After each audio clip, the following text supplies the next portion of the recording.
City Code subsection. Any person that persists in disrupting this meeting will be in violation of Flint City Code Section 31-10, disorderly conduct, assault, and battery in disorderly persons, and will be subject to arrest for a misdemeanor. Any person who prevents the peaceful and orderly conduct of any meeting will be given one warning. If they persist in disrupting the meeting, that individual will be subject to arrest. Violators will be removed from the meetings. It's time for requests for agenda changes and/or additions. Are there any requests? I do have one. Go ahead, Madam Clerk. Sorry. I am asking for an agenda change on behalf of City Assessor Stacy Bassey. She has a class to attend, but she wanted to provide some information. Just one moment. Is it regarding funding for the HOPE initiative? Yes, and a grant from the county treasurer. A grant, the county, yes. And she's asking for a special order before public speaking because she does have to leave shortly, but she wanted to share this information with us. All right, I will order the special discussion item. We'll do about 10 minutes, whether she needs it all or not. We'll give her 10 minutes to discuss the HOPE program, the HOPE initiative and funding for which offers 50% off of property taxes for residents in need. And we'll do that before public comment. I'll order that without objection. All right. Are there any more agenda changes or additions? Seeing as how there are no more agenda changes or additions, we will start our special order of item for discussion. It was Stacy Massey, will you please join us at the lectern?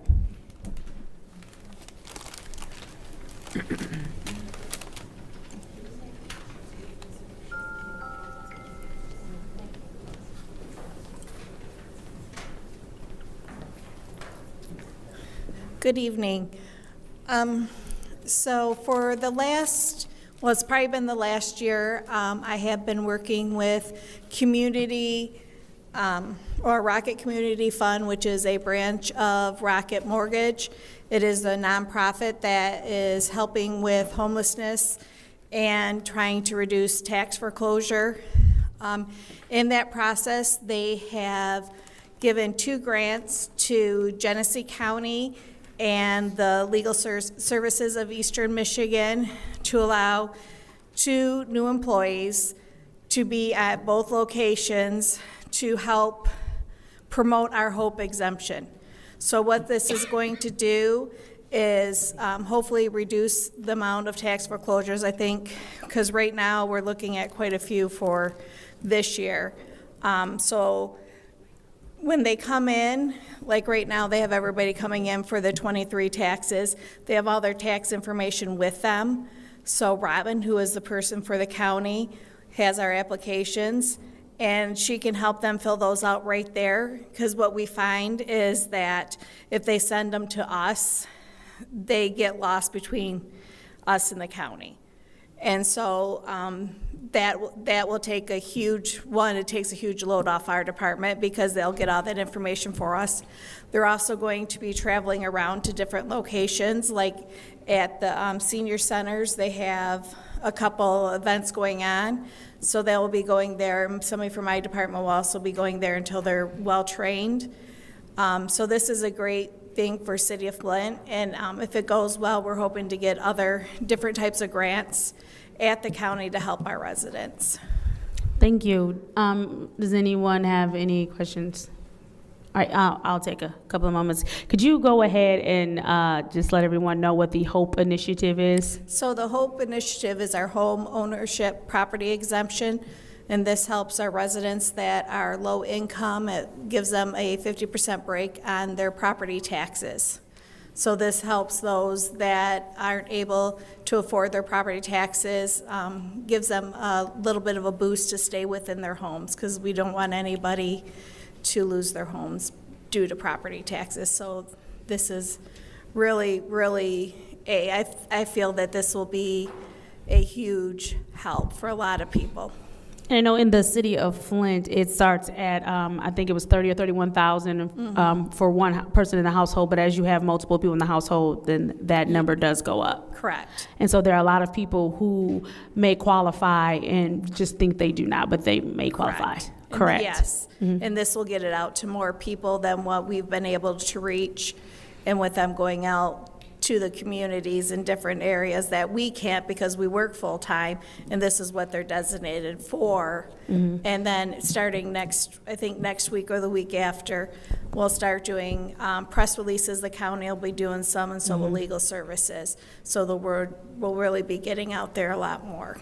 Hey, thank you. And again, this is the homeowners property exemption program. And again, this is for money off of property taxes. We unfortunately have dealt with a lot of properties that ended up being reverted back. And we've had just a horrible time with people purchasing properties and people losing homes right from under them. So this is one of those things that is designed to help keep residents inside their homes, keep them with home ownership, and keep that generational home ownership happening. And you said that they are now able to, in addition to coming to the city, that if they're at the county already, that they will be able to fill out for the City of Flint Hope initiative right there at the county. Correct.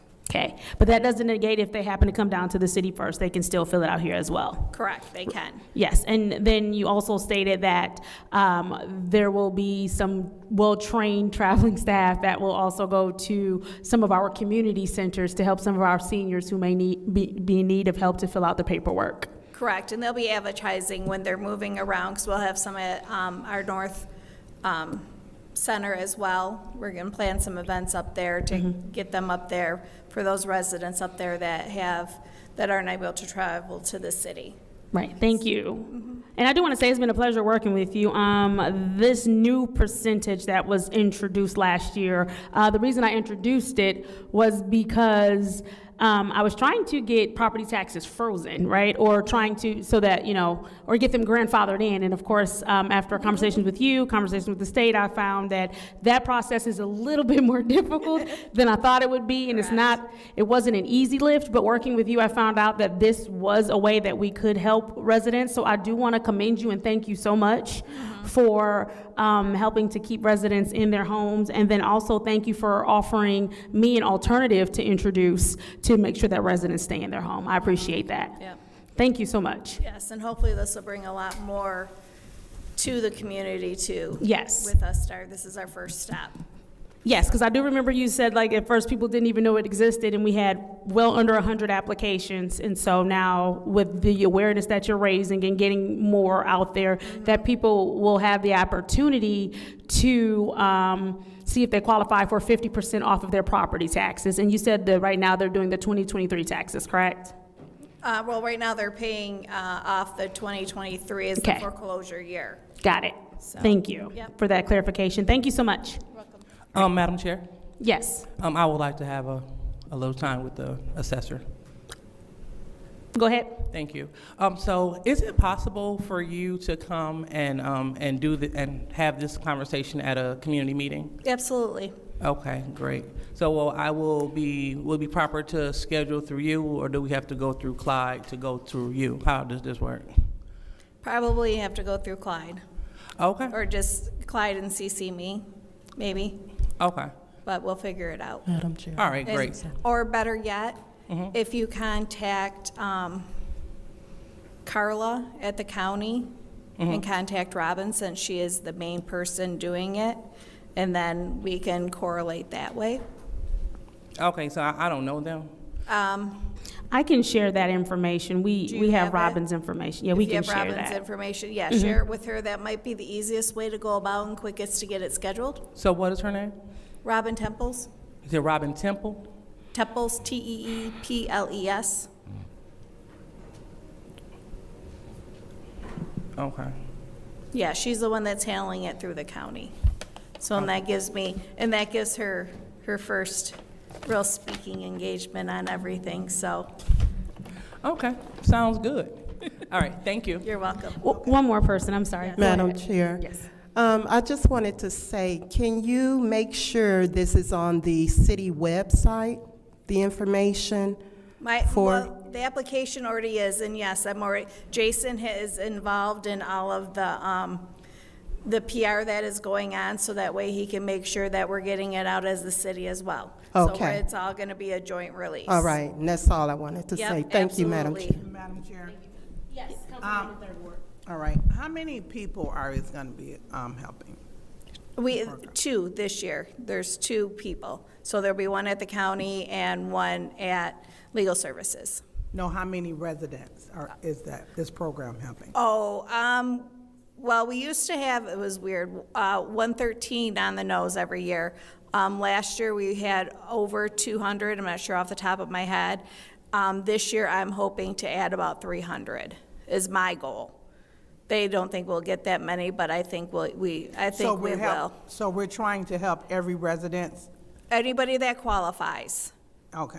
is what I And would. I didn't hear what your qualifications was for this. We're 200% of the federal poverty guidelines. So we are actually the highest in the county. Most people just stay at that federal guideline, but we double it for our residents. All right, thank you so much. You're welcome.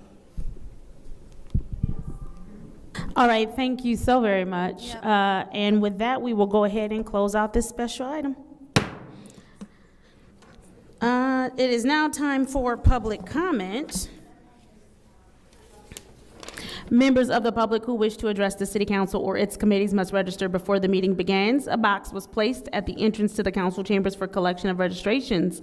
No additional speakers or slips will be accepted after the meeting begins. Members of the public shall have no more than 3 minutes per speaker during public comment, with only 1 speaking opportunity per speaker. First public speaker, Madam Clerk.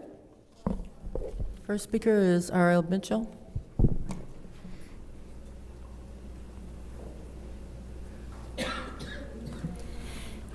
Hello, City Council. I'm R.L. Mitchell. I live at 759 East Linden Avenue, and I have a whole house. Miss Robert Campbell, the property tax lady, well, she had just announced only got 2 in the county, and this time you're not going to take my house just because I was late paying my property.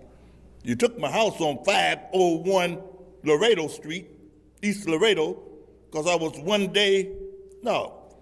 about a couple of hours late from paying anyway, them back in the day. But now I gotta, my payee make sure my property taxes are paid. Miss, Robin Campbell, I can't announce the name because the lady just made it. Anyway, just for the record, hello, New York.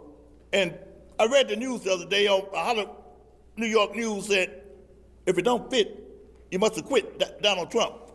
But I figured we, the people, ain't got no Flint Journal no more. We don't know what's going on. But I went to the Mays Center this morning, and the United States done a display over the thing with them supersonic jets, fighter jets. And nobody mentioned, so I figured I better come down to City Hall because the meeting supposed to have been canceled. Davina said, I said, Davina must have made another a mess up down here.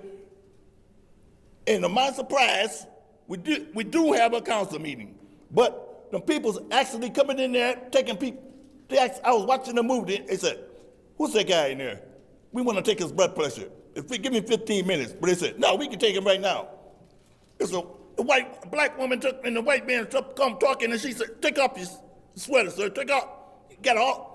And she said, I said, I wasn't, sir. You got to have blood pressure. And something wrong with your heart, too. I said, what am I supposed to do? See, when last time you saw your doctor? I said, about a month.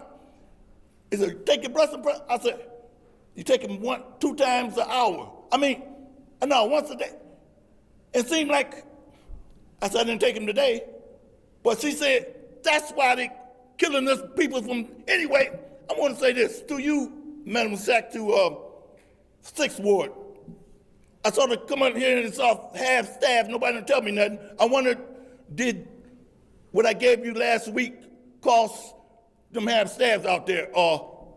Can't think of her name now, 6th Ward. You see, it's evidently, nobody wanted to tell me to ask staffs, and the lady said, whispered, she said, a cop done something. I said, he missing. But I wonder this because and another cop got missing over on by the fire station on Pearson Road. They popped him and everybody just secret stuff. I wonder, is the Sixth Ward started it with that paper I passed out with them grand black? Anyway, stay tuned, America. You still are, we gonna stick with Thank these- you. Next these public cop speaker, gang Madam dudes. Clerk. The next speaker is Audrey Muhammad.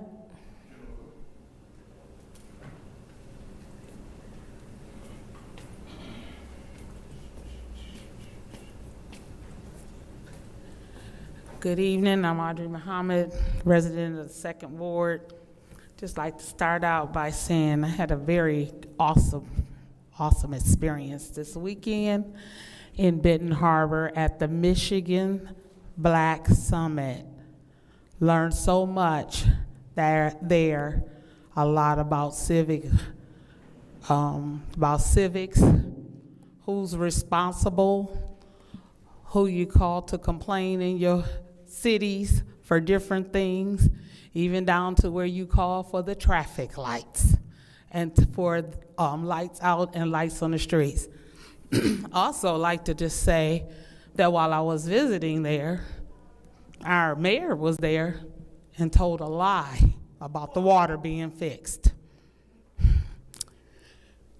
Anyway, when he told that lie, many of the people in the audience already knew it wasn't the truth. We know just the day before, he said that he would have the water lines replaced by this week. We know that's not true either.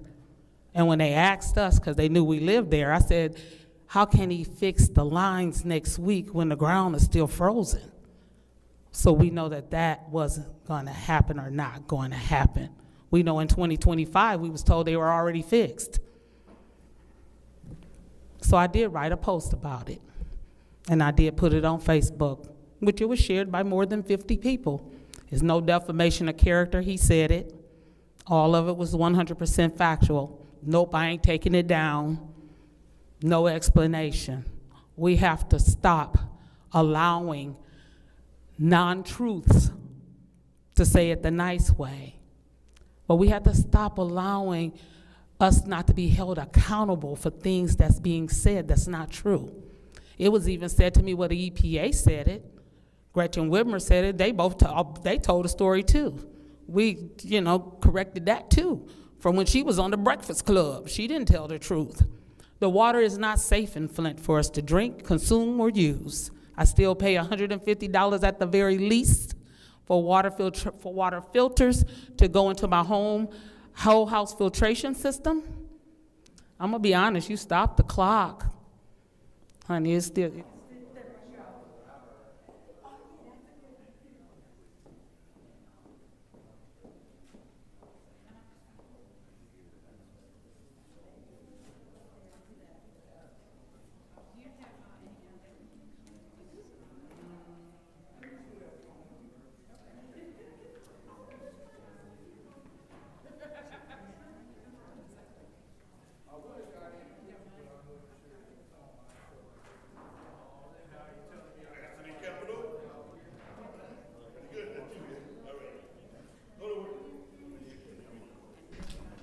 The time is now 5 p.m. on Wednesday, February 18th.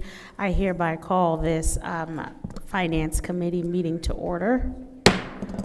Roll call, Madam Clerk.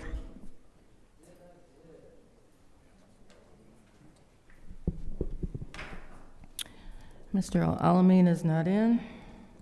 Dr. Lewis is not in. Ms. Johnson is not in. Ms. Priestley is not in. Ms. Winfrey Carter is not in. Ms. Burns is not in. Ms. Mashat? Mr. Pfeiffer is not in. Mr. Jarrett? Present. You have 2 members present.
Supervisor.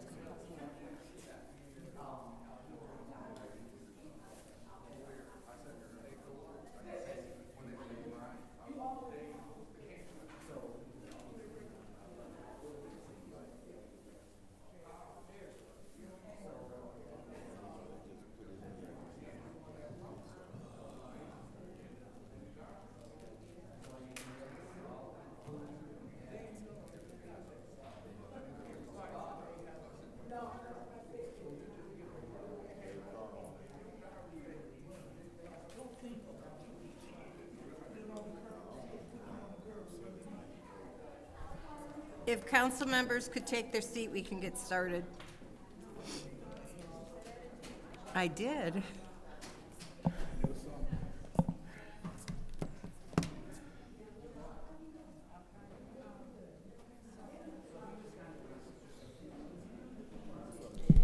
If council members could take their seats, we can get started as we have a quorum in the chambers.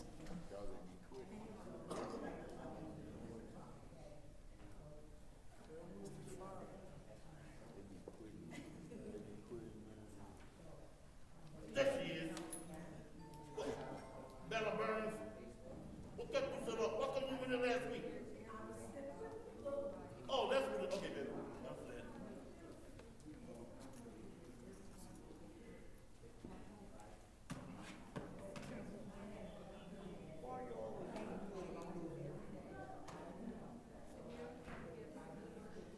You don't ever show up at the main center, man. They be giving you all this stuff because, man, they get, man, stinking. I'll be down there.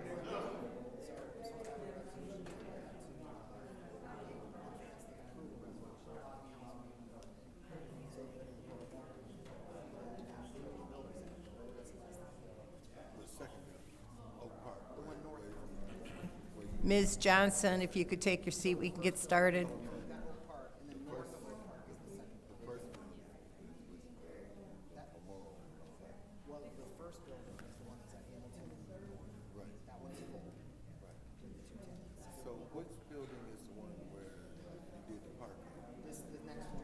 Ms. Johnson, Councilwoman of the 3rd Ward, if you could take your seat, we could get the meeting started.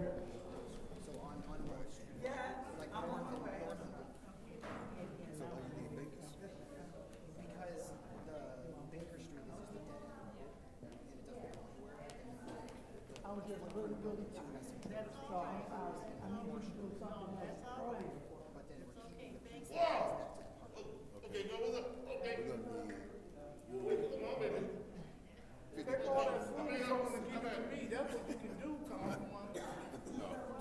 Take all that food from and give it to me, you ain't no good. You can't take all that food from him and give it to me. You ain't right, D. So what can we do now? What can y'all do now? Madam Clerk, we have quorum. Could you please do roll call for the record?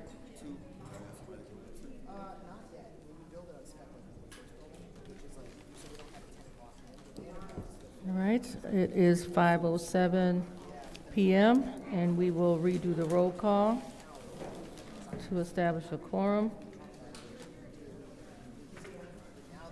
Mr. Alamin is not in. Dr. Lewis is not in. Ms. Johnson? Present. Ms. Priestley? Present. Ms. Winfrey Carter is not in. Ms. Burns?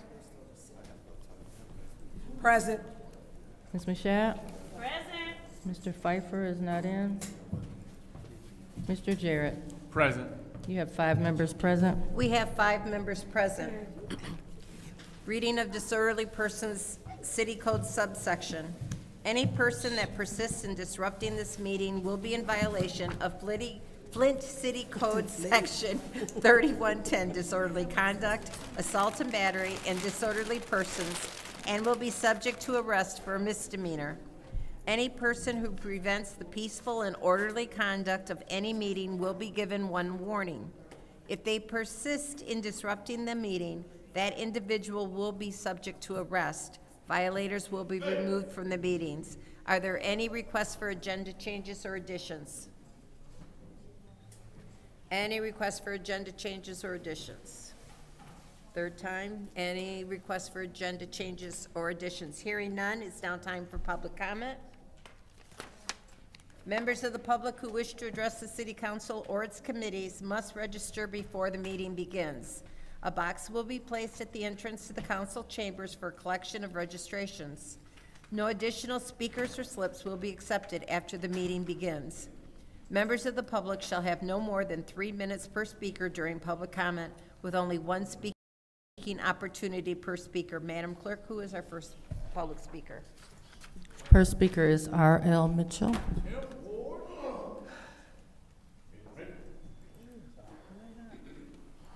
I'm comfortable. I'm comfortable so far. Hello, Council. I'm R.L. Mitchell. For the record, I live at 759 East Linden Avenue, right in the graveyard. It should be, because I can see the gravestone from my backyard. Anyway, and to you, Madam President,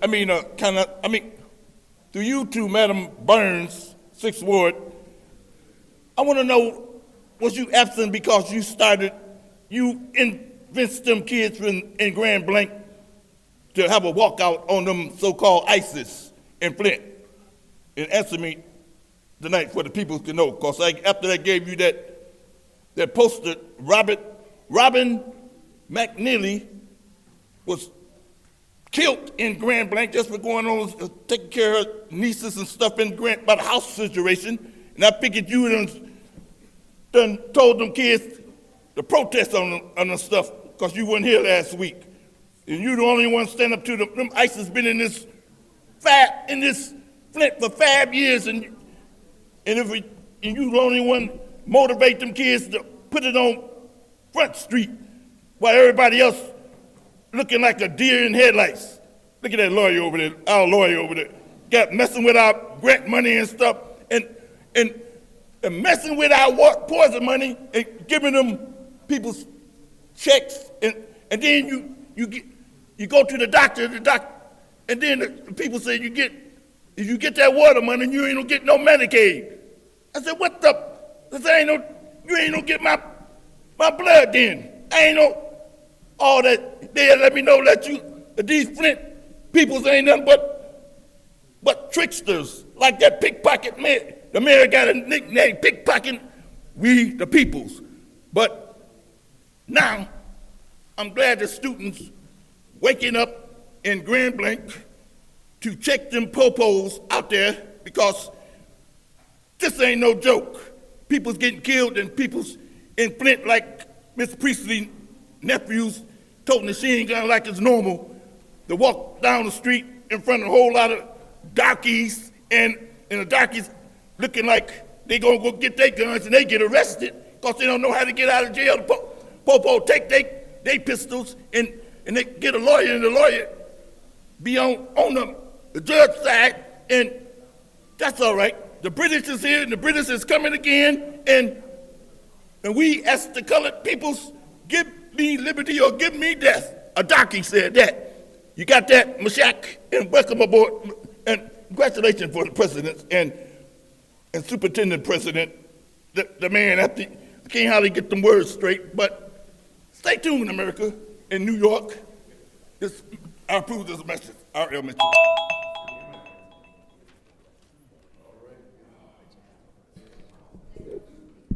The next speaker is Arthur Woodson. Good evening. I see Marwan isn't here tonight. I saw on one of the committees that you all was going to be talking about the water over in Brownell, so I thought I would come in and speak about it now. We had over 21, I think it was 21 water main breaks, and people don't understand how critical that is with a system that's fragile like ours, especially being after the Flint water crisis. Do you all, have you all asked, have they done bacteria testing? Have y'all asked them how much money are we going to spend? 21 water main breaks, that's a lot of water that they have to produce, especially with that many water breaks. Probably you have to double the consumption that we're taking in from Gliwa. Have y'all asked Marwan What license do he have? Does he have a F1, a S1, a D1, a A for sewer? I know he has an S4, and the S4 is for beginners. Why do we have a deputy director that's over the workers that doesn't have these licenses? Do you think, and my question to him would be, do you think that our water is safe? And if he say yes, which he'll be going off the LCR sampling, and they only sample 60 tests, 60 homes every 6 months. You have over 30,000 plus customers. How can you determine that our water is safe with just 60 samples with over 30,000 customers? And then asking, can you drink the water without a filter? EPA states that you cannot, as long as they are changing the service lines. They say you cannot drink the water without a filter. So if you cannot drink the water without a filter, our water is not safe, because if you cannot drink it straight from the tap, my opinion is it's not safe. He was over service lines in Detroit. He doesn't know our system. And when you speak to Councilwoman Lewis, when she go to find money or find someone to test over on Brownell, which it should be all the way up to Flushing Road on Ballinger, have her to go to MDHHS. It's not Eagle. Oh, it's not Eagle. It's MDHHS. When we were transferring over to see if the secondary water source worked, every 25% out of 100%, MDHHS tests for everything in the water. So you would go to MDHHS to ask them to come in and test over on Brownell. If they don't test, you would ask them for the money, because that's where it would come from. Thank you.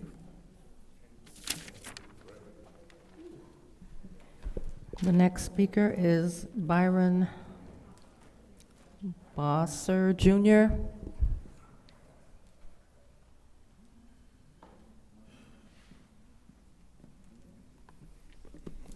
Good evening. So my name is Brian Boston Jr.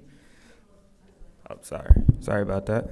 So good evening. My name is Brian Boston Jr. and I just want to come up here and just say a few words. I am a resident of the 7th Ward, and I've been a resident of the 7th Ward, have elders, grandparents, everything like that. I am coming before you to speak humbly in full support of Darrell Ramon Brown and running for the 7th Ward. In that, he's a great listener, he's a great leader, and a great man of accountability. Inside of that, the type of things that's been going on in the 7th Ward and just seeing the ups and downs as I've been a kid to adult now. I just feel like there's no presence that's being seen inside of that. I have not seen much leadership in that, and I have not seen much change. And I feel it's a disconnect within our community right now. So in that, I mean by the elders and our youth. Our youth is the future. Our elders is the past. Now, I'm not saying that their wisdom in anything does not resonate, but our youth is the future. And in order to bring them together and to understand, we need a person of leadership, accountability, and effort. That's my biggest thing, that effort and accountability. Now, inside of that, Darrell carries all of that. He's a man of integrity, strong accountability, and I've watched this man give the shirts and the shoes off his own body when nobody's looking. Now, inside of that, that's the type of person, the type of leader we need around us. We need somebody that hear a problem, find that solution, and create a new outcome, and that's the biggest thing. And I'm 25 years old, so me coming up here and speaking and spreading my voice right now and spreading concern to that, I just feel like, my friends, peers, all of that around my age group and younger, they don't know anything about this. And we're looking to educate. That's the biggest thing. We need education on the wards, the legislators, all of that type of stuff, because the things in our city that's going on, that's a big problem. And our youth is not inside of that, or they have no understanding of that. And that's the biggest thing I would say. So I'm just understanding that right now we need change. And that's my biggest concern. And the youth is the future now, man. So if we can get some understanding to connect to our youth, that'd be a big change for the city in general. We talking about water and everything like that, but you know how many of us been affected by that? My mom lost a child by that water crisis. So it's a lot of that hits home. So my little brother, he went through things through the water crisis. So it's just a big change that needs to happen. I feel like the youth is the future. So if we can get the youth present and understanding this, which is education, and bringing that community and that bridge that gap together, then we can make that change. And Darrell Brown has been nothing but accountable and showing that effort to do that when nobody's looking. So thank you.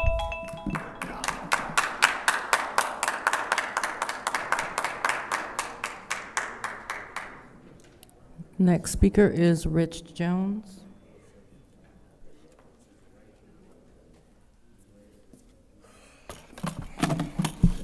How y'all doing today? I'm finna be the messenger today. This Friday at Burston, we having a community healing in the neighborhood resource and job fair at Burston, and that's from 10 to 2 p.m. Also has been talking to a couple of residents about their concern, and one of them happened to text me today because I've been going live trying to get people down here today. And they text me and they want to know,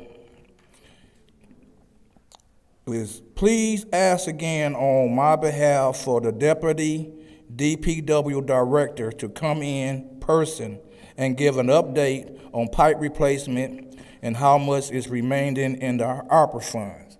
Now to what I came up here for. Y'all got a chance to stand with the residents of Flint. There is a GWEWA meeting this Wednesday, next Wednesday coming up in Detroit. And this is maybe y'all getting close to the last time for y'all to stand with the residents of Flint. And I would like for y'all, if y'all do choose to come, to say, like, I just give an example that I was up there and I was a councilman. I'm Rich Jones, I'm the council person from the 3rd Ward in Flint, Michigan, and I'm here standing with the residents of Flint. That's it. We're not expecting any takeover, but we do want y'all to stand with us. And let me say this about the late Quincy Murphy and the late Eric Mays. I wouldn't have had to be up here if they was on the city council, because they would have been at the meetings with Miss Claire. They would have been helping Miss Claire plan stuff, and they would have already been in y'all butts for the ones that y'all like to follow. I want to say this about Eric Mays. I called him Mr. Everywhere. And the reason why I called him Mr. Everywhere, because he stood up with the residents. He didn't always have to be the center of the camera. He showed up to stand with residents. And a lot of time residents have came to y'all and y'all have pointed them where to go. What he would have did, he would have made those connections for them, or maybe made the connections with them. And I'm not saying that y'all don't, because everything ain't to be public. Just like when it comes to the Ray Vaughn situation. It's a group that I asked, have y'all talked to the parents? So I don't know which one of y'all are talking to them or have y'all, but y'all did not stand with the family. Thank you.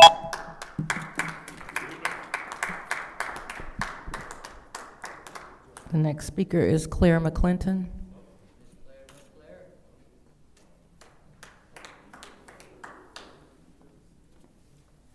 Good evening, Council. I'm just here to underscore the announcement that Rich Jones just made. We could talk about the fact that none of our elected officials last February showed up at the hearing of the Great Lake Water Authority, GLEWA, where we in the city of Flint get our water. The rest of the county get their water from, we all know, KWA. But we in Flint get our water from what was once Detroit Water and Sewer, GLEWA, Great Lakes Water Authority. They're coming around again to raise the water rates. We already pay among the highest in the nation. There will be a hearing about this a week from today at 1 o'clock at 735 Randolph Street in Detroit. The GLEWA system services, so we're not alone in this assault on our quality of life. Guess who's with us in this? Wayne County, Oakland County, Macomb County, and then us in the middle, the city of Flint. So it's a lot of people that's gonna be affected by this. And the question is, will our elected officials in Lansing and here in the city of Flint speak on our behalf? We cannot tolerate a water rate hike. We cannot, after all we have been through. We are planning on going, some of us are gonna go down to Detroit about the hearing, but you will be able to get on the call through Zoom. If anybody needs information, here's a phone number. I'll give it twice to call for information. 810-884-3595. Again, 810-884-3595 to get more information about how you can call and voice your concerns by phone, by Zoom, or in person. This is a critical issue, and all of these people that's jumping up here running, talking about, I want to be your governor, I want to be your state rep, your state senator, I want to go to Congress for you. We're going to see where you're going to be on this issue. See if you're going to represent us on this, our livelihood. Thank you.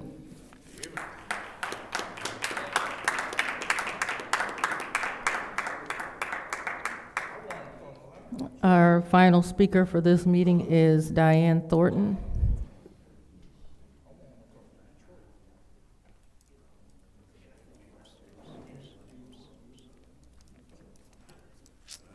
Hi, I'm Diane Thornton, 4th Ward. I'm also a member of the Color of Law. When most of you have known that we have been out feeding the homeless all winter long, and it's been a long, cold winter.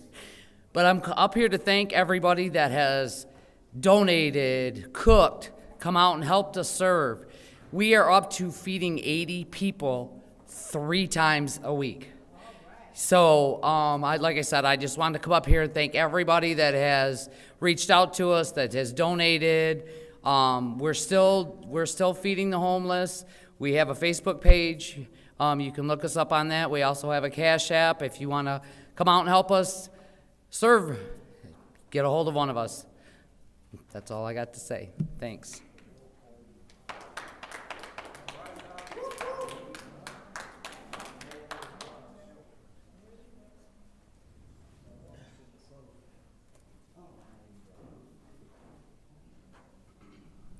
Madam Chair, that was the final speaker. Thank you very much. I was going to ask that. It is now time for council response.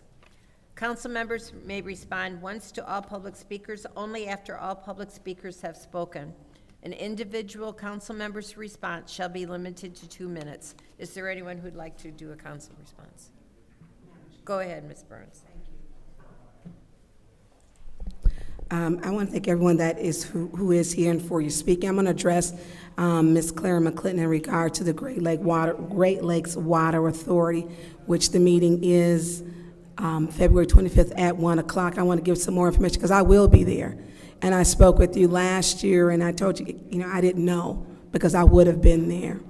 The address for those, if you want to send questions by mail, you need to make sure you get them in. You're going to send it to the Great Lakes Water Authority at 735 Randolph, Randolph, Detroit, Michigan, 48226. If you choose to, there's also a Zoom option. The Zoom conferencing, and you need to, there's a number, I know Ms. McClendon had given that information. If you go in person, it's going to be on the 5th floor at the 735 Randolph Street, Detroit, Michigan. And you can also mail in questions if you have. during that time.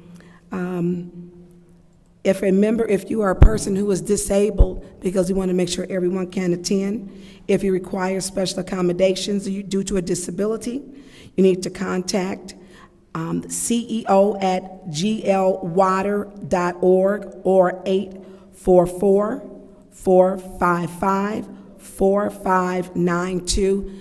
They are requesting that if you have a disability, to contact them 24 hours or 72 hours ahead of time so they can make sure that they can accommodate you.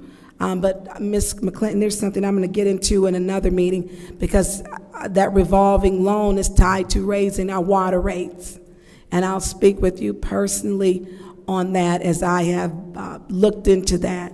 Because of our infrastructure, that administrative consent order, we're going to end up paying one way or another, so we all need to be there at that meeting. Thank you very much. Is there anyone else? Madam Chair, Go ahead.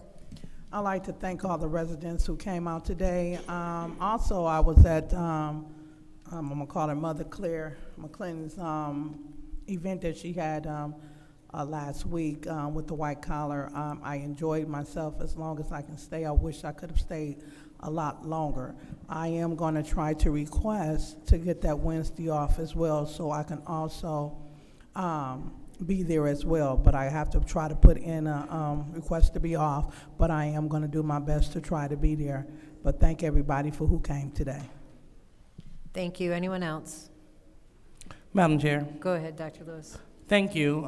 So I would like to take time out to acknowledge the motorsports event that took place at the University of Michigan, Flint.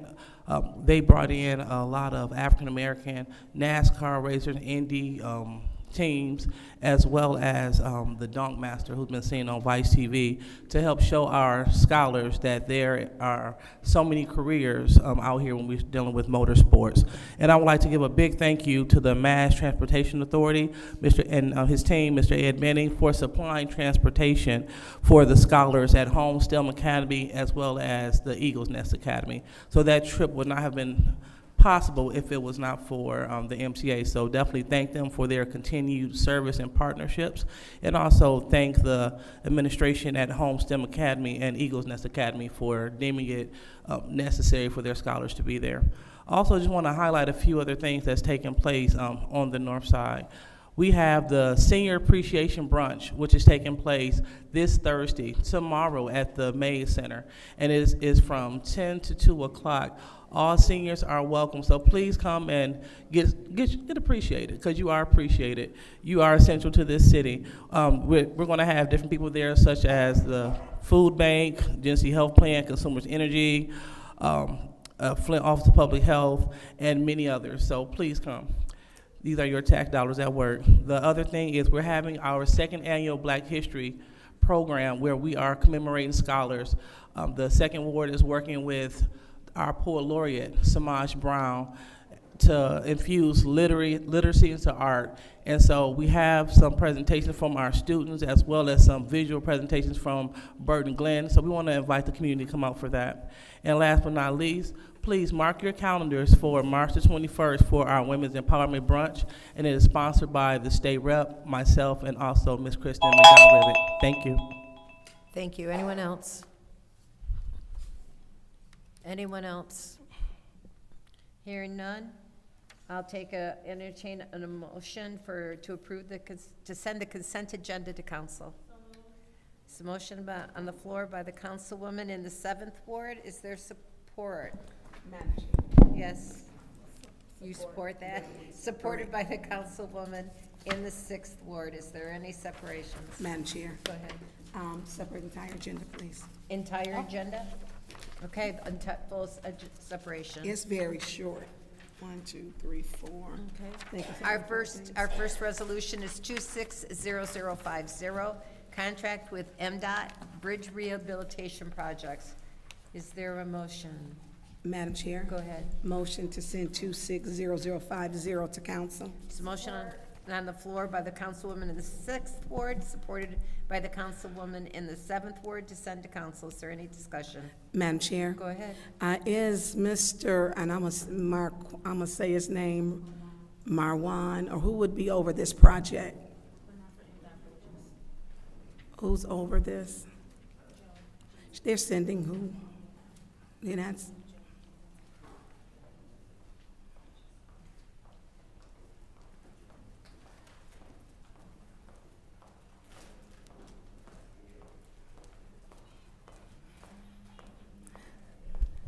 Hi, guys. Hi, how are you? What's your name? Joe Janeski.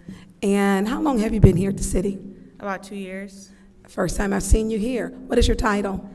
Transportation Accounting Coordinator. So I can talk to like the financing of this. It's actually a really good program. We pay 5% of the total cost for the bridges. That's really, That's it for the program? yeah. So, so this program, state that again. How this works is MDOT will it's an LAP, which is a local agency project. So MDOT will kind of project manage it. And then what we do is we just get invoiced at 5%. So it's a really big benefit to the city. So how much is it gonna cost for us? Yeah, these projects are projects in which MDOT runs the project. That means they select the engineer for the project and they select the construction company. We don't have any say-so in that. They're paying Which the bulk bridge of is it. this? It's in, if you look in the staff review.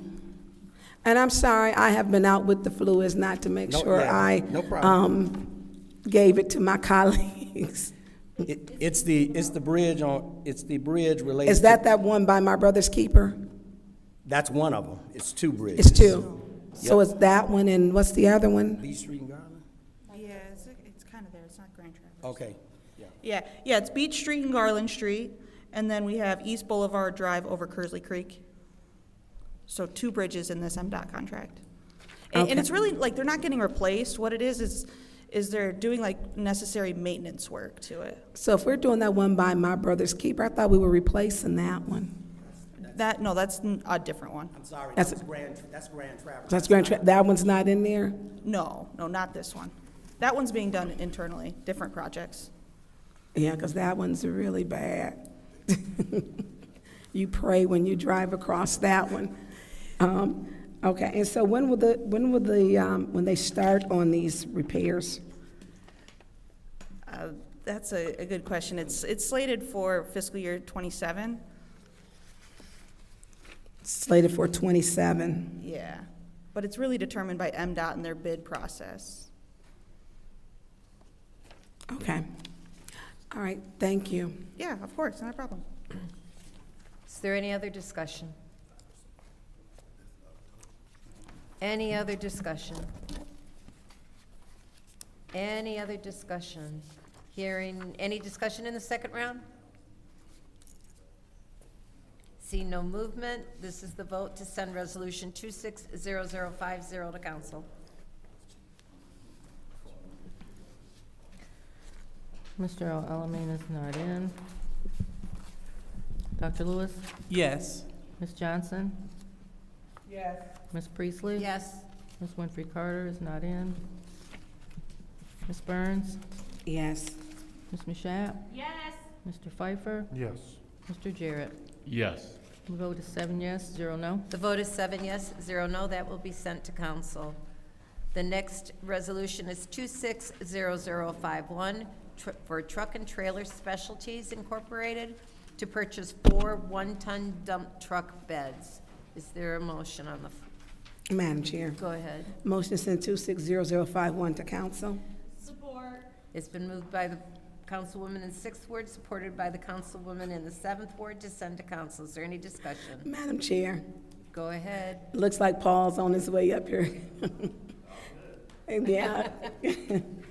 Madam Chair, with you to Paul said, Paul, I thought you retired. Back. Again? Just visiting a little bit. Just visiting, okay, okay.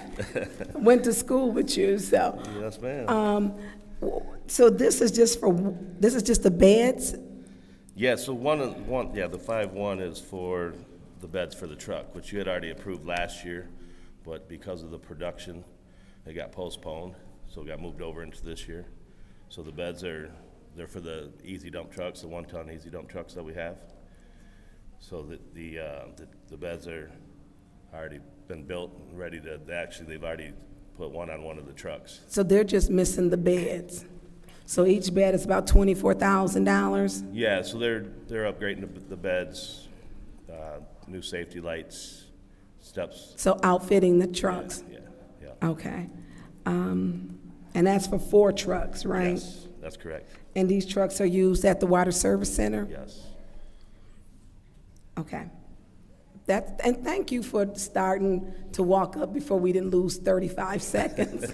You're like, oh, this is me, I'm up, and then I'm out. I get started early. I got a real slow waddle nowadays. I know. All right, I yield the floor. All right, thanks. Thank you. Any other discussion? Madam Chair. Go ahead. Real quick. Paul? 2 quick questions. Yes, sir. So, what are they used for? So the easy dumps, we use them for carrying sand, parts, any aggregates that we cold patch when we're out patching some of our water main break cuts or excavations that we've done.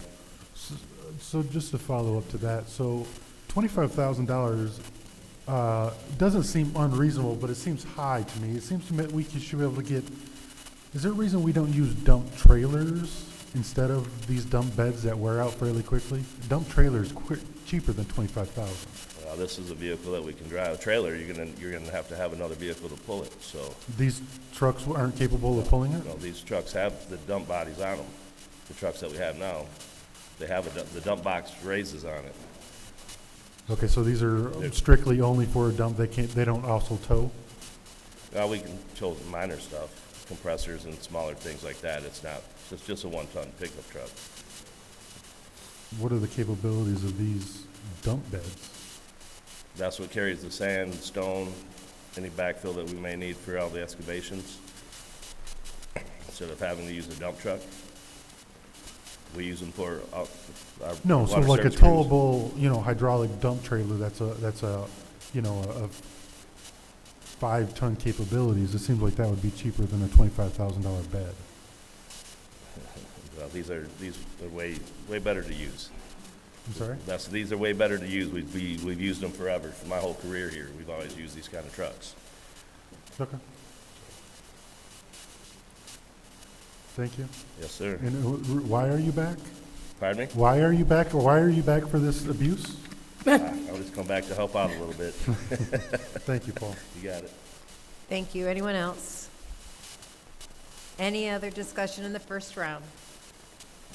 Any other discussion in the first round? Any other discussion in the first round? Any discussion in the second round? See no movement, and since no one used up all their time, we'll go ahead and call for the roll call vote. This is to the vote to send 260051 to council. Dr. Lewis? Yes. Ms. Johnson? Yes. Ms. Priestley? Yes. Ms. Winfrey Carter is absent. Ms. Burns? Yes. Ms. Mashat? Yes. Mr. Pfeiffer? Yes. Mr. Jarrett? Yes. Mr. Alamin is absent. The vote is 7 yes, 0 no. The vote is 7 yes, 0 no. That will be sent to council. Our next resolution is 260052, a grant from Burns, I think, State Crisis Intervention Program, fiscal year 26. I'll entertain a motion. Madam Chair, Go ahead. I'd like to make a motion to send Resolution 260052, grant for Burns State Crisis Intervention Program, fiscal year 26 to council. There's a motion on the floor by the councilwoman, 7th Ward, to send 260052 to council. Is there Support. second? Supported by councilwoman in the 6th Ward. Madam Chair. Go ahead. Thank you. Is there someone in the back who can speak to this resolution, Madam Chair? Is Through there you. anyone who could speak to this resolution?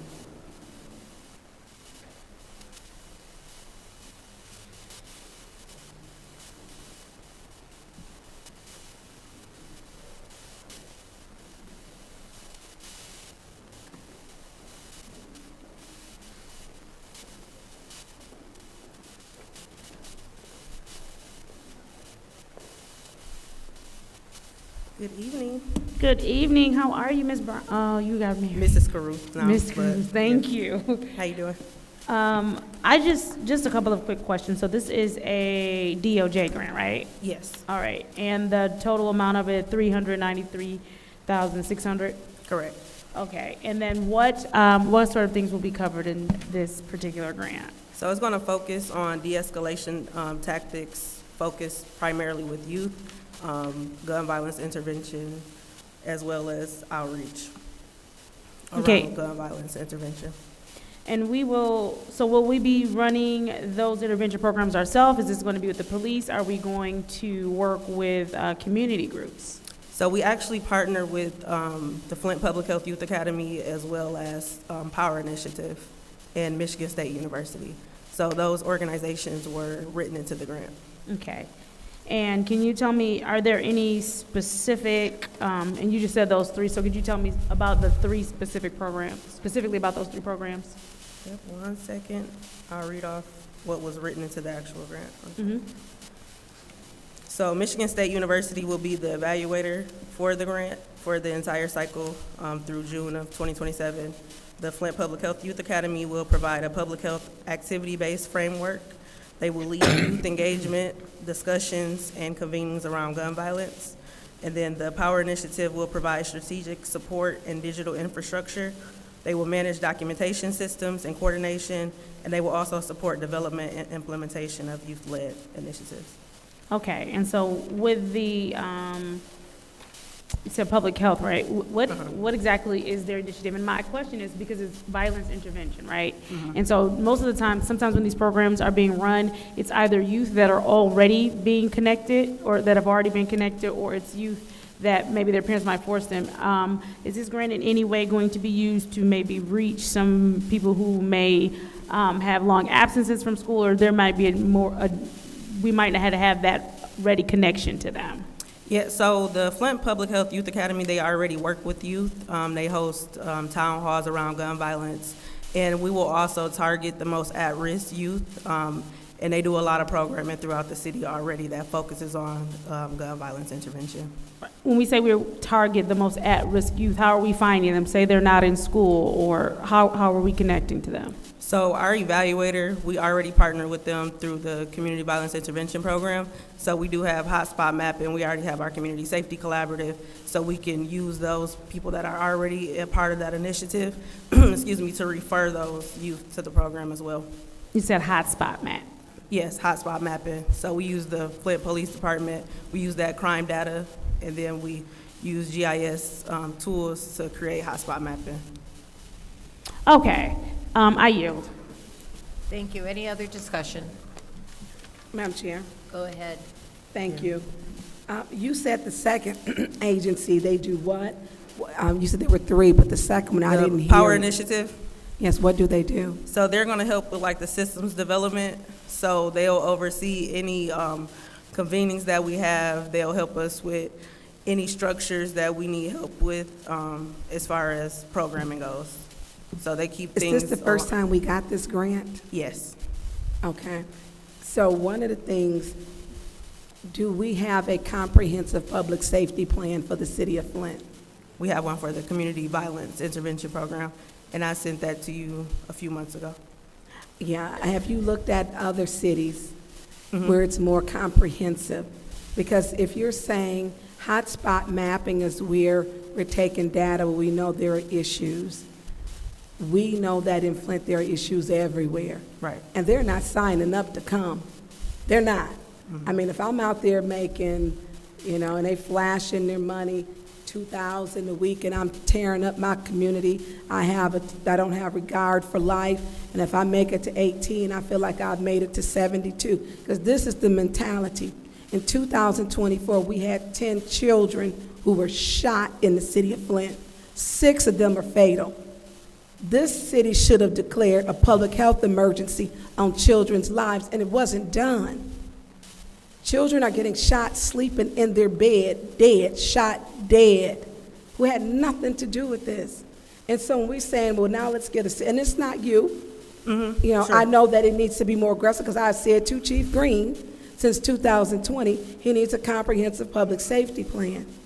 It should have been a public health emergency. We got a gang problem, a bad one. I mean, we have a bad one, not a little one. I mean, I don't know how many bodies I've seen these kids shooting each other. I've been to Hurley Hospital where a mother had both of her children shot. The child ran into a tree. And this is not, it's not blocks away. This is on my street, 2 blocks away. This is Donaldson and Berkeley. I had a child on Labor Day 2024, 2 of them teenagers shot on the corner of Berkeley and Ballinger.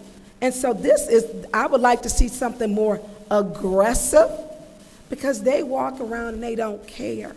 We know where they're at. We know that they're on the corner of the Marathon Station. We know that. We know they party there. They used to party at Sunoco until I got with the owner and said, hey, this is not what we gonna do. But Marathon, you will see them videotaping. They gather there. We know that they on Long Way. We know that they still drag race. We know that because you hear it. You can hear them drag racing way over into the 7th Ward because that sound carries almost to Center Road, and you hear it. And so we know what the problems is, but we fail to do what we need to do, which is enforce the laws. This needs to be stronger. Maryland was serious about violence interrupters. Detroit was serious about violence interrupters. So was Portland, Oregon. We're talking about our youth. People need to be outraged. Our youth are getting killed. I don't know if anyone had to tell a parent that that's your child, they're dead, and they haven't even covered them up yet. I did. I had to tell a father that was his son shot at the KJ store on Flushing Road. And thank God for Michigan State Police, because my mouth froze, which it never does. And Sergeant Jarrett told him, I know. he told him, but the child was dead. I've seen so many of these children. Canterbury, 13-year-old shot while sleeping. So I would like to see this program. This is a Band-Aid, and this is to say we're doing something, but we're not doing enough. These kids don't volunteer to go get help in programs, because if you don't get a hold to them before the streets become their life. And a lot of these young men and young women are taking care of their families with their illegal drug activity. They become the head of the household. We got to start talking about what it is. It's a grant. It needs to be something more. A lot of it looks like it's data gathering to see what we are going to do. We can go from past data and look that we have a gun violence problem. They're not doing gun buyback programs, because if you give me $300 or $400 for a gun, that same gun sell for $2,500 on the street. They got blickies with the clips where they doing 100 rounds. So this needs to be much more aggressive than data collection, because we got a violence problem with guns. Thank you. Anyone else? Madam Chair. Go ahead. So, is there anyone here that can speak to the services provided by the Flint Public Health Youth Academy? Is there anyone here for that? No. Okay. Here's my problem with this one. This is a resolution that basically says, yes, we can accept it, and yes, we're going to spend it, and we're going to spend it this way to these people. And to be honest with you, I have never heard of Flint Public Health Youth Academy. Yeah, I was going to say, that's Dr. Ken Key. He's done a lot of public health work within the city of Flint, and specifically at Michigan State University. But I don't know how I don't see anything on their webpage or anything what they have anything for violence intervention, and we're giving half of our grant to them. So shouldn't we have something from them saying that they're capable of doing this type of work? I mean, they go because according to their website, they don't have any previous experience on this, or we've never used them before on this. So they've hosted multiple, like I said, town halls around gun violence, and they also go to the American Public Health Association every year to present with youth around gun violence. Okay. And I'm sure I can get you plenty of publications from Dr. Ken Key around gun violence as well. So what are they going to do with this money? They're going to hold more town halls? That'll be a part of the outreach, but they'll actually be doing programming to reduce gun violence. So they'll be Can you teaching expand on what de-escalation. type of program they're going to provide? So they'll specifically be doing de-escalation tactics. That's the purpose of the grant from the Michigan State Police. Now, I would be ecstatic if they were providing de-escalation to our police officers, but you're saying they're going to provide de-escalation to the community? Yes, because I don't know if you've ever looked at the grant or looked at a grant, but you know it has to be very specific to the target areas that they put in the award. So we had to pick a certain area, and so the area was specific to kids, teaching them de-escalation tactics. So before Monday, can you send us what an example of the services that they are going to provide and their history of this, as well as any metrics or anything that we expect to get from these programs? Absolutely. Thank you. Request for information. What's your request? Mr. Pfeiffer, do you think it would be beneficial if we asked Dr. Kentke to come here? Yeah, absolutely. If we can do that? If they can present something to us and say that this is our program and, this is how we're gonna use these dollars and this is how we're gonna help the community, I mean, that's what.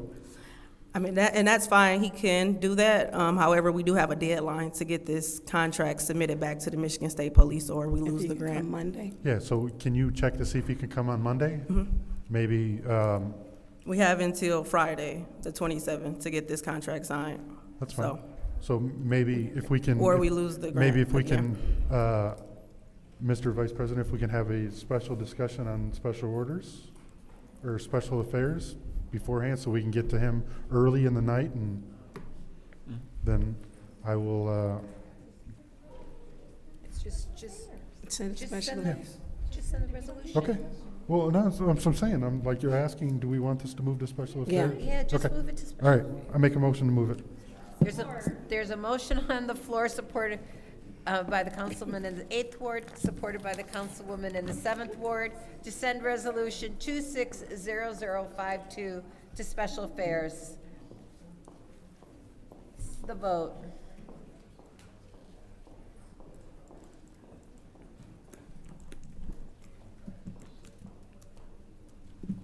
Ms. Johnson? Yes. Ms. Priestley? Yes. Ms. Winfrey Carter is absent. Ms. Burns? Yes. Ms. Mashat? Yes. Mr. Pfeiffer? Yes. Mr. Jarrett? Yes. Mr. Alamin is absent. Dr. Lewis? Yes. Vote is 7 yes, 0 no. The vote is 7 yes, 0 no. Those- Madam Chair. That will be sent to special affairs. Yes, ma'am. Can we make sure that the clerk, make sure we extend that invitation to Dr. Kentke so that he can have someone here on Monday for special affairs to speak, to answer those questions? Yes, please do that.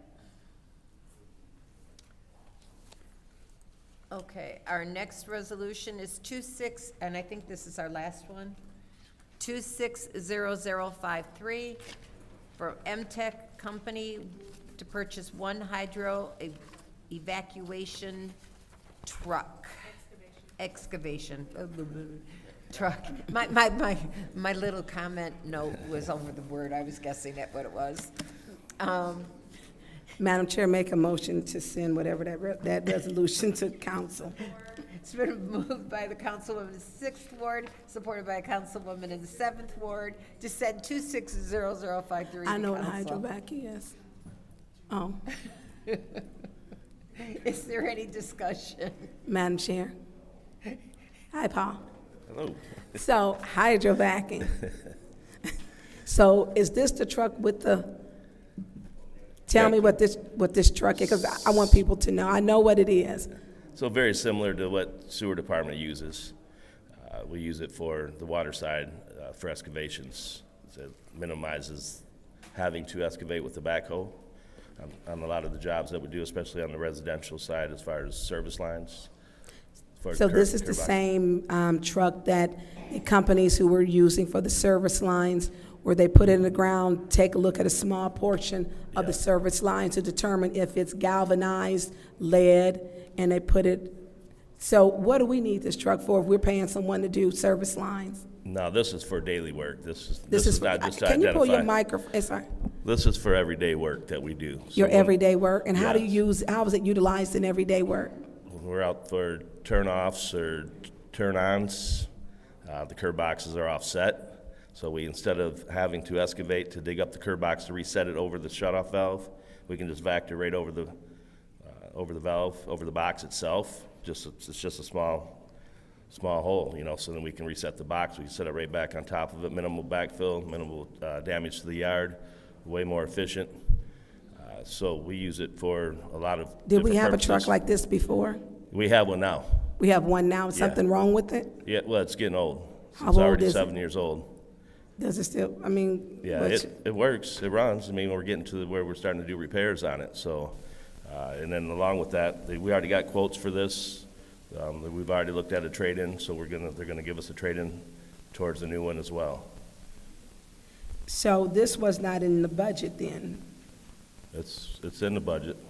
It's budgeted, for sure. So this Or truck is the vehicle amount's there. So we adopted 25's budget. I think it was for, and maybe you can answer this, Judy, for 26, or We adopted the 25 budget right, for 26, right? And so this truck is $424,109.86. Yes. It's a lot. Oh, yeah, they are a lot. Yeah, yeah, It's a big piece of equipment, yeah. but it minimizes a lot of the damage that we do if we had to excavate with the backhoe. How often would you use this truck? Daily? Daily. Daily? Yes. So is this a truck that you would use to, give me an example of what you would use it to? We, for a lot of purposes, I mean, it's just like our valve boxes out in the street, so that's on the service side of things, a smaller portion. But we use it on our main breaks as well. Other utilities are in our holes where we can't You excavate. say our main breaks? Yes. How many main breaks? Look, people calling me on Saturdays and Sundays. It's winter time. Yeah, are we up in breaks this year? Pardon me? Are we up in water main breaks? Because I got, Yeah, we got 2 days ago, there were 14 breaks. Yeah, it was about I mean, 20. I know because our ground is thawing. I know we average about 250 breaks a year. But are we over that? I mean, our system is old. No, we're not over that. We're not yet. over that? No, it's just, I mean, it's a busy time right now. We got Yeah. over 3 feet of frost in the ground at the moment. Right. So, and now you're getting ready to have a quick thaw, so that changes as well. So you got the fluctuation. Oh, I That's what- know. So, And then people get worried when they see the, oh yeah, it's an old system. yeah. So no, this, this equipment helps us all the way around in all aspects of our job. So, you know, if there's other utilities in the hole where it makes it real hard for us to excavate with the tractor, we can use the Vector. You know, so that we can identify where the utilities are or get to access our main without damaging any of these utilities when needed. okay, thank you. I yield the floor. Thank you. Is there anyone else? Yeah, real quick. Go ahead. So, Paul, this is a $700,000 truck? Yeah. Wait a minute, I thought it was just 4. No, we're trading in a truck that's worth 225 on top of that, so we're talking $700,000 truck. Yeah. Everything's expensive. It's a needed piece of equipment, you know, it's gonna save you a lot in the long run when you start looking at excavations. If you have to excavate with a backhoe, you're looking at probably an 8x8 hole minimum.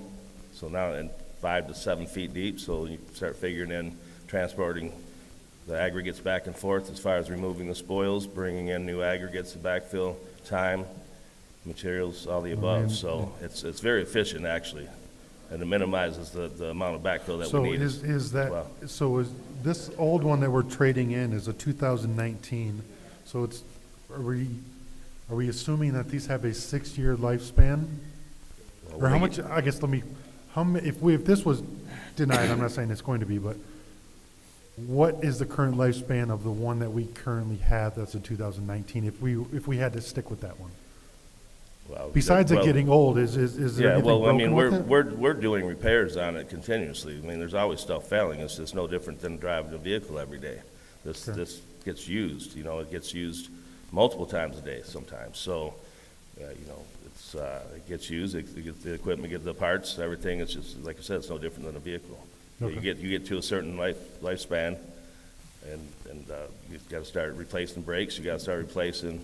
Is it the major vehicle parts. that itself that is falling apart, or or the equipment You know, itself? Equipment as well. Okay. I mean, we do some of the repairs ourselves to save us from having to turn it in to go get it repaired. Minor stuff we can do ourselves, but, you know, it's getting to that point where it'd be more beneficial to, you know, upgrade with the new one and get some, Is the you know, new one, trade-in value. is the new one the exact same capabilities, or is it Yes. different? Is it better capabilities? What? It's- Usually we get the quote and it lays out all of the things from the vendor. We don't have that. I so. have a quote right here if you want it. You know, so I'm fine if you just answer. What, is it the exact same, or has it got better capabilities? What? It's the same similar truck, a different company, and the sewer department's already purchased 3 of them already. From this manufacturer? Yes. Okay. Yes. Yeah, so And they got no issues with them? No issues at all.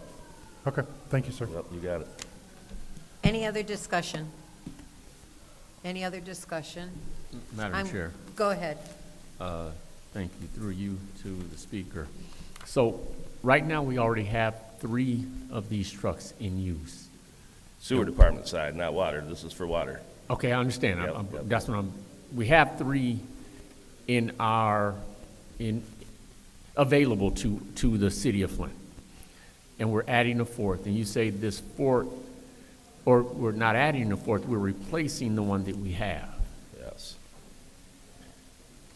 The $225,000 that we're getting on a trade-in, is that are we losing money on the trade-in, or are we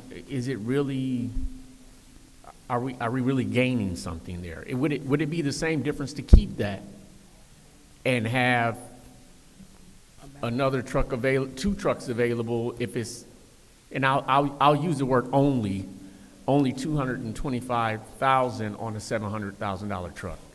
Will we be but further ahead just saying we need to add a truck and keeping this 225 and changing brakes and maybe it not having to be the hard daily driver?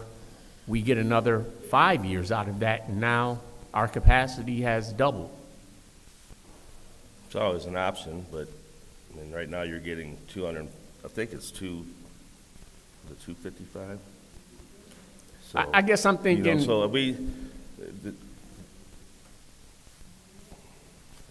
is it a bad thing to run it into the ground? Yeah, I don't think you really want to run it in the ground. I mean, if you can get a trade-in value out of it, I think that's better than. I'm sorry?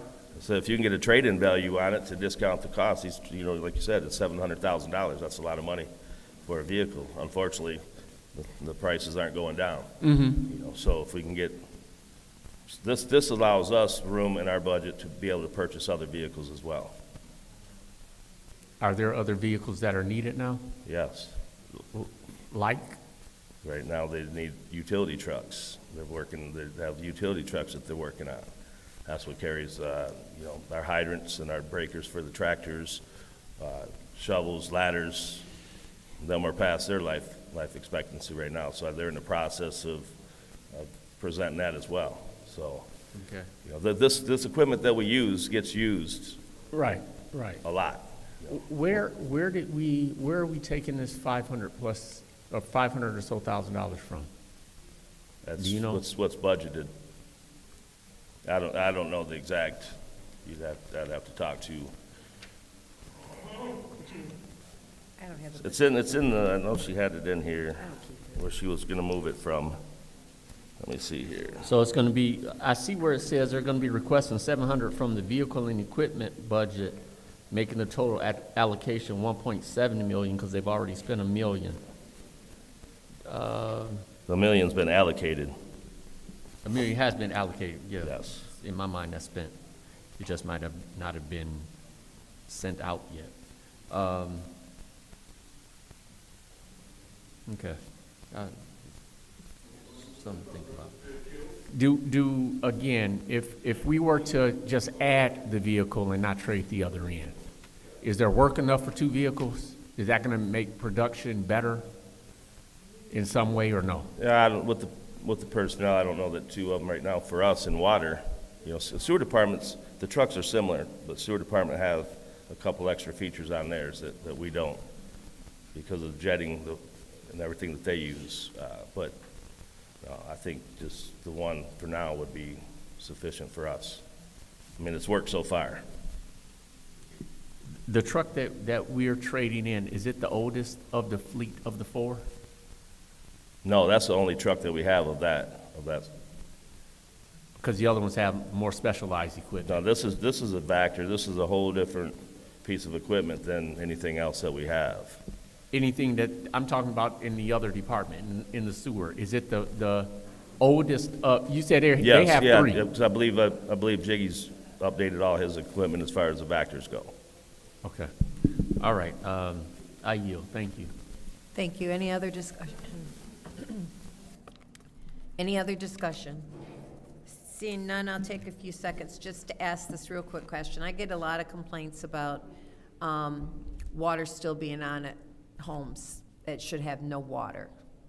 And can this truck, and some of them have been cemented, the boxes.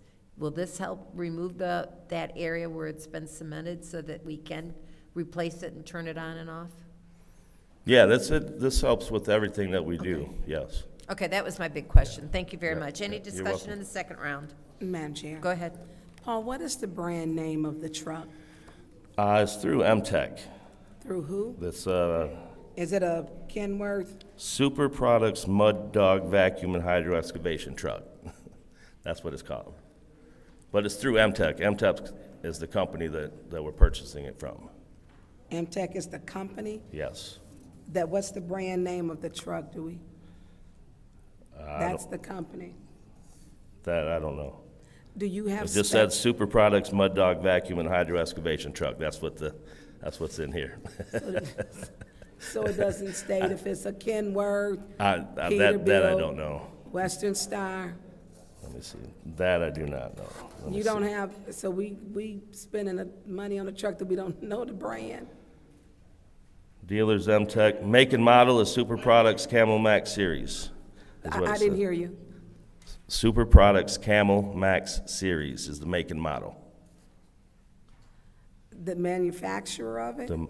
The dealers MTech, the make and model is Super Products Camel Max Series. Okay, that's the dealer, but I'm looking for like the manufacturer.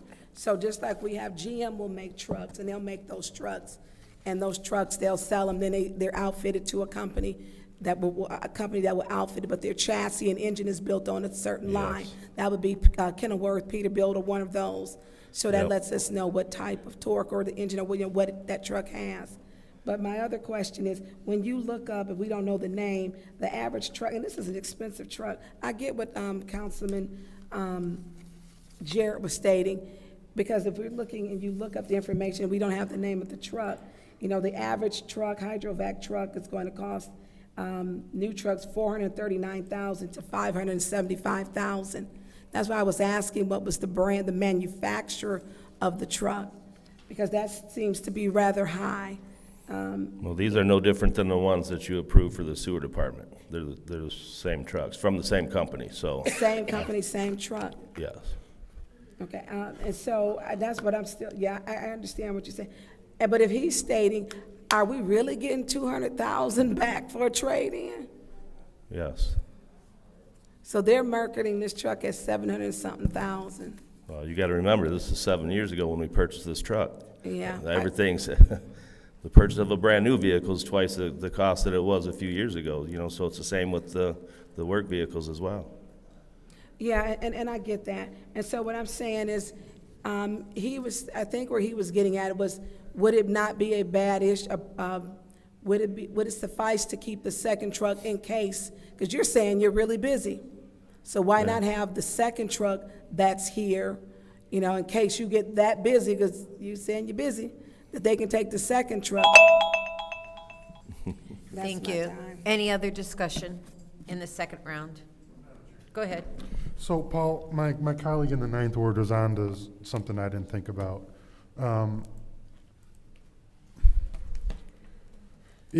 Are we sure that this 2019 is the oldest one in the city fleet? Yeah, the only two places that have them is sewer and water. And what are the years on the ones in the sewer department? He's replaced everything in the last few years, the last couple, 2 or 3 years, as far as his vectors go. So I guess my question is I've never seen one of these in the wild. So my question is, does sewer need 3 of them? That'd be like, yes. I mean, you'd have to ask him, but I mean, from where I stand, yes. Being here as long as I have, yes. So on any given day, we've got 4 of these out in the city working. Yes. He's always had 3 trucks. I know. Well, you know. Yeah, we implemented this to our fleet We've back in 2019. always used this crappy asphalt, and it comes up every year. So so past history precedent doesn't work. I hear you. I'm like, because this is not a normal pickup truck that we buy off. No, it's not. So I'm like, and I drive all over the city, all over the, all the time. I've never seen one of these vac trucks out there in the wild. I have. Have you seen 4 of them? I've seen one. I haven't. One at a time. You got to drive through the city, not around it. My question is, do they need 3 of them? Yeah, that's how they clean. Yes, that's for the sewer side. They have a whole different ball game over there. But they're not using these to. They're using them to jet and clean the sewer system, which they have just as much mileage of sewer in the city as the water mains that we have. So I mean, there's all kinds of work that we have to do with this equipment. So they're not using them. So they're not using them to necessarily remove dirt and do dig ups. They're using them for cleaning sewer. They use them so they have a sewer cleaning side and they have a construction side. So they're used daily for cleaning, but the construction side, they do the same thing like us. When they're out there repairing the sanitary or storm sewer mains and they need a vector, they'll bring the vector over to help them do the excavations. So they're using more on the vac side and not the. They're using them for both over there, and same with us. We have backhoes just like they do, but we also it's a very integral piece of equipment. It helps us out tremendously, and it saves the city a lot. I was thinking more on the jetting side. Yeah, no, we don't do no jettings on our side. Okay. Any other discussion in the second round? Any other discussion in the second round? Any other discussion in the second round? This is the vote to send 260053 to council. Ms. Priestley? Yes. Ms. Winfrey Carter is absent. Ms. Burns? Yes. Ms. Mashat? Yes. Mr. Pfeiffer? Yes. Mr. Jarrett? Yes. Mr. Alamin is absent. Dr. Lewis? Yes. Ms. Johnson? Yes. Vote is 7 yes, 0 no. The vote is 7 yes, 0 no. That will be sent to council. All right, thank you. It's now time for our special orders and discussion items. The first one is an audit, City of Flint audit update. Flint Housing Commission, it's a 15-minute discussion requested by multiple council members regarding the city audit update to include details about the status of the Flint Housing Commission audit. I do want to you can go ahead and start the time, because this is part of that update. I spoke today to the gentleman from Raymond, and they submitted a proposal to the Housing Commission, and I'm going to check to see how this ad. They received confirmation of it on the 9th, and I believe this letter actually that we received from the Housing Commission crossed paths, so the timing was different, but that has been submitted, but they have not heard anything on it. So I'll go ahead and who would like to start this conversation? Thank you. Hey, Mr. Moore, how are you? Good. Good. I was hoping because we received a letter. We don't have anyone here from the Housing Authority. No, we do not. So the request was to have someone, they sent a letter from the Housing Authority because you won't be able to answer these questions. Because as I'm going over housing debits that were sent, and on this one report, this is $31,000 in withdrawals. That's after the $9,000. And that's a lot. So I know our audit is going to be off because it was due, because we need to have their audit done. And was it their 24 or 25 was off? This would be the 25 audit. Yeah, I'm talking about the ones prior. They had issues with those too. The 24 audit we included, they had to make some adjustments because it didn't add up quite right. Oh, so here's a question. Have they received, because on one of this correspondence with the letter, have they received any of the $50 payments?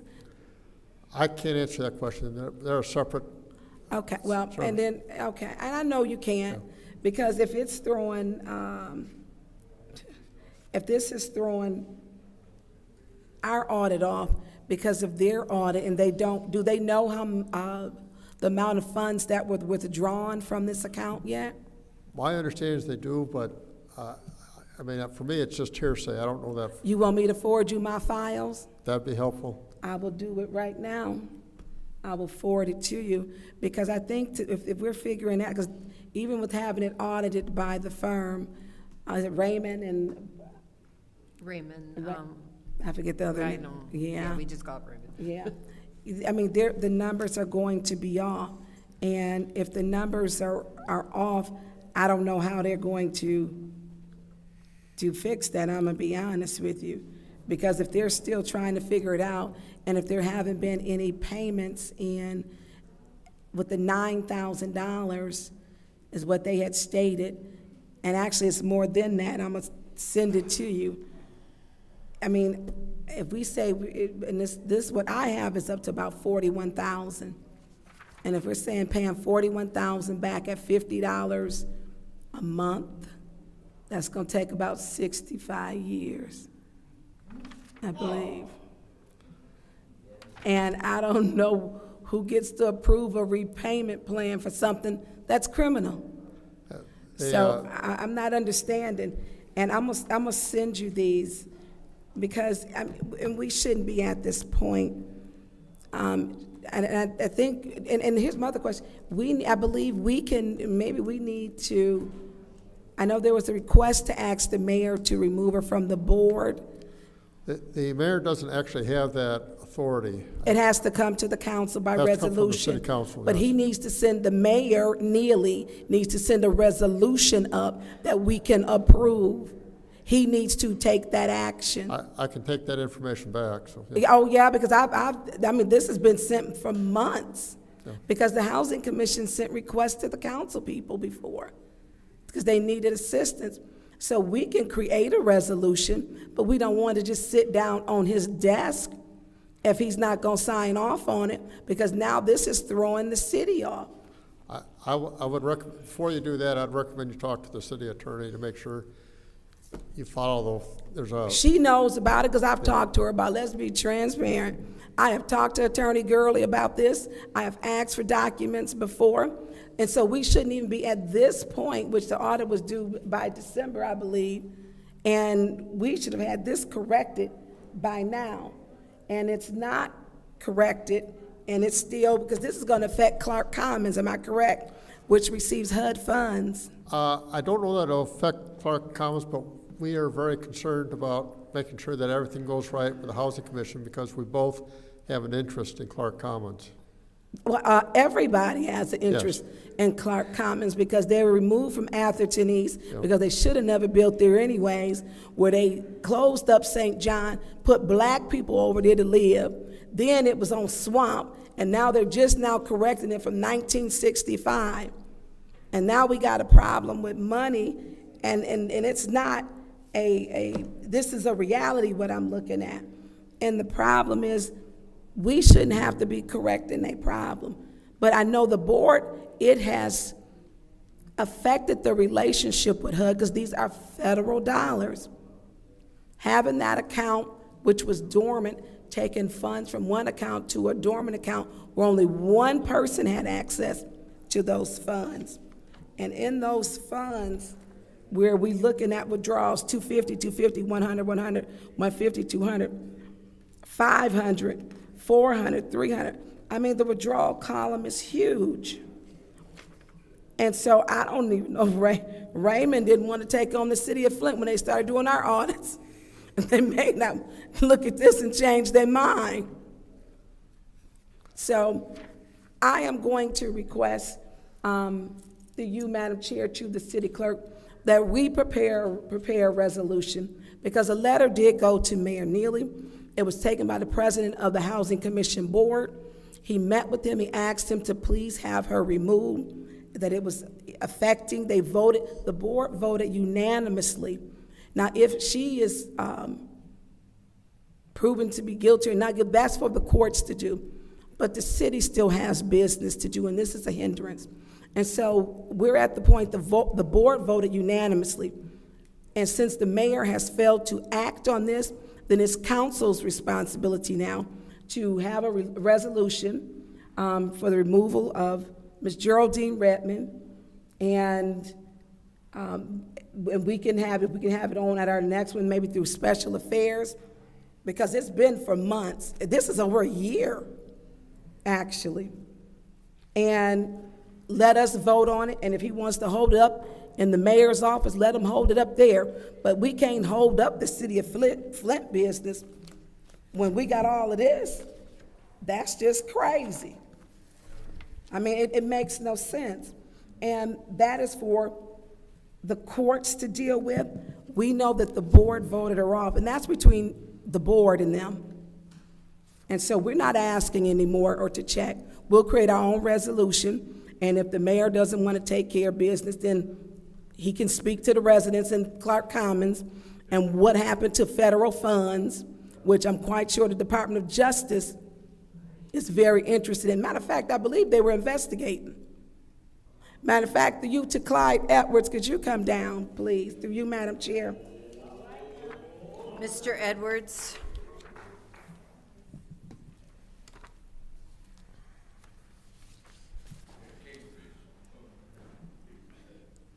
And Mr. Moore, I am going to send this to you.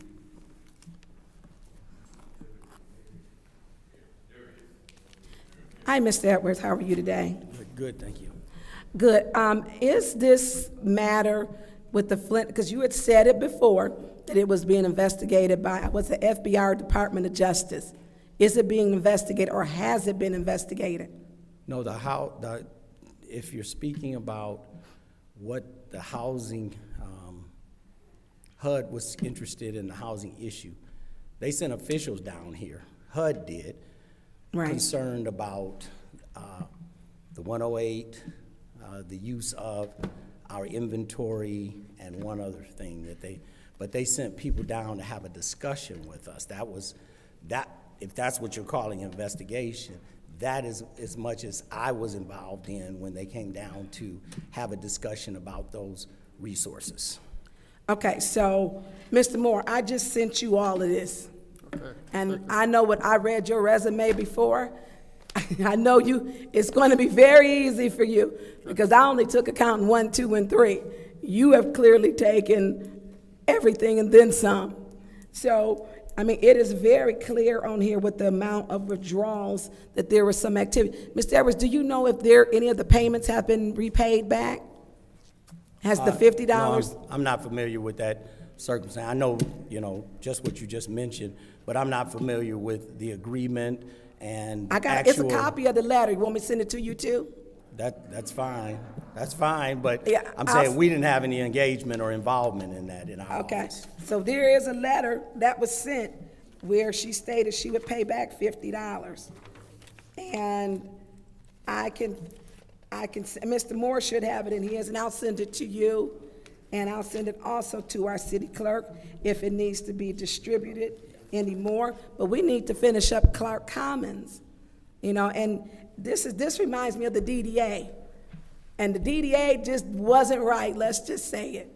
The DDA had that money missing on the P card, the credit card, and then voila, somebody gave a copy of a certified check, and then the DDA director was gone. And we still don't know how much was put on the P card. I mean, they paid for mink eyelashes, not just cheap, mink eyelashes, and other niceties. And so I'm gonna send this to you also. Request for information. Yes. Oh, What's your point? Through you to the speaker, when you say there's an agreement for the $50, who is that between? It is between Ms. Redmond, the Housing Commission, and then I was told the mayor. Okay. Yes. And I'll send this, all these, because you guys are readers too, so I'll send it to everybody because it's getting stuck. We have a whole HUD project, Clark Commons, which we don't need to have that stalled or anything. And I'm telling you this, I'm at the point where people cover for people and they need to stop it.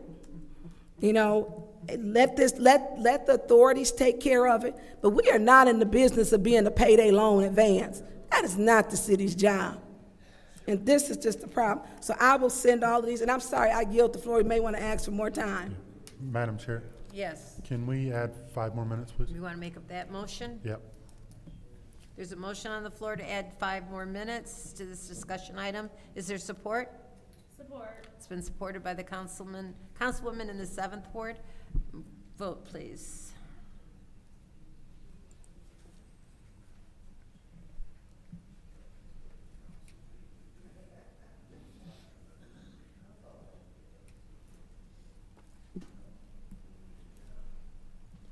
Ms. Burns? Yes. Ms. Machad? Yes. Mr. Pfeiffer? Yes. Mr. Jarrett? Yes. Dr. Lewis? Yes. Ms. Johnson? Yes. Ms. Priestley? Yes. Vote is 7 yes, 0 no. The vote is 7 yes, 0 no, so we're getting 5 more minutes. Madam Chair. Go ahead. And I certainly won't take up all this time. I'll yield to my other colleagues. But just to clarify, Madam Clerk, I talked to the city attorney last Monday, and I also asked you as well. Well, I asked the city attorney to get us a resolution for a public hearing. I've yet to see that, but were you able to confirm, Madam Chair, through you to the clerk, were you able to confirm if Ms. Redmond is still on the board? No, I was not able to confirm. It's my understanding that I believe she's still attending meetings. As a voting member? That I don't know. I just had it kind of secondhand, so I will try reaching out to someone on the board again. Okay. Because at this point, there is a cover-up with the $50 and still being allowed. There's no doubt that there's a cover-up trying to happen. So, Madam Clerk, can you follow up with the city attorney and see where the resolution to have the public hearing for removal? And then when that is ready, we will attach all of the documents showing the theft, and then they will be on the public record for the public to see of all of the theft that is happening. So as soon as that resolution, I'm going to attach every piece of documentation, because I think I have a banker's box of all of the documentation. I've spoken to the Housing Authority's former attorney. I've spoken to people within the Housing Authority office that want to be whistleblowers about this. So it's time to put this behind us, and the best disinfectant is daylight. So if we can just put this behind us, do the hearing. If she doesn't want to resign, then all of this is going to come forward, and after this is going to come forward, then maybe we have to do referrals to Layton or the state attorney or Request something. for information. What's your request? Thank you. Do you know some of the employees have reached out to the Eastern District Department of Justice already? No, I did not know that. They have. Yeah. So it's time to it's time to make sure that there's some kind of public knowledge of the corruption in the housing authority here, so that the money is used and designated for the folks that need it and not stolen. Because it's clear as day that it was stolen. There's bank accounts that were changed addresses from the housing authority mailing address to the person that stole it to their personal address, so they would only have access to that bank account. There's that level of corruption here. So I'm going to yield to my other colleagues, but Madam Clerk, if you can desperately find out that information and get with the city clerk, it'd be much appreciated, and I yield. Thank you. Madam Chair. Yes. To Mr. Pfeiffer, you said that you wanted specific items attached. Will you forward those items? Yes. And also to Ms. Burns.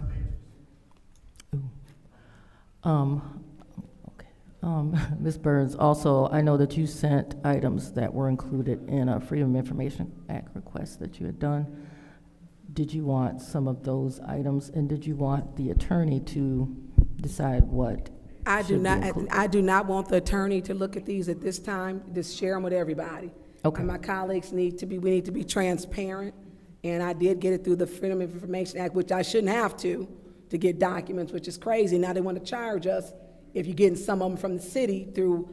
We got to FOIA everything. How we got to work for the city and pay for FOIAs? That's crazy.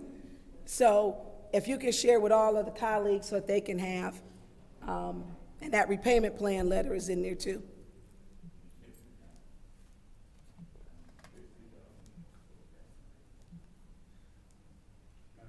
Go ahead. Oh, okay. Any other discussion? Anyone else? Anyone else? Pardon?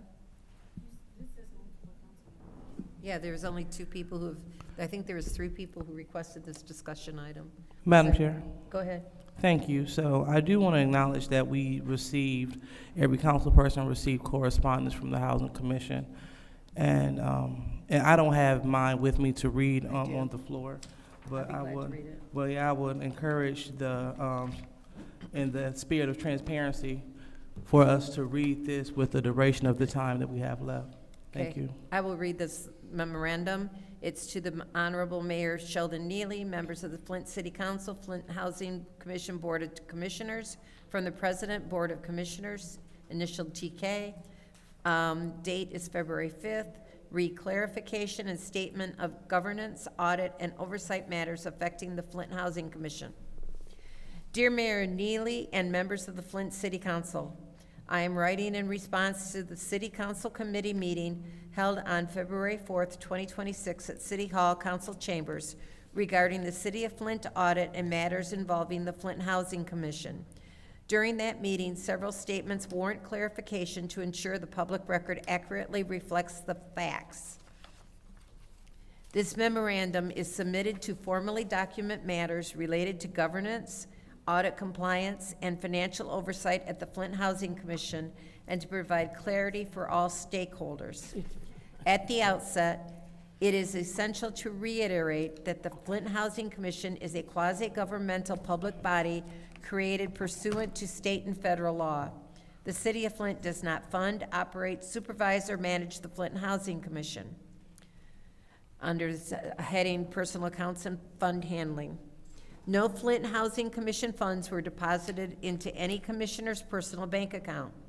The audit finding identified that a Flint Housing Commission business account included a commissioner's name due to her role associated with the resident council. As a corrective action, the Flint Housing Commission has implemented a strengthened banking control policy requiring no fewer than 3 authorized signatories on applicable commission accounts. Investigation and oversight. The U.S. Department of Housing and Urban Development Office, Office of Inspector General, is the only agency currently investigating this matter. To the Commission's knowledge, there is no investigation by the Department of Justice or the FBI. I would like another 2 minutes. I'll make a motion. This is the vote to add 2 minutes to the time.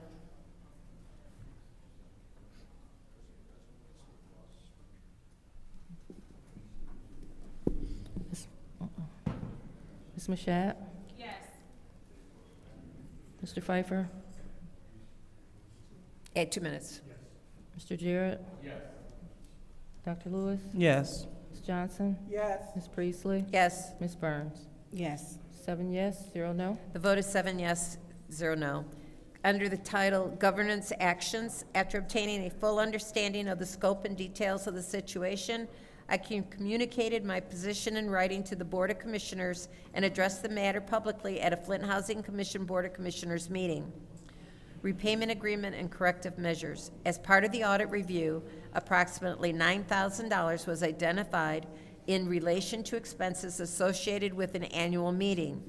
The repayment agreement addressed only this item and did not address cash withdrawals referenced elsewhere in the audit materials. City support for audit procurement. The Flint Housing Commission did request assistance from the City of Flint in identifying or locating a qualified auditor. The city did provide a recommendation. However, that recommendation has not resulted in securing an auditor. Ongoing improvements in leadership transition. The Flint Housing Commission has corrected the deficiencies that existed under the prior HUD recovery agreement and has been released from that agreement. While audit timing remains a serious risk, the Commission remains committed to improvement. Respectfully, President, Board of Commissioners, Flint Housing Commission.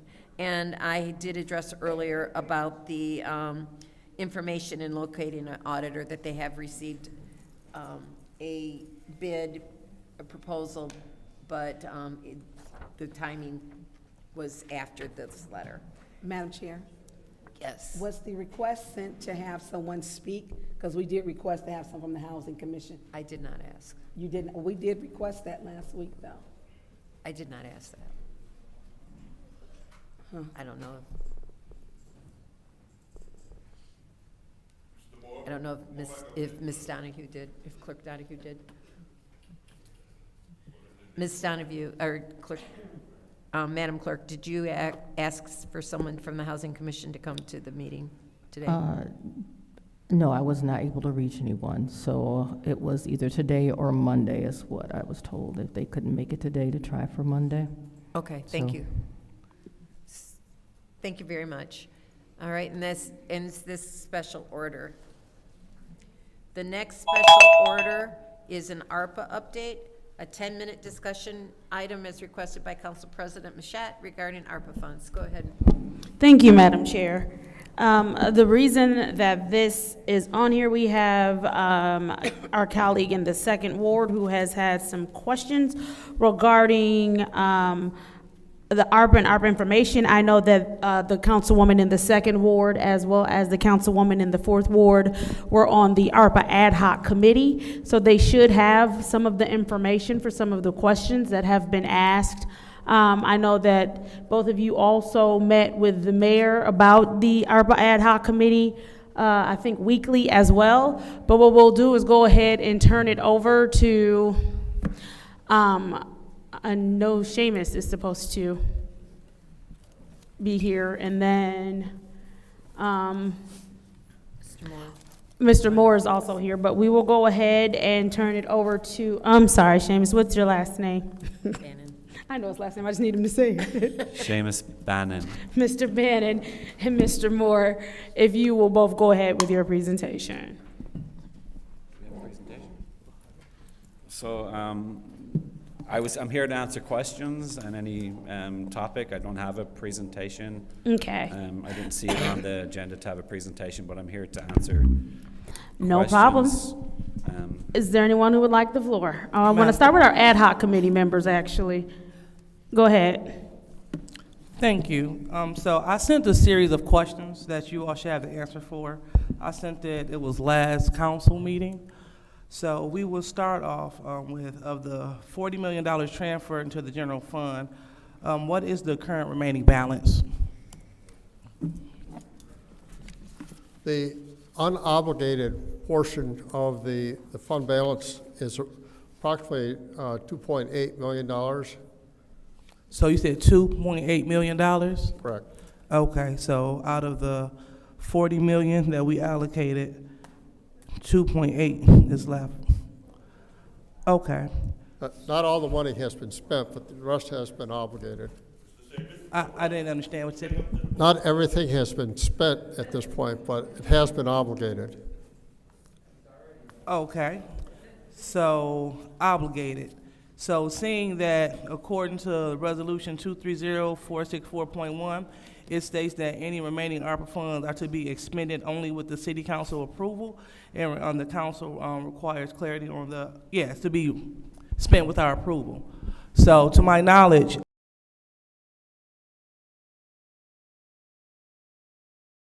I don't think that we had $38 million come through this body. So it's a little troubling to hear that it's allocated when that resolution specifically says that no money is to be spent in the ARPA category without the approval of this body. Request for information. What's your request? Madam Chair, through you to the speaker, are you aware that allocated simply means it was put in the general fund? I believe you voted yes for it to go there. So when he says allocated, that's what he means by it's been allocated.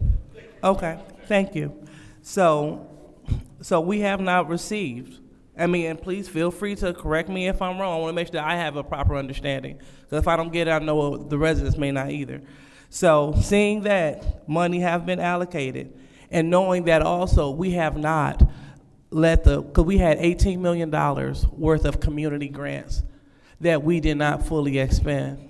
We didn't even go through all the categories. People are still wondering if they're going to receive ARPA dollars. So can you let us know what have the money been allocated towards? That's you have a document going around right now that speaks to the quarterly federal reporting that we are obligated to do. That breaks it down on a high level of what it's been spent on. I can tell you that there are projects that aren't fully spent right now, but the money has been obligated to be doing programming, but some of them haven't totally spent the money yet. But as we're all aware, they have a deadline of the end of the year to spend that money. So they still have time. 12/31/2026 is when they're, per the contracts, you're free to shake your head, but per the contracts that we execute with the entities, it stipulates 12/31/2026 in those contracts. Okay, well, I'm going to proceed with the rest of my questions, so I'll get them out so my colleagues can have some more time. All right, and so I also asked what is the total amount of ARPA funds that's spent to date. So how much interest has accumulated on these funds?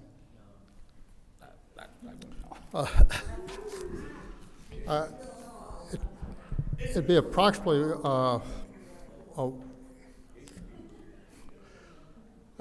I believe it's about $1.8 million that we have, but it's been a while since I've looked at that. I can get to that. So you said approximately $1.8 million? Right, now, that gets, those dollars are unrestricted. We can spend that anyway. Those are unrestricted dollars. Okay. So the interest is unrestricted, understood. That's correct. So we're talking about, since we had the funds since March 2021 until now, is $1.8 million? I'm sorry, I didn't hear the last bit.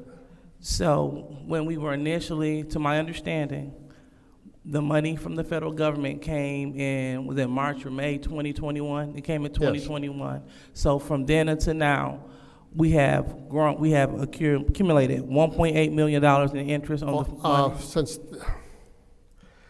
a lot of that, I'm afraid the number I'm stating is probably the number from the time when I started working here. What happened before, I'm not sure. I'd have to look that up.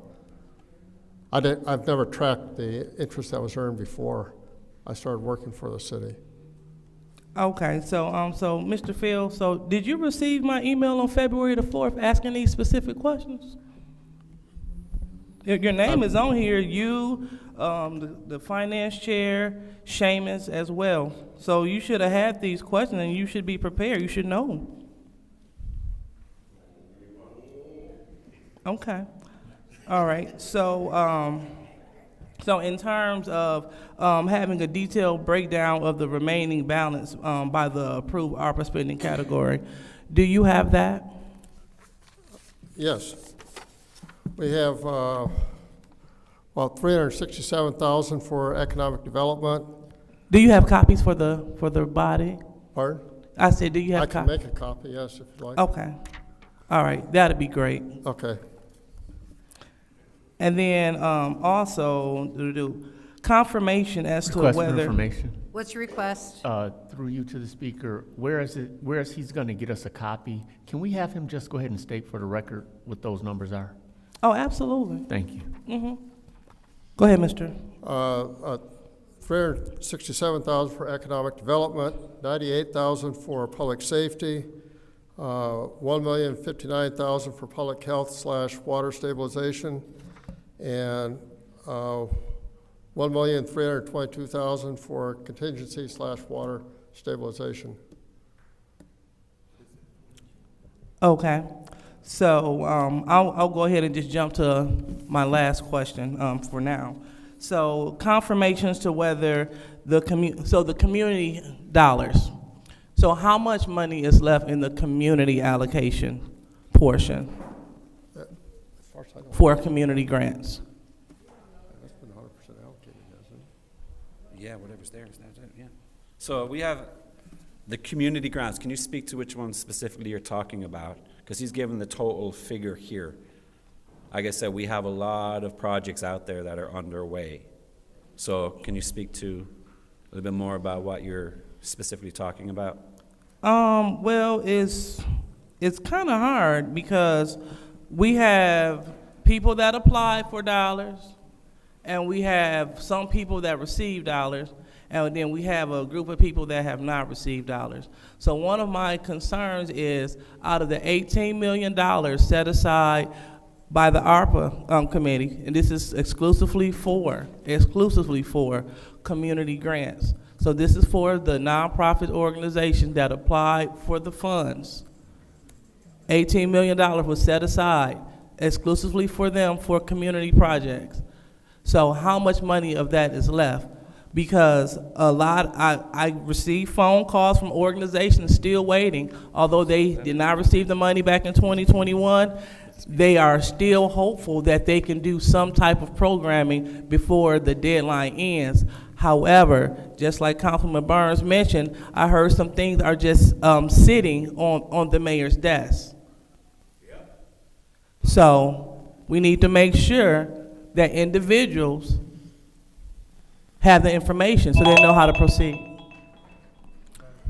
Yes. I don't know that 10 minutes was even near close to what we need here, so I'm gonna do 30 minutes.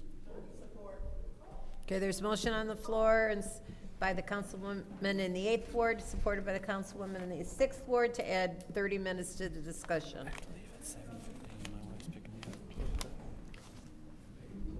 And this will be the vote. Mr. Pfeiffer? Mr. Jarrett? Yes. Dr. Lewis? Yes. Ms. Johnson? Yes. Ms. Priestley? Yes. Ms. Burns? Yes. Ms. Mashat? Yes. The vote is 7 yes, 0 no. The vote is 7 yes, 0 no. Go ahead. Continue. Are you? No, almost finished. And so that is one thing that it's a priority, because we don't want people that went through the process, and also technical assistance was paid to help a lot of organizations to get through the process, and to see that their proposals not even be considered or acknowledged, that's kind of disrespectful for the people that's doing the work. Okay? All right, so I'll go ahead and... There were, just so you know, I was able to get access to the ARPA at City of Flint website, and there was email sent out to those that did not. I know that was a question, I believe, was brought up at one council meeting, where those who applied that didn't get any funding, were they told that they didn't whatever succeed. And yes, there were emails sent out with a letter to entities. Now, was every single one of them? I don't know. I didn't have time to look through every single correspondence. I only got the access a couple of hours before I came in here. So, but emails and with letters were sent, and I can send you an example of one of those letters that was sent out saying that they weren't successful. So, but I can't. I'm not saying on the record that every single one of them received it because I don't know. Okay. Thank you for that. And again, I just want to state that one of the things that that concerns me is that when we allocate, so when we put the $40 million in the general fund, I would like to see how, and it says that council that we're supposed to approve any monies that's to be spent. So either someone is keeping these resolutions for a great day to just crash them down on council so we can approve them all before the money expires, or it sounds like there may not be some transparency here. So I would definitely turn the floor over to my colleagues. Thank you. Madam Chair. Go ahead. So, Mr. Moore, of the, you agree that we transferred $40 million, correct? Yes, well, it's just under that. Yeah, that, around that dollar amount. Okay.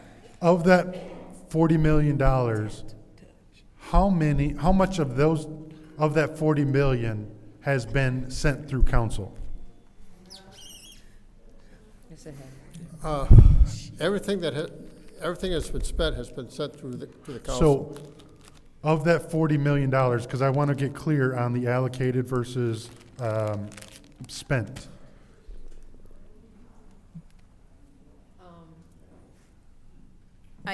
I think that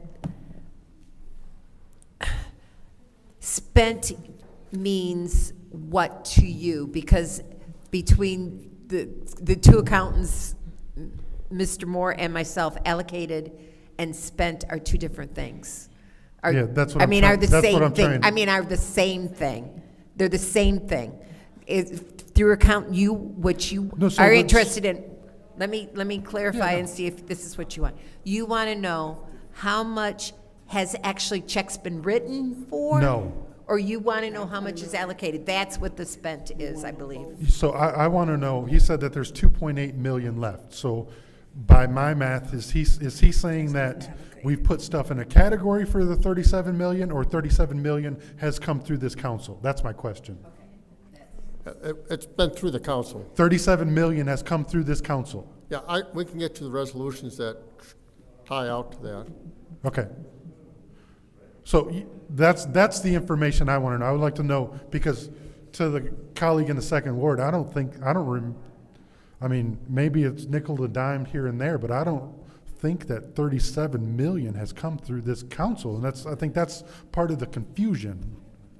15 would have been land bank. No, that was allocated. That was before. So when did Request for information. yeah, what is he? Request for information. What's your request? Through you to the speaker, can you share with me when was that money moved? It was moved at the end of December of 2023. 23. And at that point, It had to meet sorry to interrupt you. It had to meet a deadline. yeah, it had to meet the deadline for the state to get the extra money. And to that point, that $40 million that we allocated no longer has a 2027 date. I just want to be clear on that. That's right. No, but the contracts that we execute But stipulate the date. Just let you know, I spoke to the contracts. I spoke to the contracts. Yeah, I the understand contracts that. we do still stick But to that date if we put because that, we want them to it's my spend. time, sir. We It's my want them time. to spend the money It's my on time. It's my time. I want to be clear that if we put a 2027 date on any of those $40 million, it's on our own behalf. It's not because of the federal. Correct. Yeah, that's all I want to say. And the stuff that we allocated before that $40 million has the 2027 date. 26. Yeah. That's what I want to be clear. So Yeah. the 37 We're saying the same thing. I'm sorry, just a confusion. The $37 million that you're saying came through this council does not have a statutory date by the Treasury. That's correct. Good, I just want to make sure that we're clear on that. I don't think that sounds right, Dan. That's 100% right. No, I get what you're saying, the statutory date. Where is the 37 million at? No, that's what he's saying. He's going to give me he said he's going to get us a list of every. The state doesn't have a requirement, the city of Flint has a Right, requirement. right. We put that on our own. So Right. my colleagues are asking for a list of the 37 million that we've allocated, that you're saying that we've allocated. We can provide that, yes. Past that 2023 date. And I think that will confuse, or that will bring some clarity to say, yes, there isn't transparency, or we're just bad at math up here, and we've just been nickeled and dimed, because it doesn't seem to me that we have got $37 million worth of stuff that shows anything for that month, for those dollars. I mean, maybe we spend it on a truck here or there, but I'm just going through my head. I'm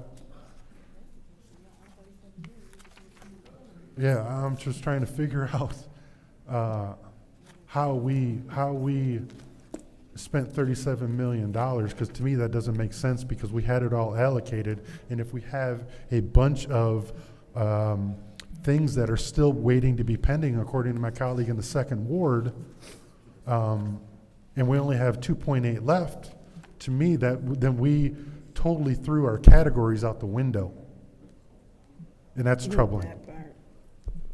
So when do you think you can get us a list of every ARPA transaction after the December 2023 transfer date? I think next week we could do that. Okay. Request for information.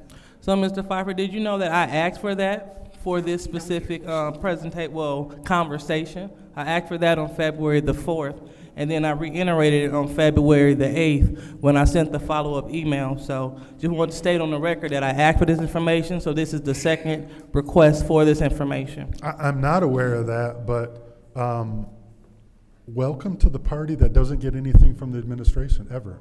Now you feel what we've felt for the past 4 years.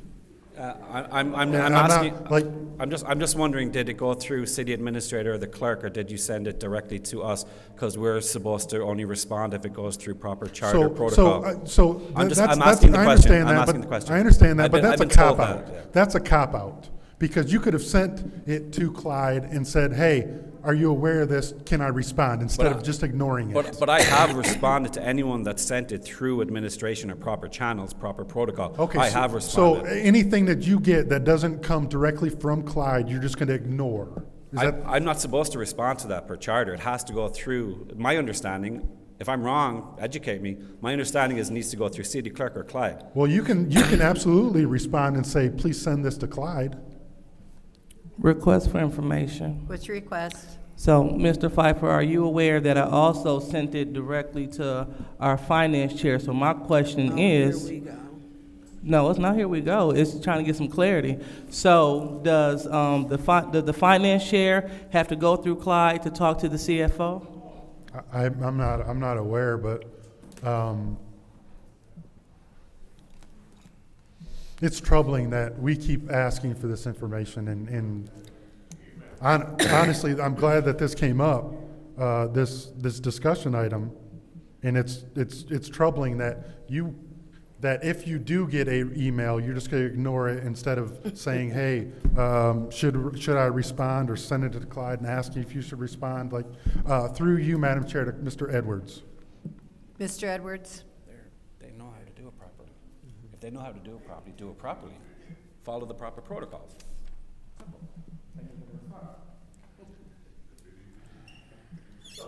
Yeah. RO. It's not simple, sir. It is. It's not Follow simple. the protocol. You know it, follow it. Please, according to our council rules, you must be respectful of our employees, and that was not respectful. He's not being respectful to me either. I was having a conversation here. Through you to Mr. Edwards, and my time's clicking. Yes, I called you up, Mr. Edwards. And I'm not trying to be confrontational. I'm trying to get answers because, like the second word councilwoman has stated, we can't get anything. Mr. Edwards, the protocol is, the administration's protocol is to go to, everything that we send goes through you, correct?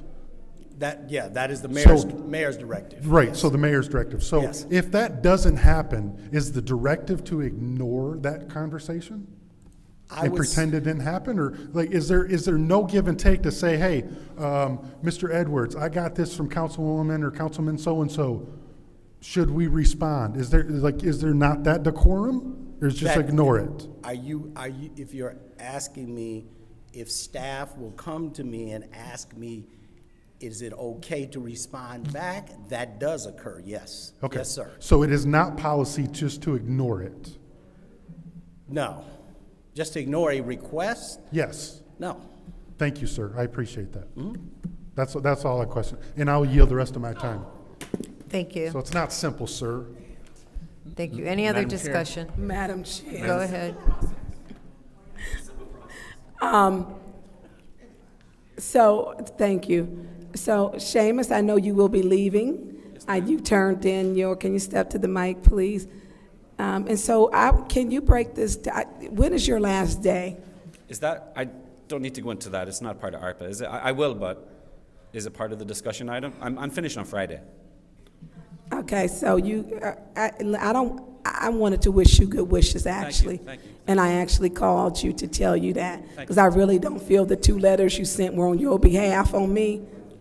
I really don't think they were. So my question is it a way that you can break this down simple so that it is to be understood at the lowest common denominator? The money that we have that has been spent, we need a spent category, we need an allocated category, so we can make it easy so people can understand. I just go by obligated, Right, unobligated. obligated is being, it's already, we can't use that. Yeah, But- it's in process. is Right, another in term to process, use again. I completely understand that. But I think then we're looking, because we have been asking for months. In May of 2020, Flint was given through Congressman Kildee the $94 million for ARPA. It has not been a transparent process. And so there is some frustration on this end. And it is to be clearly, to understand. So if you could break that down to where we can understand it. I had to take them to court because the court ruled in my favor, stating that the ARPA committee was illegally formed. They were meeting secretly. And so when we weren't a part of those meetings. They were not, the city clerk wasn't there. There were no minutes.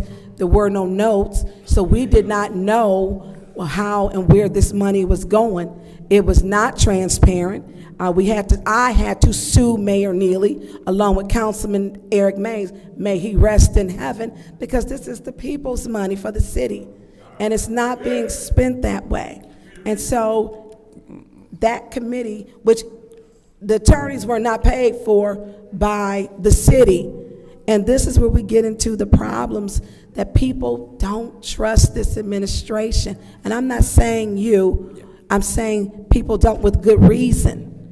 That committee was formed illegally, and they allocated the $94 million into certain categories for certain nonprofits, and it shouldn't have been done. And so when we sit and they're asking, and because we have to answer, it may just be me and you, but people call me from all over the city. I have to answer to hundreds of thousands of people.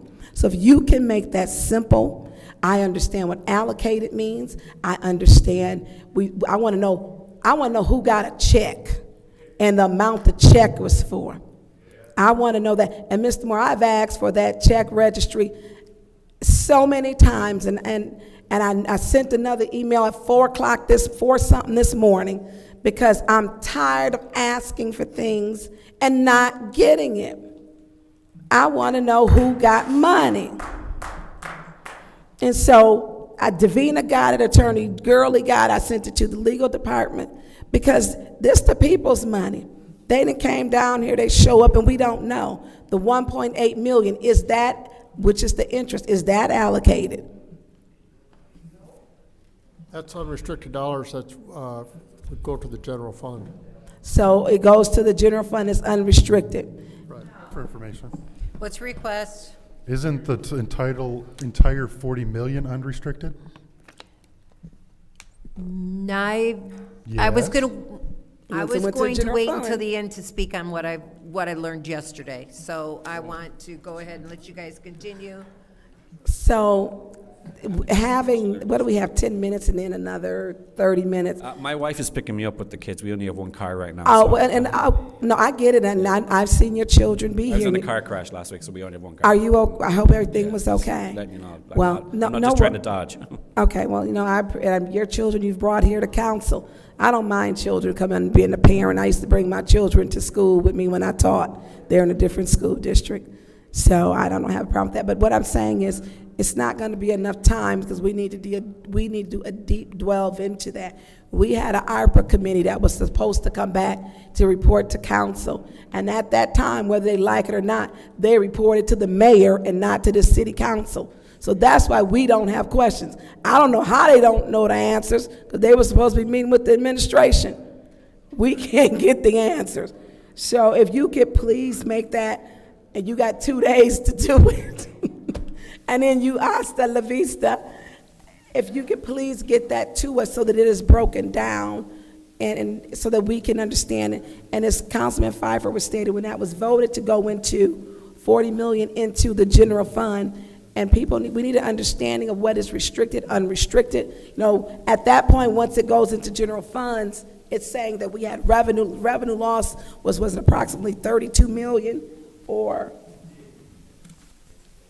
was it 32 million?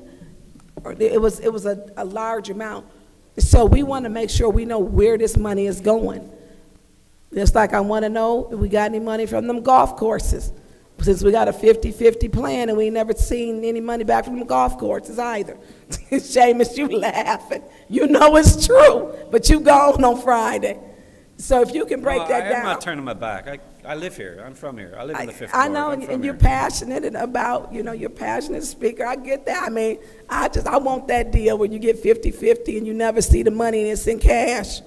So I'm going to yield the floor, but I think we need to do, you won't be here, a special meeting, and it's a great idea to have the questions present. I don't know, Mr. Moore, next time you might have to read them to be prepared. But we need clear transparency. What happened to our ARPA funds? We need to know. I want to see the checks. Who got a check? Who took that money that was direct deposited? Who received funds? I want to know that. Do I need to send an email? I would ask, based on what just happened, please do that. Please just do that, follow that, I'm and gonna I put- will respond like I always have when it's gone through that channel. Okay, I will. I think you got me blocked, Seamus. What? Was I that? think you got me blocked. No. You might have That's to unblock impossible. me, That's because I called to impossible. congratulate That's you on your new impossible. job. You can't block anyone. Okay, well, I'm gonna send it to you, because I wanna know who's got a check. And that we can understand, and if there is monies left, it needs to go to this community, and it does not need to go to Mayor Neely campaigning. It's not his campaign slush fund at all. So I'll shoot you that email. I yield the floor. Just CC Clyde, please. Our administrators, I'll please do CC that. Clyde. Thank you. Anyone else? Madam Chair. Go ahead. Okay, thank you. I want to make sure I'm clear also on these terms and what they mean, and what they mean depending on who's speaking to you, to who, and who is speaking. Obligations. Obligated means that we have a contract for somebody. The city council has authorized the spending of the money, and then we have a contract with an entity to provide the service. So, and I'm gonna say it back in my own terms to make sure I'm clear. So obligated means after it has come to council for approval, there's contract. That's correct. Okay.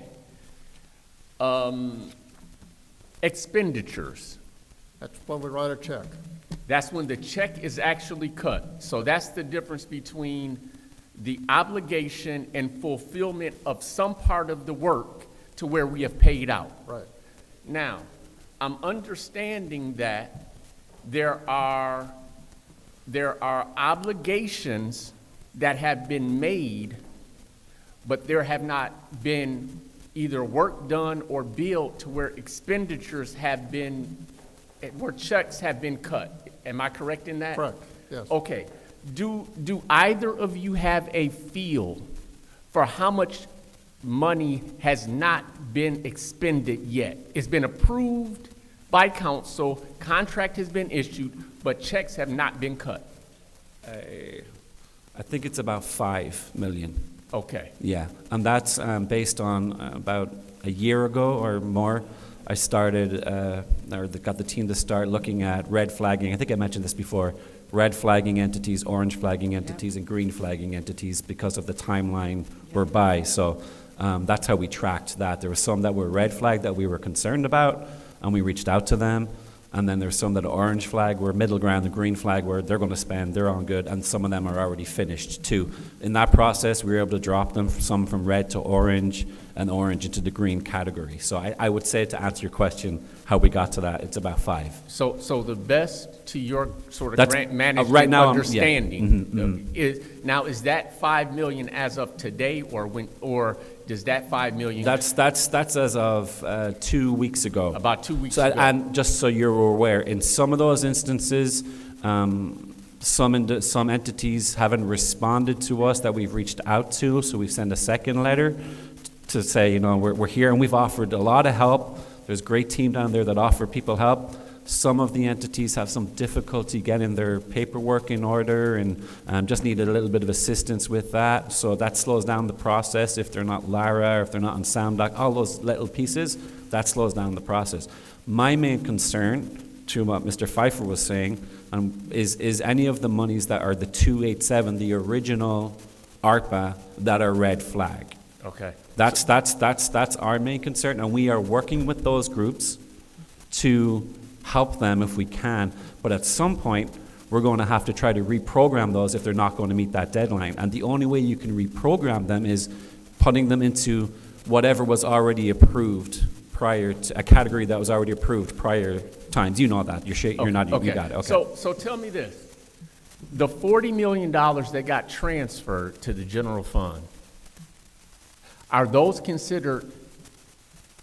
At what level are those considered obligated? Both to, when I, and this is my question, or this is why I asked the question, and I don't want it to be a gotcha, but it could be a gotcha.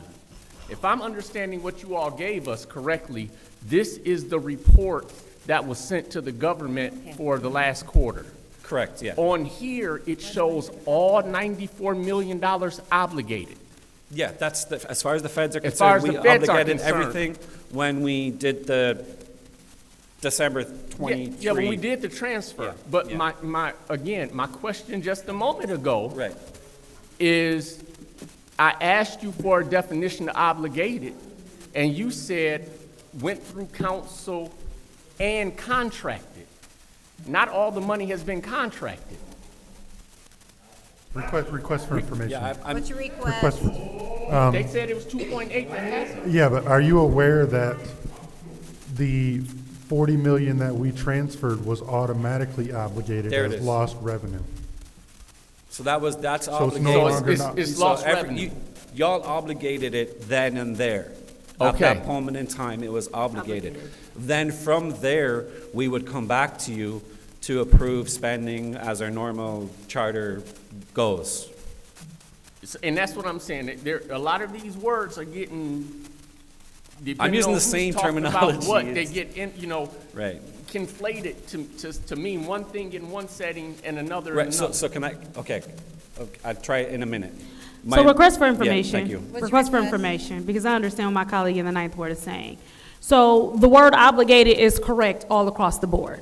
Once we put them in the general fund, those became obligated funds, and that's obligated as far as the federal government is concerned.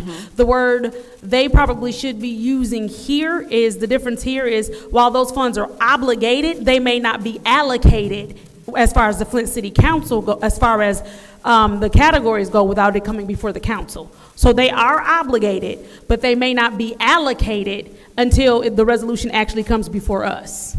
And it has to be allocated for the categories that we have. Okay. I'm going to sort of stop there. I follow what's being said. Yet, you know, there was a definition of allocated that said equivalent to spent. So I want to be, and I'm looking forward to seeing exactly how the 37 point whatever million was actually allocated between 24 and 25. I was here for some of 24, and I was here all of 25, and I know my memory is not as sharp as it was, you know, years ago. But some of that ARPA stuff I paid particular attention to, as you all would remember, because I had questions. But I yield now. If not, I'll take a couple of seconds just to talk about what I learned yesterday. Clarity, just Yes. if I may.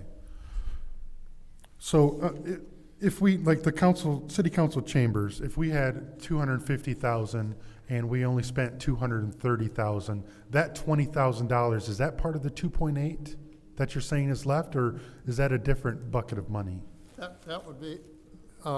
That would be obligated, that would not be part of the 2.8 million, because you still have the 20,000 that you could spend somewhere else. We have 2.8 left of the 40. Right. How much is obligated but not spent? Is that the 5 million? Yeah. That, okay. That's where we have a contract with entities, and let's say, to your point, But what if we didn't have the contract, like our council chambers is done, and I see that we spent less than we allocated, so. No, we have with this money, we have a contract with, we put in a contract in place to spend the money. So to your 250,000 example, if an entity was awarded per council for $250,000 and they've got a timeline to spend it, right now they may have spent only 200,000.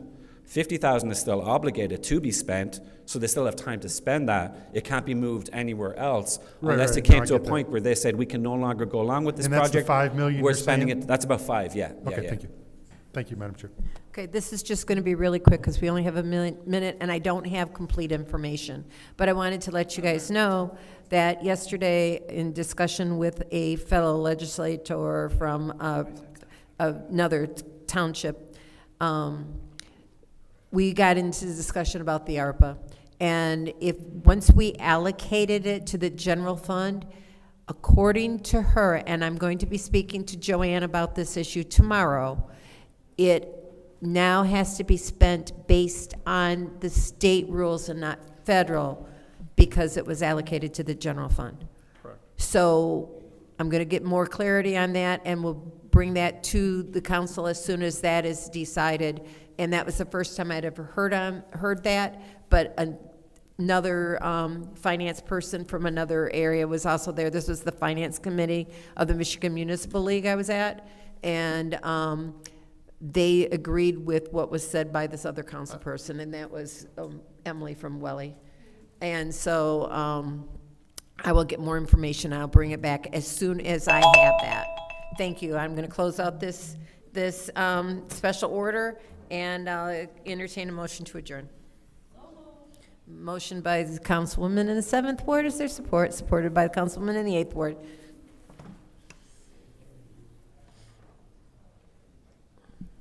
Mr. Jarrett? Yes. Dr. Lewis? Yes. Ms. Johnson? Yes. Ms. Priestley? Yes. Ms. Burns? Yes. Ms. Mashat? Yes. Mr. Pfeiffer? Vote is 7 yes, 0 no. The vote is 7 yes, 0 no. This Finance Committee meeting is adjourned at 7:24. Which one's next? Dennis.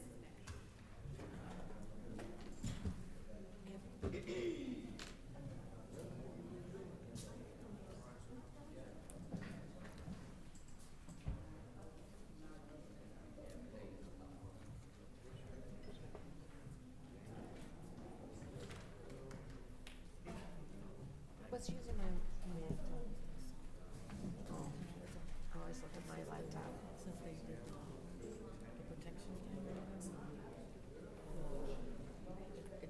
Oh, it is 2 minutes.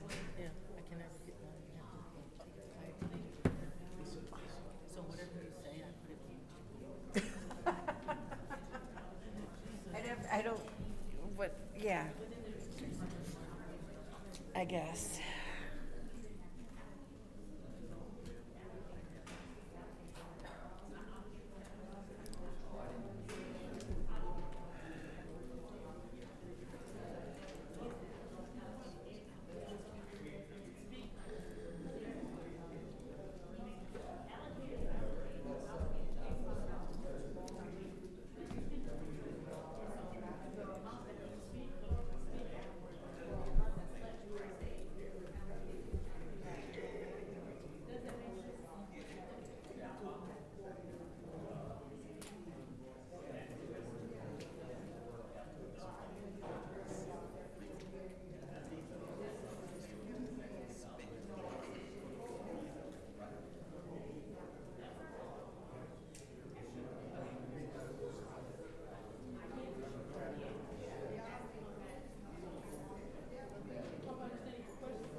Thank you.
No.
Support. Roll call, Madam Clerk, for the motion to adjourn.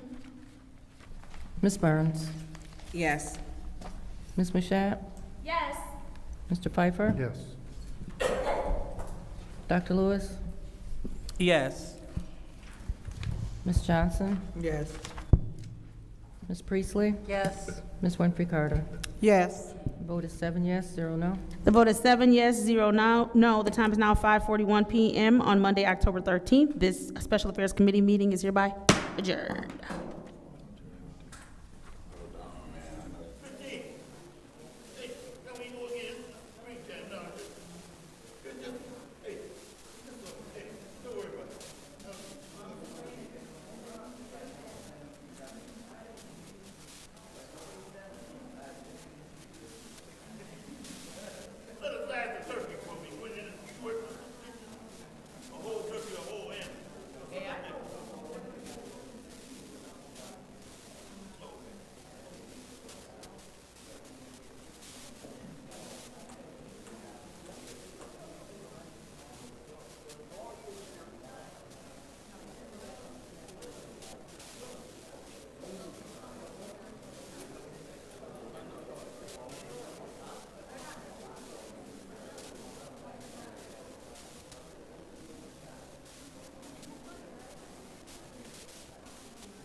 errors made on the committee agendas, and some of the resolutions had an incorrect number.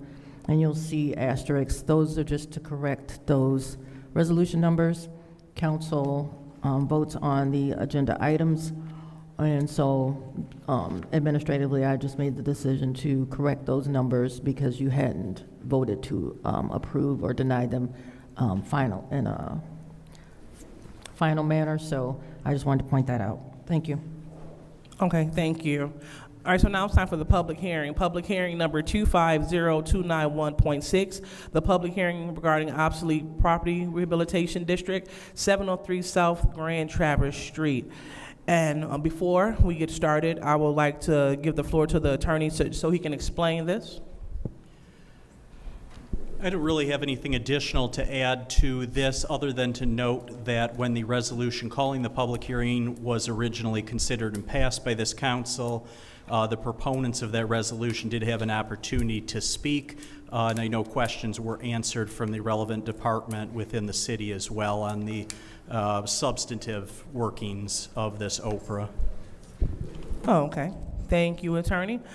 So now we will go ahead and proceed with the public hearing, Madam Clerk. So for public hearings, anyone that wishes to speak during this hearing would just walk up to the microphone, state your name for the record. You have 3 minutes to speak. Thank you. Stanley Wood. Obviously, if I'm not mistaken, this is the property that they're building the restaurant at, and that'll add some more jobs to the area. So I'm 100% in favor for this. That's it. All right, next speaker. Mario Mitchell. And I'm not mistaken, this is the property over on Grand Traverse where we're going to build this restaurant, and we the people had affirmed this, and we was here today to affirm it again. And welcome to Flint and the Grand Traverse, people's in the Grand Traverse house, just like Flint Osteopathic Hotel over there on Court Street. When they built it, they didn't want the public to know about it. But you peoples let us know that you're gonna build. That's the way you do business in Flint. That's for the record. We Flintstones. Welcome to Flint. We need some more restaurants in Flint anyway. Take that. All right, next speaker. I want to encourage those that do speak, please be germane to the public hearing. Any more speakers for public speaking? And please note that this is exclusively on the obsolete property rehabilitation. So this isn't public comment. This is just public speaking on that specific hearing. All right, seeing that we don't have any more speakers for the public hearing number 250291.6, I declare public hearing 250291.6 officially closed. Now moving on to public comment. First speaker, Madam Clerk.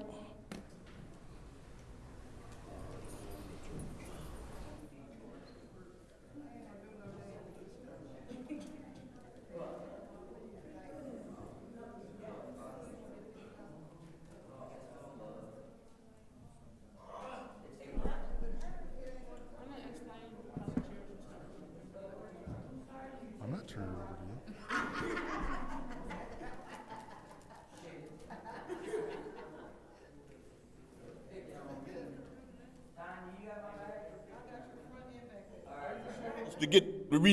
To knock them houses down before you can build.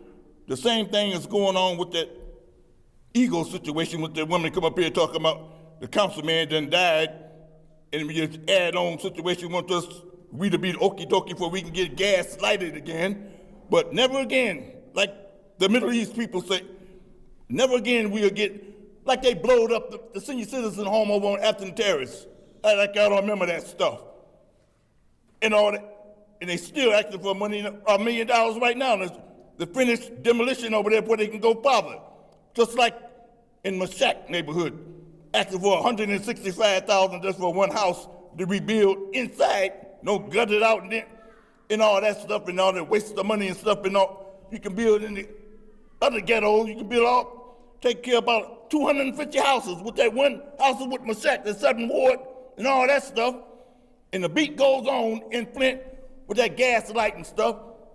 The woman in the 2nd Ward talking about, Miss Byrne was talking harshly at the woman. You don't have to apologize to them business peoples. You don't have to, they ain't no weak peoples. Don't apologize. They working for us. That's us. 8, and I'm bringing Government Operations Committee to order. Madam Clerk, roll call.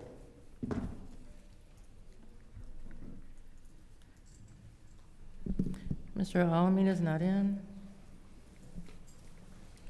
Dr. Lewis? Present. Ms. Johnson? Present. Ms. Priestley? Present. Ms. Murphy Carter is not in. Ms. Burns? Present. Ms. Mashat? Present. Mr. Pfeiffer? Present. Mr. Jarrett? Present. You have 7 members present. 7 members present. Reading of disorderly persons conduct.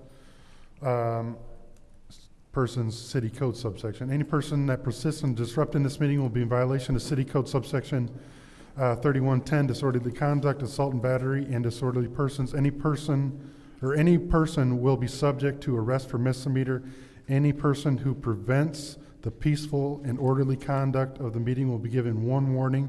If they persist in disrupting the meeting, that individual will be subject to arrest. Violators will be removed from the meeting. Any request for agenda changes or additions? Mr. Chair. Don't start with that, madam. It's too used to that. I'd like to add the resolution recommending the vacation of Baker Street between North Street and Industrial Street. Okay, that will be added. We will call that add-on number 1 and add it to the resolutions without objection. Any other additions or changes? Hearing none, Madam Clerk, the first public speaker, please. First speaker is R.L. Mitchell.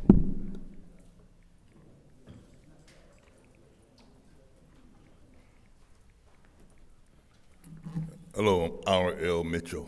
For the record, I want to Mr. Pfeiffer through the financial lady, Miss Priestley. I want to know. Could you state the state that said we don't have to report the $98 billion to the federal, but we can report it? We got to report it to the state. Could you announce that? Council person, a state who told you that? Because you could have just asked Madam Burns, she could have told you. Because it sounds like we trying to make the other state, if anything happened, and we go through could they be accounted for what calling us, acting like we puppets to another state? Okay, enough has been said about that, but in the meanwhile, the money with Mr. Moore, without money, you see how you're talking, him and this, I can't get their name straight, this bald-headed guy. I'll be calling him Heil Hitler, but Mr. Spicer don't say that no more. Because it might disturb them peoples in Grand Blanc, them kids. You see what they did last week when all of them walked out because ISIS was coming in and get 2 of them, and the student body wasn't going for it. That's what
United States.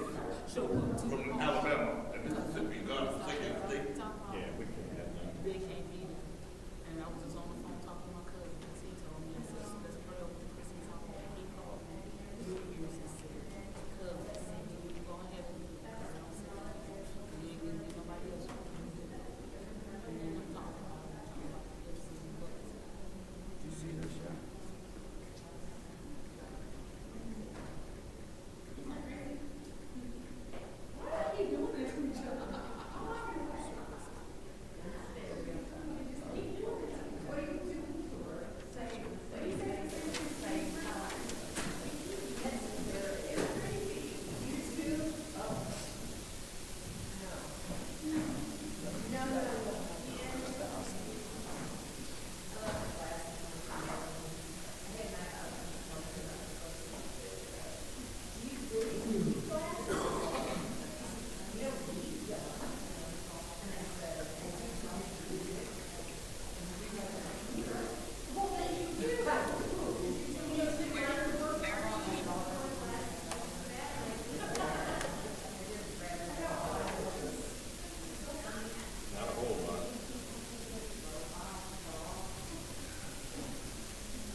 The time is now 4:30 p.m. on Monday, January 12th. I hereby call this Special Affairs Committee meeting to order. Roll call, Madam Clerk.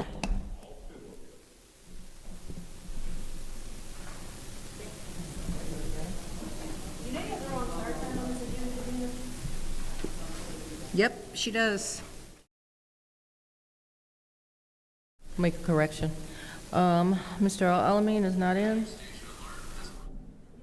I beg of you, please stop just voting. Ms. Johnson is not in. Ms. Priestley? Present. Ms. Winfrey Carter is not in. Ms. Burns is not in. Ms. Mashat? Present. Mr. Pfeiffer is not in. Mr. Jarrett is not in. Dr. Lewis? Present. You have 3 members present. We have 3 members present.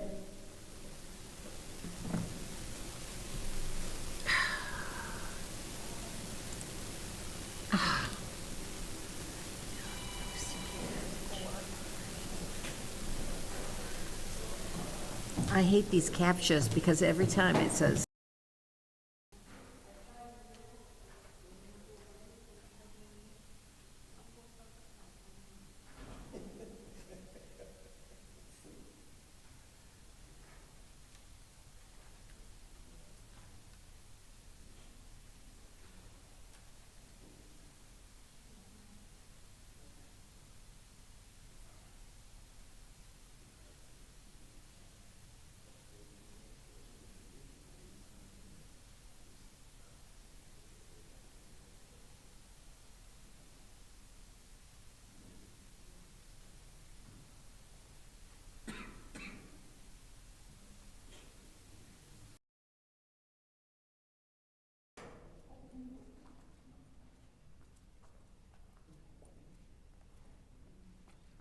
Hi, my name is Beverly Biggs Levy, 3rd Ward City Council. It's a shame you guys want to know where that 40 million went. You guys asked for it to go in the general funds, and now it's in the general funds. You just not want to know where it's at? Yeah. That is very strange. Long as y'all was getting y'all pennies and nickels and dimes and quarters, you didn't care about that 40 mil. That is a sad, sad situation. Homeless people out here, we feed homeless 3 to 4 times a week. We started at maybe 10, 12 people. Now we at 70, 80 people every time we feed. we're always asking for help. You walk around here and you see these people out here cold and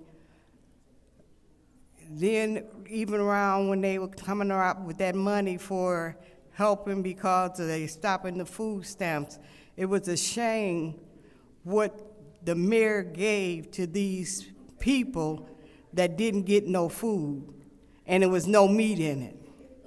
How you gonna give somebody something to feed them and it ain't nothing but a bunch of canned goods? He don't eat that. You know, what our problem is, we rather feed the homeless something we wouldn't eat, and that's sad.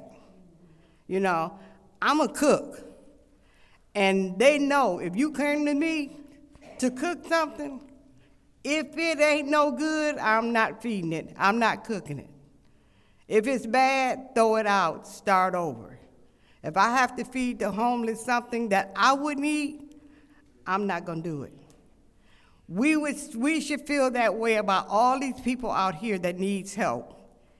Every one of them, standing on the corner, sitting on the porch, home, just in bandit houses. It is so sad that we sit here and we don't do right by our people. We need roofs, we need windows, we need doors. Nobody think about the people that needs. I'm here to help the people, not help myself. And some of you guys need to wake up and start doing the same thing. Have a blessed day.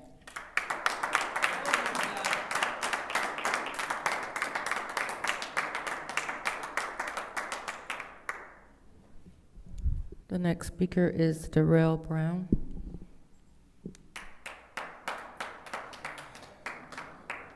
All right, I'm gonna try to make this quick. I'm gonna try to get through it without interruptions. All right, good evening, everyone. It's first of all good to be back. While I was out handling business for the community, I was doing a lot of studying, right? And what I was studying was the Flint City Charter. And I learned a lot of stuff that was important. According to the charter, council members cannot campaign from their seats. I'm not a council member yet, right? I'm not elected. So that means that I got the right to speak and campaign as a citizen. So my First Amendment right was violated, right, last time I spoke. That raised some concerns. There was clearly misinformation, whether it was intentional or whether someone simply didn't read the Flint City Charter. Either way, that is a problem, right? And that's another reason why I'm running. We need a leadership that educates the people, not misleads them. Leadership that understands rules and respect and rights of residents. See, me, I want to educate the 7th Ward. The 7th Ward needs someone who can work with anyone and get things done. We do not need a divided city. We do not need leadership that weaponizes systems and uses authority to silence the voices. Let me be clear. We need people who's gonna come in and do the job, love the job, and love the people. And I tell y'all, I would be willing to work with anybody on council, outside of council, because I actually love y'all. I don't care about the personal things. We can all do better in one way, form, or fashion. Let me tell you something. I would never use votes to direct money to my own nonprofit. Yes, I got one, but I would never do that, okay? I would never, I don't need no leaders to come in and try to tell me, hey, Darrell, you do this and backhand deals. I don't care. Those are the people that's not gonna like me. Is because I'm not looking for backhand deals. I'm looking for the interests of the people. So these are reasons why I'm running. I'm running because I'm already doing the work. I'm in the grassroots work. I'm in the community events. I'm in the community conversations. I understand the struggles because I live in them each and every single day. Being a single father, it is hard, right? Nobody don't come out and say, hey, Darrell, you need this, you need that. I'm doing it on my own, so I got to get it from off the mud. I love my son. And I love my son the same way I love the people. And I love each and every single one of y'all with the same type of heart. I want to see us all do better and do great things, right? I'm no saint, so I don't pretend to be. But isn't that Flint? We're not pretending to be saints. We all fell short some way, form, or fashion. Let's get back up, treat each other right, treat each other like we know what goes on. Be Flint strong. Walk out there and make it happen. And also, I'm here to hear the concerns. I'm here to hear the solutions and also the visions. Last thing I want to say is we need accountability, transparency, and I believe in leadership that serves everybody, not just themselves. Thank you.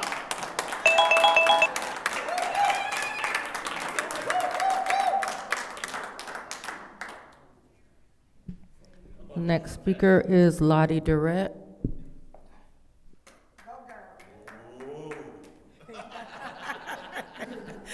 Hello, all. Good evening. I just have a couple things to say. Hey, young brother, go ahead. Go ahead, y'all go get y'all people in all the wards. Y'all come on back deep. Let them know y'all here to vote and y'all voices count. Because they don't think young men like you vote. They think only the seniors. Y'all form y'all a formulation, get these people here to vote. It's time for a change. Come on, brother, come on with it. I'm proud of you, man. I'm proud of you. Come on. Do your thing. So I came here because I got pulled over the other night. And listen, I'm going to be honest. Yeah, my headlight was out, but 75% of America don't check their headlights every day. You usually only check your headlights when you're traveling, going somewhere out of town, or it's a thunderstorm or snow or blizzard or something to make sure you could be seen. But I didn't appreciate the way the officer talked to me. No, I am not a criminal. No, I do not have a warrant. None of your business where I'm going. None of your business where I'm coming from. None of your business why my niece is in the car with me. Do not ask my passenger for ID because I am a licensed driver. I do have insurance and my car is registered. I got a ticket for no registration. But you know what? That's the dumbest ticket ever because if my car had brand new tags and insurance, it's registered. You don't tell me you might have to search my car. No, you will not search my car, sir. It didn't take 3 carloads of police officers to pull me over on a traffic stop. That is a waste of taxpayers' money. Dude, run my name. Please just run my name like I told him. Run my name. I don't want to hear this mess about if I don't have when I tell you I do have. And then another thing, went in the city and Hurley hook up to collect medical bills. So I get a letter the other day from a collection agency talking about city collecting for Hurley. Where they do that at in America? Then my water bill is so unconstant. It's been the same 2 people in my household for the last 10, 15 years. I don't appreciate it. I'm watching everybody. I come from a family of 6 generations of voters. Because I don't say much don't mean I ain't doing much. Me and my family watching. And one more thing, Miss Judy, my church on the dead end down there on Wyoming, I think y'all should plow down there so we can get in our church every day. We shouldn't have to drive snowmobiles to get into the church parking lot because it's on a dead end street. That's pitiful. You know, do better. You know better, do better. Do the Delaware as well. But I'm just here to tell y'all, I am a family of 6 generations of voters that can vote. My grandparents have produced 170 from some offsprings. Believe me, most of us are old enough to vote. So keep that in mind when y'all see me.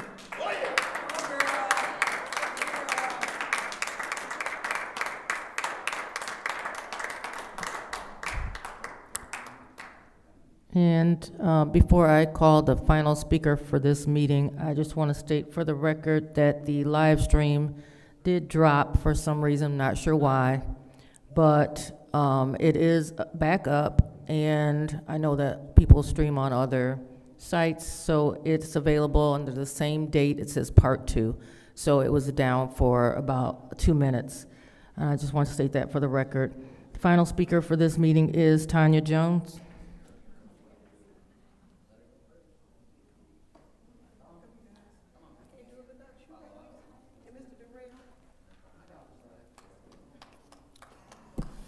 Good evening, my name is Tanya Jones. I'll be out here advocating for my son that's part of the opioid crisis and the homeless. I'm here because I reached out to some pastors and pillars of the community. They didn't reach out back to me. And Mr. Darrell Brown, right here, came out in right here, the color of law. This is Chris. We found him in an abandoned building. He got his hair cut today. And Darrell and Michael Clack came out, because if he needed a wig, I can help him. Wow. If he needed some lipstick, I can help him.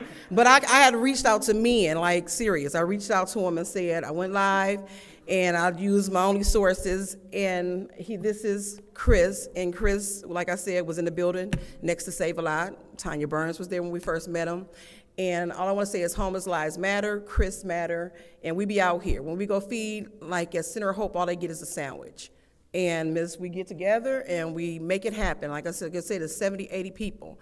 And I just feel like family services. He part of family services. My son is part of family services. These people, a lot of people is part of family services in Flint, Michigan, and they out here homeless. It all goes together. I mean, Tanya Burns told me the people to, connect with, whatever. That's a different place I have to go, and I'm going to address it. But I just want people to know the opioid crisis is real. He's not on drugs. He's autistic, just like my son is autistic. He's high function, but he's matter. The guy that froze in the building, I met a guy, I thought he was a veteran. He was not a veteran. Both his legs was gone, his arm was gone, and basically it was from they froze, and they had to be amputated. So I thought he was a veteran, and I really thank Darrell. I want to thank him publicly, and I want to thank Color of Law from basically supporting. My son's birthday is tomorrow. I don't know where my son is at. Last time I seen my son walked to family service to get a check to go get some drugs, okay? So I was just staying strong, and I'm glad I got support, and I just want to tell council, you guys, is voting, it's election time, and please vote. What's going to make a difference if y'all vote? This has been hard, and I've been learning, and maybe I'm a little extra sometime, but I just feel like, what I'm saying, we the people, we all just need to come together and just do this. So I want to say, Chris, I'm proud of you. Have anything that you want to say, babe? Thank you for everything y'all did to me. All right, take care, have a good night.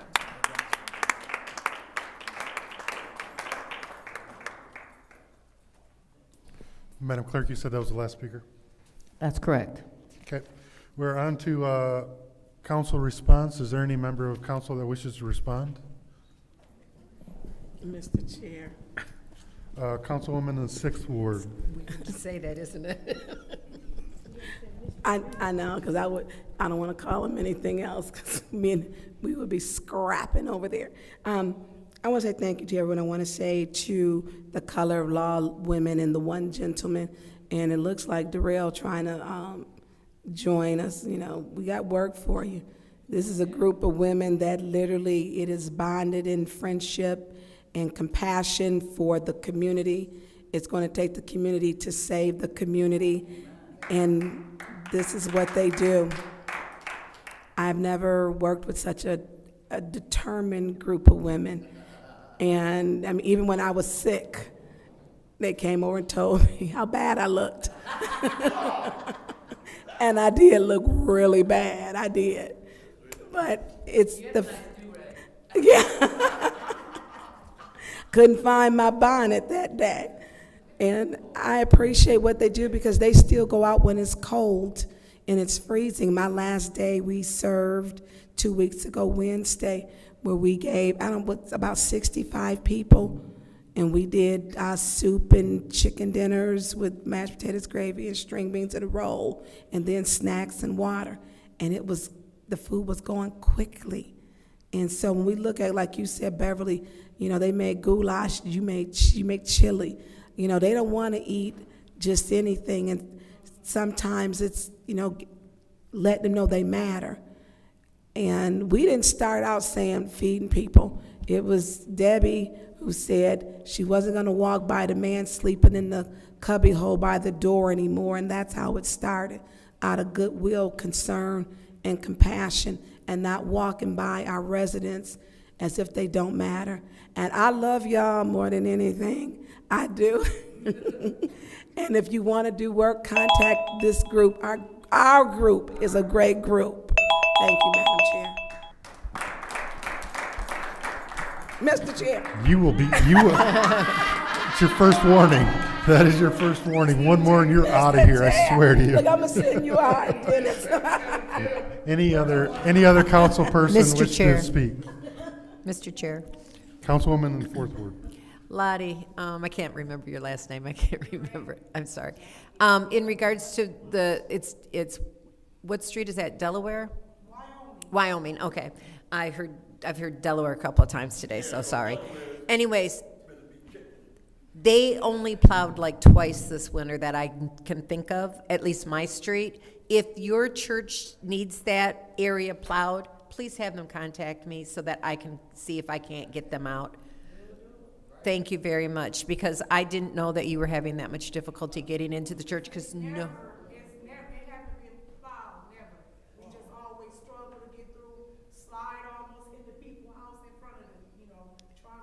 Okay, this isn't, you can't do back and forth, but I will be glad to take care of that as long as I know about it.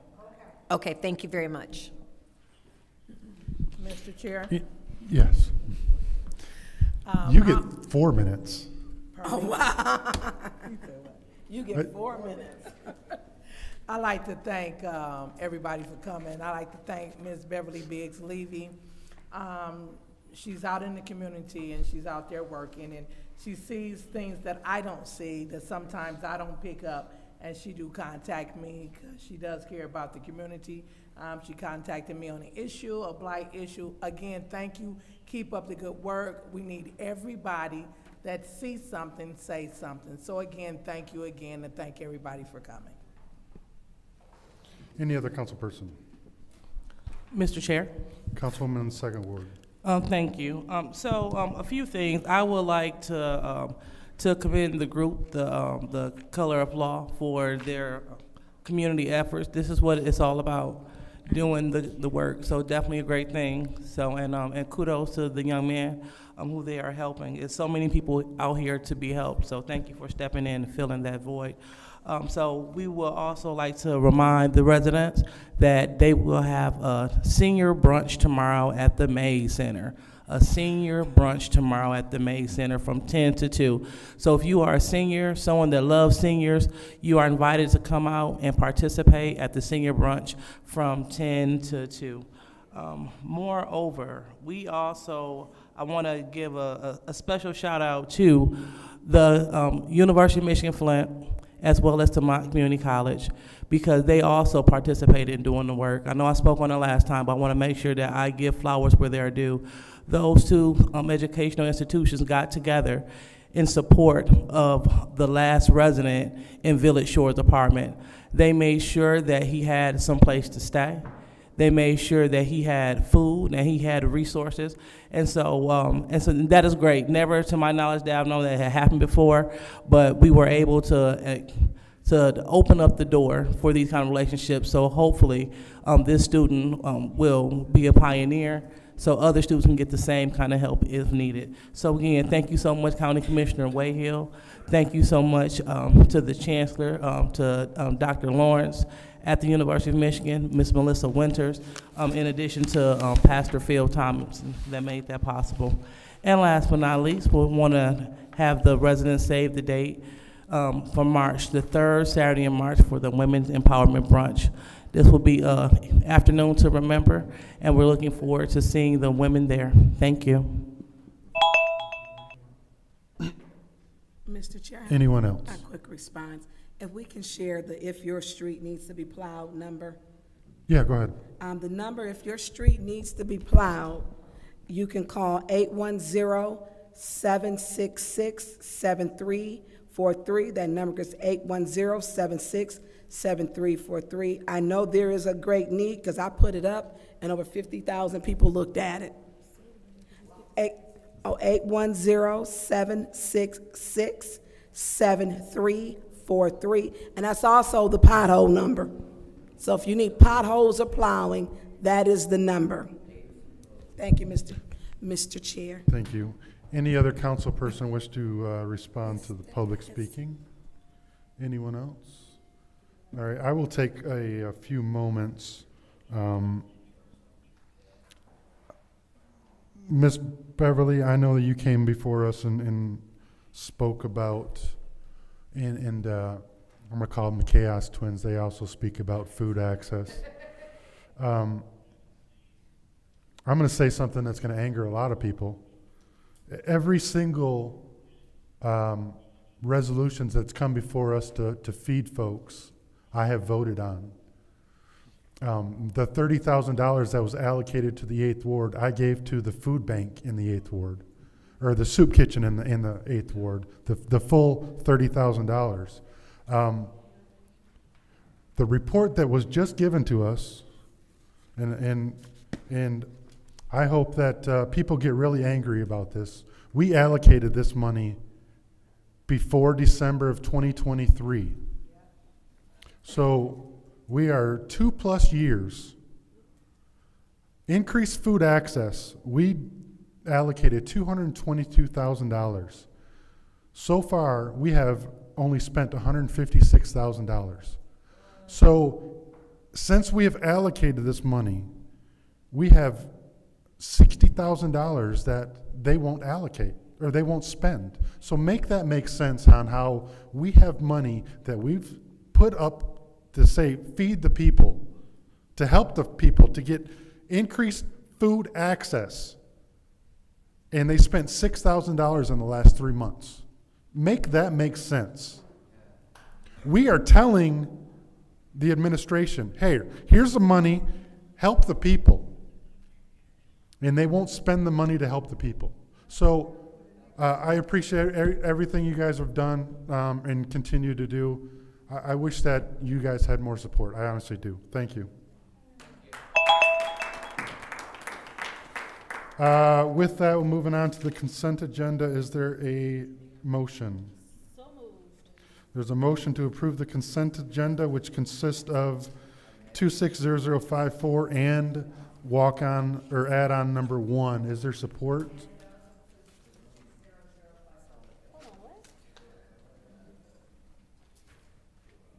And 56.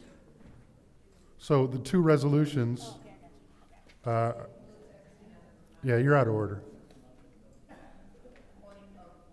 Yeah, I got it.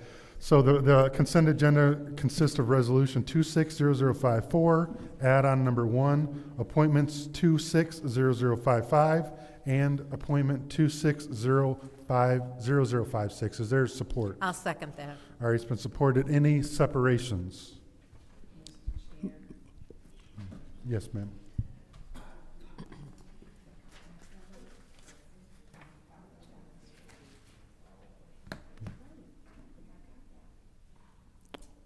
Mr. Chair, Yes, ma'am. can we separate resolution 260054? 260054 has been separated. Any more separations?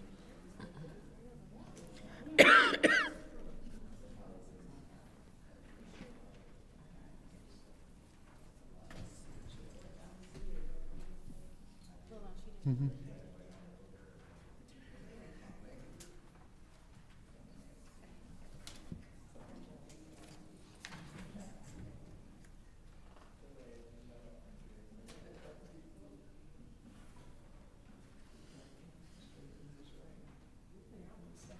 Yeah, she already separated it. Any more separations?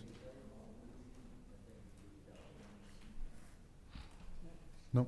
Okay, then the consent agenda will consist of add-on number 1, which is the resolution recommending the vacation of Baker Street between North Street and Industrial Street. Appointment 260055, the appointment to Historic District Commission Justin Wettenell, and the reappointment to the Planning Commission, Mr. Robert Wesley. Then that resolution is 260056. Madam Clerk, roll call.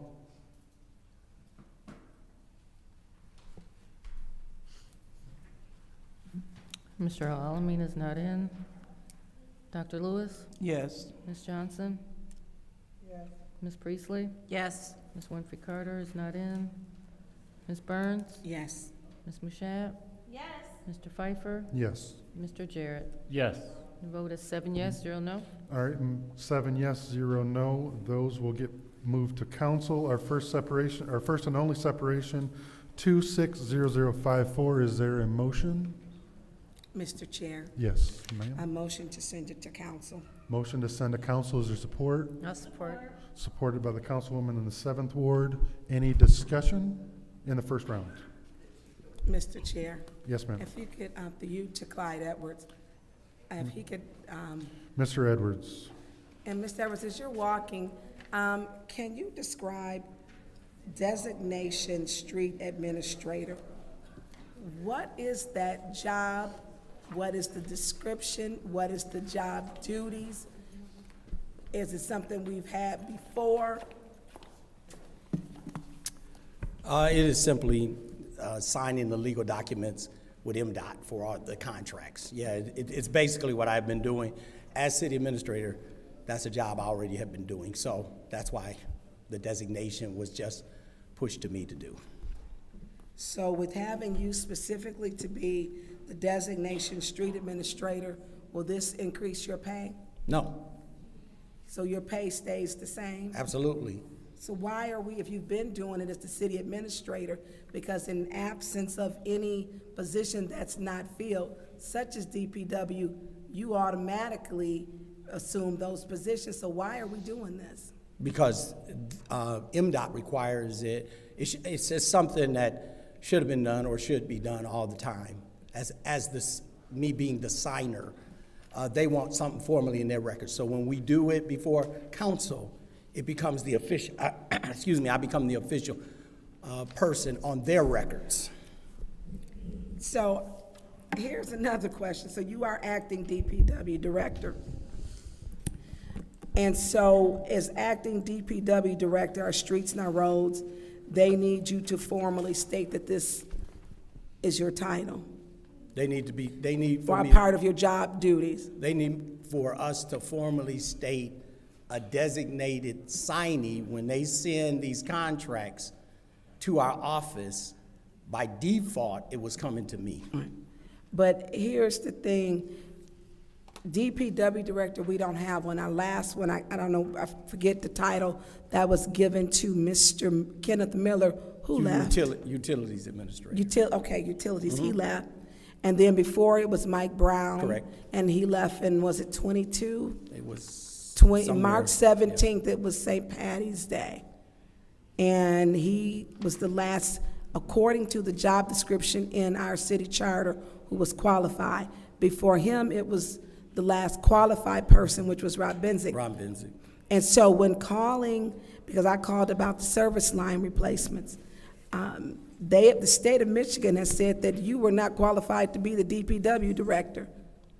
I'm not the person that actually signs the various documents that Eagle requires as official. Okay. And that's totally okay with them. They've never said, if they've said that to you, they've never said that to me. Put in an email. Never said it to me. They've accepted all my Eagle signature documents that were relevant to anything that was going on. Well, I assume we have to have someone to sign off. And But as a all of- full-time, and you've hauled into different times being the DPW director, which to me, we can't keep people here at the city of Flint. We just can't. And they go and work for other municipalities and not ours. And so you're saying they won't accept the documents anymore if you sign them unless you are the designation street administrator? This is simply the appropriate way to do business with MDOT. That's So you're basically it. saying since 2019, 20, 21, 22, 23, 24, 25, this administration was doing it incorrectly and knowingly? This simply is the official. This is simply the correct way. Not that we were doing it the wrong way, but the official way now is to make sure this designated person is on file with MDOT. They're the ones that accept it. They put my name on all of the documents and contracts that they sent here for us to validate and verify. They accepted that.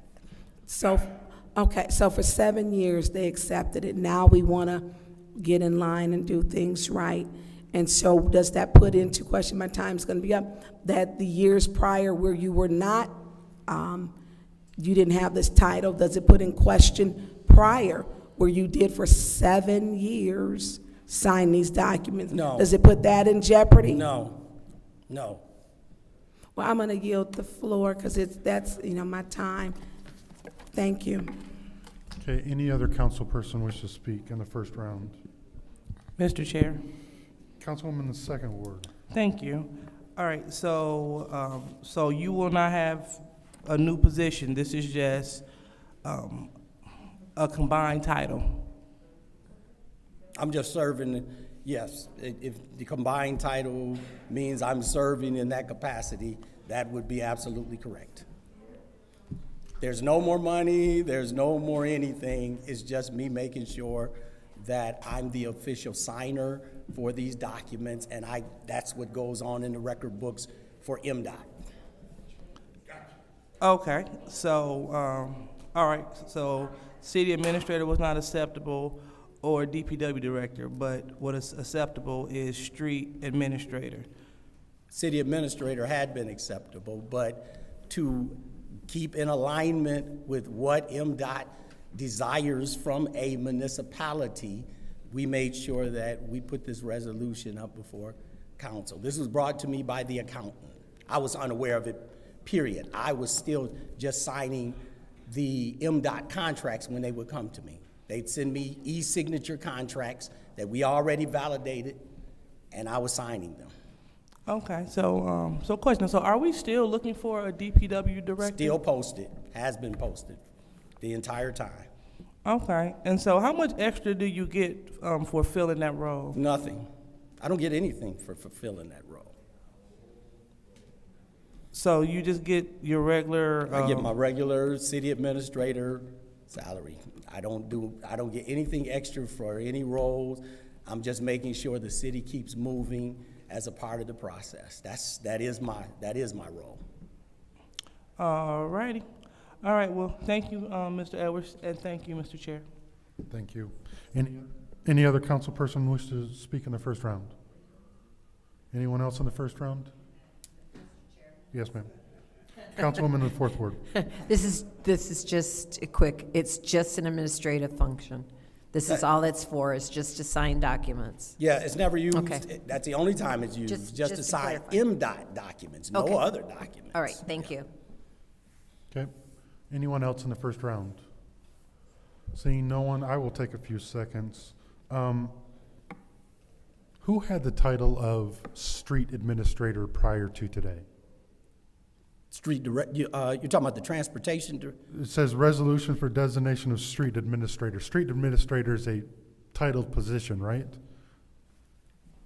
No, we have a transportation director. So a street administrator is not a titled position that the city has? Not that I'm aware of. Okay.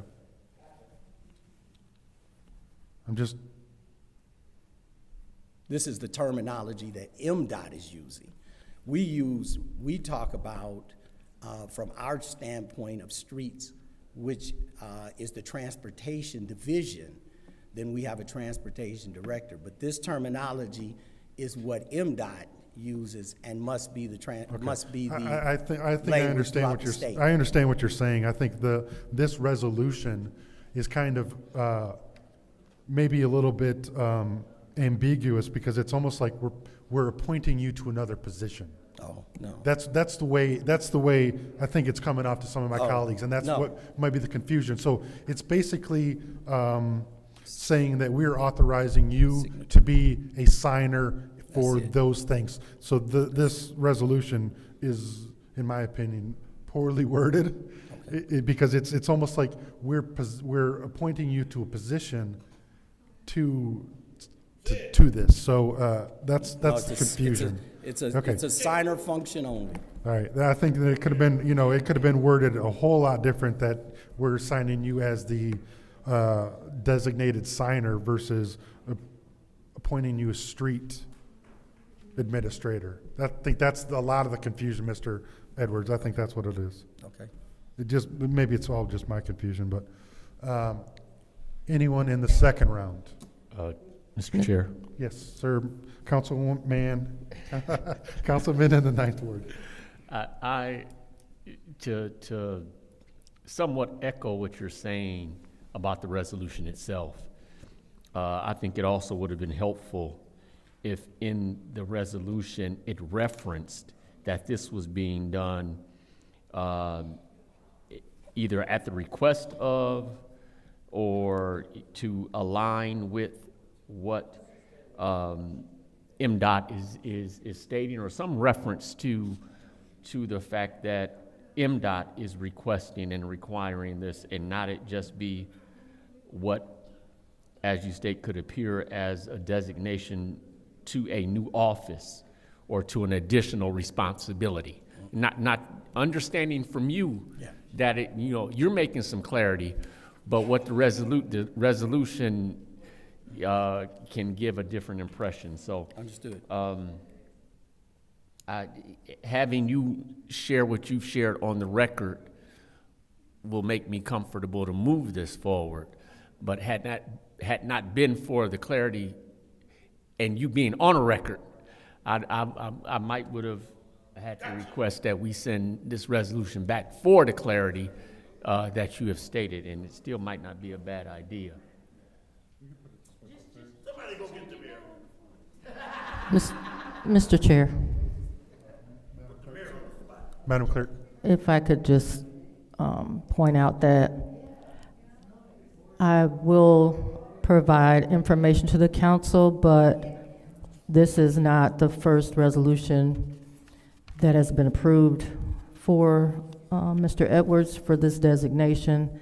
And also historically, the city administrator is normally the person that has signed this. I do recall in the past specifically working with staff in DPW that it's done as a requirement for MDOT. So what I can do is pull up prior resolutions just to show that this has been historically a city administrator responsibility, as well as Mr. Edwards has already been approved for this designation in the past. Madam Clerk, so this resolution is a carbon copy of one that's been passed prior to? I'm looking at who drafted it, and it's possible. So I will pull the other resolutions just to see if there was any language change. You still have the floor. Thank you. Yeah, that, sometimes we do receive an attachment along that line that provides some of that clarity. So in doing so, that would just support more clearly what we're being asked to do. And I don't, like I said, I don't question necessarily that there are many things as the administrator that fall into your lap that you have to take care of. And to a certain extent, we want to be mindful. And I believe the questions around compensation, not speaking for my colleagues, but even question that I would have had they not asked was, is there some form of compensation for taking on what otherwise might be considered an additional responsibility? But understanding, again, that it's one that you have been doing, and we're being requested to align with what MDOT is asking. Thank you, Clerk Donahue. Thank you, Administrator Edwards, for the clarity that both of you have provided. I yield the floor. Mr. Chair. Yes, ma'am. Okay, so I'm going to read this. So I believe John Daly was the last person who, I remember talking with him about Public Act 51. And so Section 139, Act of 51, Public Act of 1951 provides in part that each city to which money is returned under this section, the responsibility for street preservation, development, construction, or repair of off-street parking facilities and construction or repair of street lighting shall be coordinated by a single administrator designated by the governing body who shall be responsible for and shall represent the municipality in transactions with the department underneath this act. Then when you look it up further, because we need to have these things to be very clear to us. Public Act of 1951, which is the foundational government legislation governing transportation fund, establishing, it dictates the distribution of state fuel taxes, registration fees for road maintenance, allocating roughly 39% to the state, 39% to the counties, and 22% to municipalities. So this is really important. I remember John Daly talking about the importance, because he worked over at the Genesee County Road Commission. And I know he had a job specifically in a title, which was street maintenance. Do we have anyone in street maintenance anymore? Transportation director is the actual position. Do we have a transportation director? We have an interim transportation director. So we don't have a transportation director. Rod McGaha, was he transportation director? Correct. So John Daly quit. We have Rod McGaha quit. Came on board. Well, he ain't here no more. Yep. So Yes. don't correct me. Thank you. I wasn't trying. And so then we had, That's all. yeah, I'm serious about this, Candace. And then we had, was it another guy, Donovan, or? No. Who was? Don, he was interim as well, Don Thompson. So we on our second interim. Don was interim for a few months, and so he's. And who's the current one again, please? Dan Schiller. He's the interim right now. He's interim. Yes. And so we do have to make sure, because if we want our 22%, we want to make sure with all these potholes that we got, that we can pave our streets, fix the potholes. So Act 51 is a big deal, because that's funding. And and there's my thing. When we come up here, it needs to be transparent. That's why I said, I know every job defaults to you, Mr. Edwards, but let's not play like it's not important. Our streets are terrible. They're awful. You'll lose your whole front end of your vehicle in them. So I think we need to correct some of that language in this. Yeah. And I believe the clerk, Mr. Chair, was going to check into that, because you're just a signee to make sure we get the money for the streets. Right. Thank you. Okay. Anyone else in the second round? Mr. Chair. Councilwoman, the second word. Thank you. So I do think it'd be a great idea if we fix the language. And moreover, could you provide the request for them, asking you to be renamed to street administrator? Like, so do you have the do you have the correspondence that said, Mr. Edwards, could you please use the name street administrator for the city of Flint? Do you have that correspondence? That wasn't correspondence that came from MDOT. That was a recognition by our internal staff that we need to make sure the designation is put up in front of council. One of our staffies who works in the transportation department brought this to my attention. And that's how the resolution, I never said that MDOT, this is a MDOT requirement, but they never just contacted me and said we had to do this. Okay. So, so this is a suggestion from someone internal that used to work with MDOT, told you that you should do this. No, I'm sorry. They didn't work with MDOT.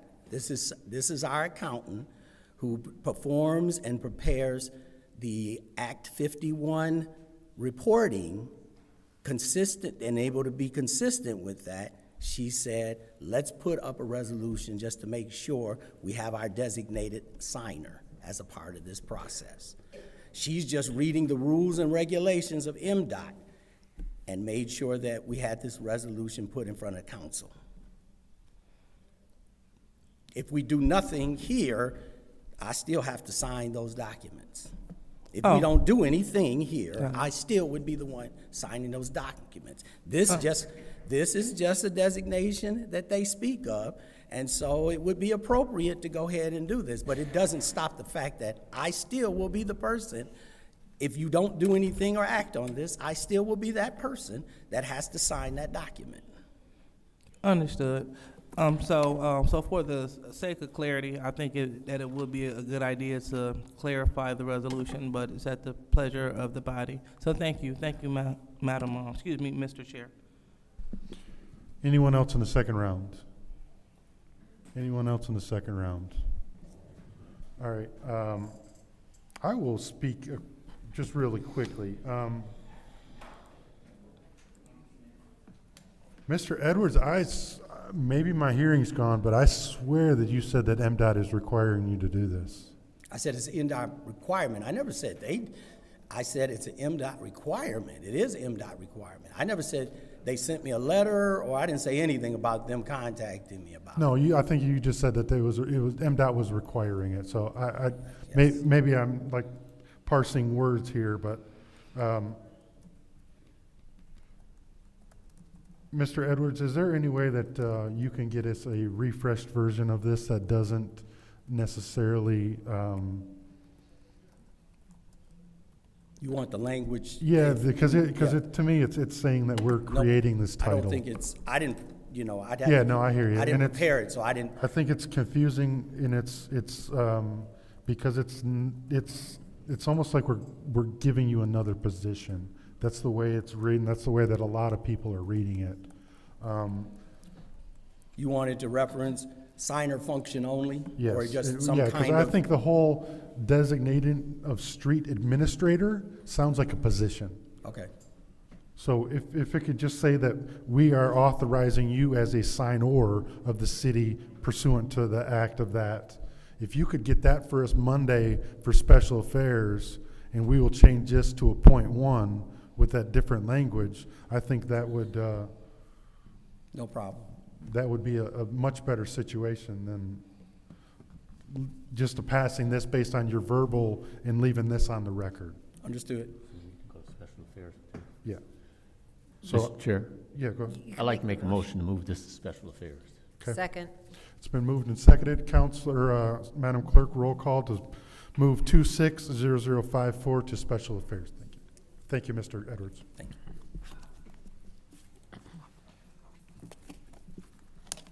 Dr. Lewis?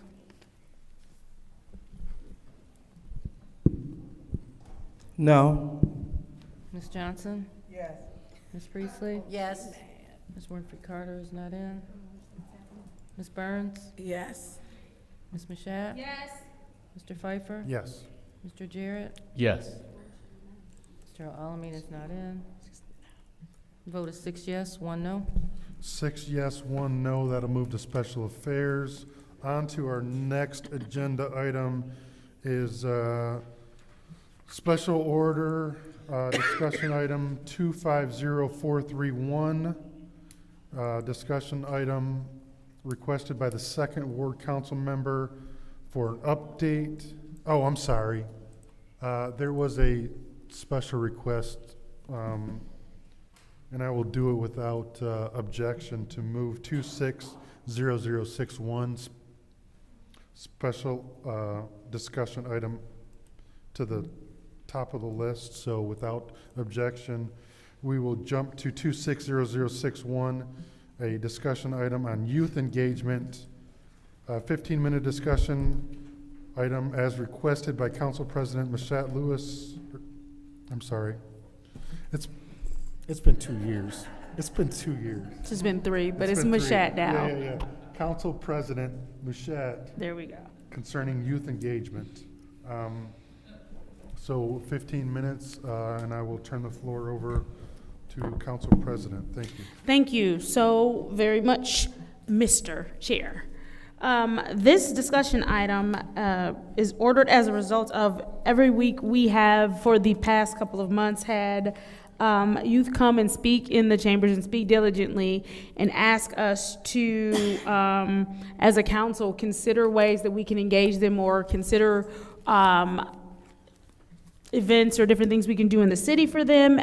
And so I ordered this discussion item tonight so that we could hear from 2 of the youth that are often present with us to give us some of their input, and then also for us to have a discussion as a council about what we can reasonably do from our seats to help with youth engagement here, even if that is us maybe forming some sort of youth council or doing something, but something so that the youth who are here every week and who have requested this for months now have a voice. And so at this time, I do want to invite 2 young ladies up, as they will help lead this discussion item. And they will introduce themselves. And you please join us. Thank you both so much. I see right now only one of the mics are on, but you can turn on the other or share that one. Doesn't matter. If you two would please introduce yourselves. My name is Keelani Copney. And my name is Mari Copney. All right, and thank you both for joining us tonight. We will go ahead and allow you to have the floor. I know you had some things that you wanted to speak up to first, so go ahead. Make sure you speak into the mic. Okay, I'm Mari Copney, and I've spent over half of my life advocating for the kids inside Flint. Back in 2021, I suggested a youth advisory council to Mayor Neely at the Youth Roundtable. His response back then was, I'll think about it. I think about it as long as the youth can be positive. Last year, he finally made his youth council, which did exactly what he wanted, lots of positive photo ops. But the issue with that is only focusing on the positive doesn't actually address the needs of the youth here. We live in a city where lots of negative things happen to kids and their families. Bad water, horrible food in our local stores, crime, gang issues, shootings, and so much more. All of these things cause harm to our youth of our communities. One of the main quotes when talking to youth is, if they don't give you a seat at the table, stand on it with a megaphone. And I'm sure this council has seen ignoring me, attacking me, scolding me, rolling your eyes at me does not faze me one bit. I'll keep on coming back because the kids of our community deserve so much better.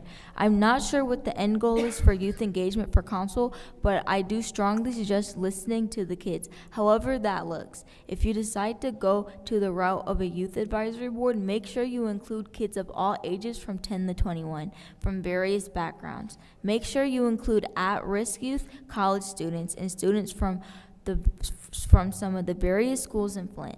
Don't just focus on the positive things. Tackle the tough subjects too. We're not photo ops. We're the future of this community, and the decisions made by those in charge will now affect us more in the long run. So please give the youth the seat at the table.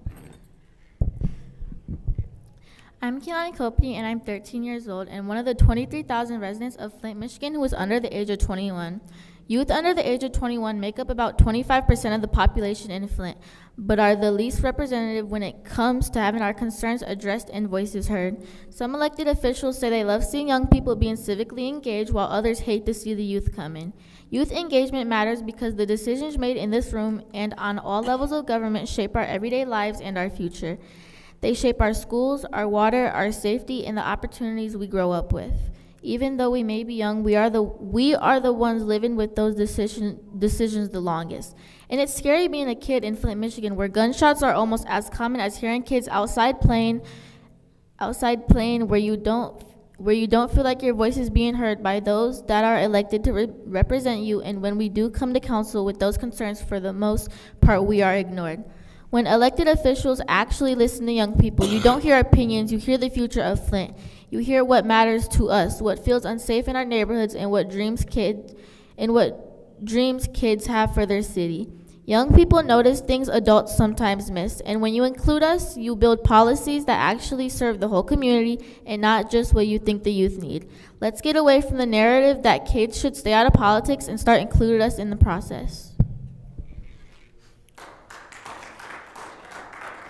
All right, thank you both. And at this time, I will open the floor for discussion from my colleagues. Again, they were invited here and invited to have their voices heard, as they've been asking for the council to have more youth engagement and to make sure that we are giving them a seat at the table. And so I am open to any conversation that we can possibly have around how we as a council engage the youth more. I know we've given to youth jobs, but they've expressed that it needs to be beyond youth jobs and that we need to be a little bit more in touch with what's going on. So at this time, I'll open the floor for discussion, and it can be an open discussion with them. Madam Chair. Councilwoman in the 4th Ward. So, actually, I think that should be through It's fine. Mr. Council. Oh, I'm sorry. Mr. Chair. We're so used to it. So yesterday I was at a meeting in Lansing with the Michigan Municipal League, and a group of high schoolers came in to learn more about government. And they asked us a couple of questions, those of us who were in that committee. about what our daily life was like and stuff.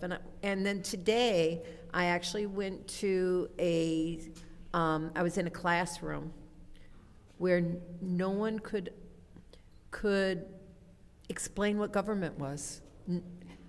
Only one person knew the three different branches of government. So we need your help to try to teach these children and young adults, because it's all ages, about how government works. And I think that's the big thing. You know, you've been around for a while. You understand how government works, but so many of your peers don't. And I know that we had civics when I was in elementary school, so we learned back then. But now I don't know that you guys have that. So how do we teach the youth of today how government works? Well, just be straightforward with the youth. Don't sugarcoat anything, because it's already bad enough that our government in general kind of is like really bad. So don't try to sugarcoat or be like, oh, but our government isn't that bad, when you know, sometimes the government is that bad. So, you know, just try to, like, how do I word this? I would say low-key, like, dang, that's, like, kind of hard, not gonna lie. That's our, but we would, any help that you can give us to teach the youth of today, not necessarily that government is bad, but how it works and how you can influence legislators and elected officials to, I mean, you guys come and talk to us with limited success, but you're still being heard. Maybe more people need to come to council meetings to find out how we work and what happens. Maybe we should ask more children in, but we also, it's important that you guys know. And I guess that's where I'm going, is how do we do that? So, yeah, anyone Mr. else? Oh. Yeah. Councilman in the 9th ward and the 2nd ward. Good evening. Thank you for being here. So, in the school system now, whether it be, and I don't know if you don't necessarily have to say whether you're in a public or a private school system, but in the system that you're in, is there curriculum that's being delivered? Are there, you know, in your classrooms, are you talking about government structure, not necessarily politics itself, but is there lessons, as the councilwoman said, yeah, when, you know, in our time, being decades older than you, in elementary school we had social studies, and then when you get to junior high, high school, you'll have civics, and I can't remember if that was an elective class or if it was a required class. But what's required of you all now in the school system? Well, for my class in our social studies, we're learning actually about the legislative, the judicial, and the executive branch in governments. So we do these like skills to like on each one is, I'm sorry, I'm stuttering. We do the skills and like the facts about them and stuff. Okay, so you're hearing about them and what they're designed to do. Okay, and what you say, you're in junior high, correct? She's in 8th grade. 8th grade. I don't. Is that middle school? What do they call it now? So 8th grade, and you're 10th, 11th grade. Me? Currently, well. She's in high school. High school level, grade level. Okay. What do you think would be impactful for us to support that will help a greater number Because as is realized, I mean, the fact of the matter is the two of you are engaged. But for those that are not engaged at your level, what's the most effective way for us to try to support? I would say more hands-on learning, engage more with the youth. I would say try to throw events that are youth related, like let's say I'm gonna take for example like how I always throw events for the youth here. Like maybe try to throw something, like it doesn't gotta be over the top extraordinary, but maybe something that can be really, really, really helpful and useful to the youth here, because a lot of the youth here want to have some fun too. So at least make it fun for the youth. Okay, and I think back in 2021, or when you represented this to the mayor originally, especially for items that, as I see it, and all of us having allocated, well, most having allocated the monies that they have via ARPA, it was probably the best place to go with the mayor because he does have more leeway as it relates to a budget to support some of these programs. But I guess, before we go there, and we've already talked a little bit about education of government systems, is that what's really needed? Is what's needed by the youth understanding the government, or is there something even greater that needs to be supported, acknowledged, recognized by us to youth? Honestly, I really think you guys need to hold something for the youth that's inside of here, At least like how y'all do council meetings, make it a council meeting, but kind of like for the youth, so it allows all the youth to, speak up about stuff. I mean, I'm pretty sure if that could happen, I could bring some young people in. Like that's not an issue. Like it's not an issue getting young people here. I mean, there's a lot of young people here that want to get their voices heard. So, I mean, that's something that could be done. At least think about it. I yield. I'm sorry. Thank you. I'm going to add 5 more minutes without objection. Okay. So we're going to add 5 minutes without. Can you do 10? 10 minutes without objection, Madam Clerk. Councilwoman in the second ward, you have the floor. Thank you, and thank you, ladies, for coming and voicing your opinion. So just want to share a few things that have been working, because I have established a relationship with different schools such as Southwestern Academy, where Councilwoman Johnson and her daughter came with me, and we held a listening session, listening to what the youth decided would encompass clean and safe summer, things that they wanted to see funding, ARPA funding, centered around, so they will be confident and feel safe within their city. So those conversations have taken place, as well as things with Freeman, Eagles Nest, the New Standard, Home STEM Academy, Northridge, Burton Glen, and also relationship with Greater Heights. So the work is currently being done within the schools. And we hear what the students are saying. A lot of them, they don't have civic education. They don't know what a council is. They don't know what they're beholden to. Your parents don't even know what the council is and what it's beholden to.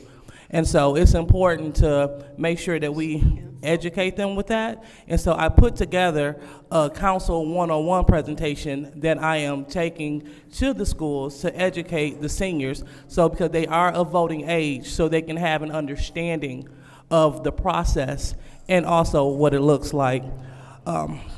In addition to, I have a consistent streamline of resources that I share with the schools, such as when scholarship opportunities are available, when it is board appointments. So one example is the Genocide Prevention Coalition. They deal with abuse and substance abuse. They were looking for young people. So I know I forwarded the information to Councilwoman Johnson, as well as other schools that have young people that may be interested in dealing with prevention and things of that nature. So those are things that just some of the things that I've been doing from my seat when I'm out in the community, because when something crosses my desk, when it's youth related, I send it directly to the district, Flint area. So if you service Flint area children, I engage with you. So an example of that was Burton Glen. I was a sponsor for one of their buses for their field trip because they wanted to go to the zoo. They service Second Ward residents, so I wanted to make sure that I was assisting in that area. So again, I'm coming back full circle to say, I hear you, I'm speaking to your peers, and I have my ear to the street, so I will be a resource if any of my colleagues, if they're interested. Thank you. Mr. Chair. Okay, Councilwoman in the 6th Ward and then 3rd. So you know it's election season, right? So one of the things, because you've been in this council with a lot of things that you didn't even see when you were at home or in the streets. I mean, we have council members who owe this community and you young ladies an apology. So that's what they can start and begin with. So you do a lot of stuff, and I appreciate what you do. Your Christmas program is phenomenal. It's phenomenal. I mean, the way I couldn't organize that, I'm gonna be honest. And so you have to be celebrated, but we have to be able to communicate. I don't know, and I don't think I don't have school-age children like that. My one is pre-med in college.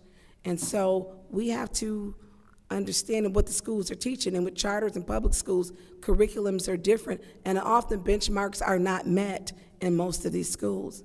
And so some schools used to have student councils, that when you were in school, I served on Pierce Elementary Student Council, and that's something that's important. But invite us to your school. I would love to come. Let us, as you want us to reach out to you, reach out, let's make it a both way. Look, I won't call the po-po on you. I want to engage with you because you are our future, and it's not cliche. You are. And how we need to help you, it may look a little different because Flint is its own different. It's not like Fenton, Flushing, Grand Blanc. It's different. And so having us in the schools puts us in your playground to where, and all of us don't need to be in your playground, let's be honest. And so we need to make sure we come with good intentions that is for the community as a whole, not a single person, and that we can help each other. And a lot of it is we have to model ourselves like we want you to model yourselves. And this council has not been a good model to you. And for that, I'm apologizing for the behavior. I am. So let's talk, keep it open. I'd love to see you here when we talk about the mayor's council, and he took the idea and he ran with it for himself. We call that a plagiarism pirate. And so I just want to make sure that if it's something we can do on this side to create a connect with both with the youth, bring them to council, because everybody gonna be nice till November. So take advantage of it. Take advantage of it. And they're gonna be engaged. And so I hope that you continue to come. And I'm gonna, I got your mom's, I don't think I have your number, Mari, because I wanna see what we can do in interacting. But you have to hold us accountable too, and we shouldn't discount children to tell them youth that, stay in your place. We shouldn't do that. We should be listening. We should be attentive, because there's a lot that we can learn from you as you learn from us, but respect has to go both ways. So I will have a conversation, and I'm glad, who put this on? Was it President Candace Michelle for putting this on so that we can have this discussion. And we need to have a youth day. We need to have a youth day in here and celebrate and show them that this is how, because they're going to be nice in November, that this is how they know how to act, and that we can move forward together. So I'm going to yield the floor, and thank you for that. Thank you. Just pointing out, I'm not going to be nice. I'm not gonna be nice. You got kids still in school. I ain't gonna be nice. Councilwoman in the third ward. Okay, Mr. Chair. Again, I am a bus driver. I do believe in the youth, okay? I am who I am. I do believe that you guys are our today, our tomorrow, and our future. So the ideals that you have, and I also have a youth that is under the age of 21. You always see her here with me at council. Is what you guys plan or what you want to do, and you guys need to set up something where you two is kind of over the program, and we support you on the program and get funding to help you young people to develop a council or a young people council where you, like they said, the pilot program. We have a pilot program. You guys run the pilot program. You tell us what you want, and we'll help you with what you want and what you need to get. And we need to be supportive of you. And also, you bring some youth in. Also, I know a lot of youth. Like I said, I am also a bus driver. So I know a lot of youth, and a lot of youth would like to be involved. And if you can bring the youth and we can do something, even in the council chambers, where we have you guys sitting up here and you guys conducting the meeting of what you want, what would be on your agenda like we have here. And then we can get some resolutions of what you guys want. You tell us what you want, and we support what you want to do. So I don't believe in just going into school, because everybody is not in a school building. We have people that do school online. So I believe in reaching everyone. And you guys know the children, you know, your young people, just, you know, everybody that wants to come, because I've met people that know you guys. And when you meet people, we just want to get all you young people involved and hear your voice and what you have to say, because I believe in what you have to say. I'm not doing it for an election. I don't need it for an election. I do support youth because I am a bus driver. I'm up at 5 and I'm done. When you see me running in here on some days, on Wednesday, I'm running here off of my bus. My bus sometimes be parked in the back. But I am in support of the youth. So whatever you want to do, we are willing to support you in any and everything that you want. So kind of get a program together so we can help you and assist you with the program that you want to get together, so we can hear what you have to say. And we sit on the other side and you guys sit in our chair and you guys tell us and show us, like you said, these are the rules, this is what you need to know, your 1, 2, 3s and your ABCs. This is what we need to sometime listen to you, for you to show us on how we need to conduct ourselves. But thank you again. Okay, without objection, I'm going to add 3 more minutes. And before I turn the floor over for the final, I just want to say that the Copany girls, congratulations on getting eye contact from everybody tonight. This is the first time ever. So what you've done here tonight, you've got eye contact from everybody here. So I think that's a first. So mark that on the calendar. So Councilwoman in the 7th Ward, wrap this up. Thank you. Absolutely. I will wrap up this discussion item. First of all, I want to thank my colleagues for, like our chair said, being attentive and actually cooperating in a conversation with these 2 young ladies who have been coming here for some time.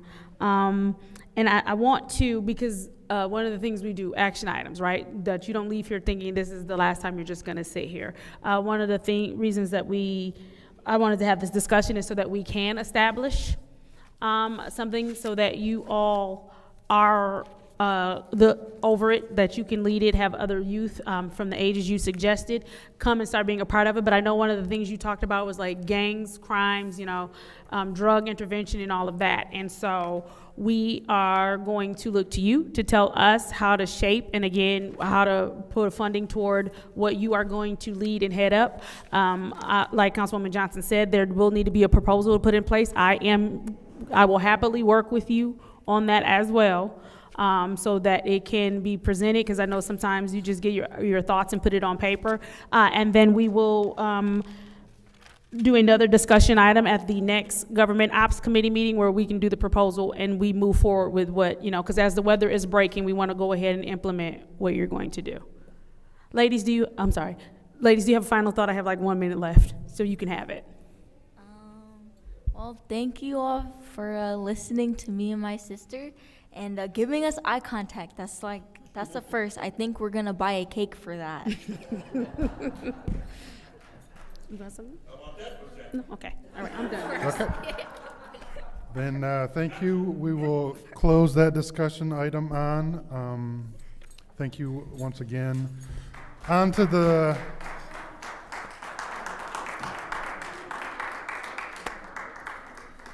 next discussion item, a 10-minute discussion item as requested by the Second Ward Councilperson Lewis for an update on the administration, from the administration concerning water testing within 3,400 to 3,600 of Brownell. So, okay, so I'll open it up to the floor, whoever wants the floor. Thank you, Mr. Chair. Yep. So through you, can we have Mr. Edwards come to the front? Yep.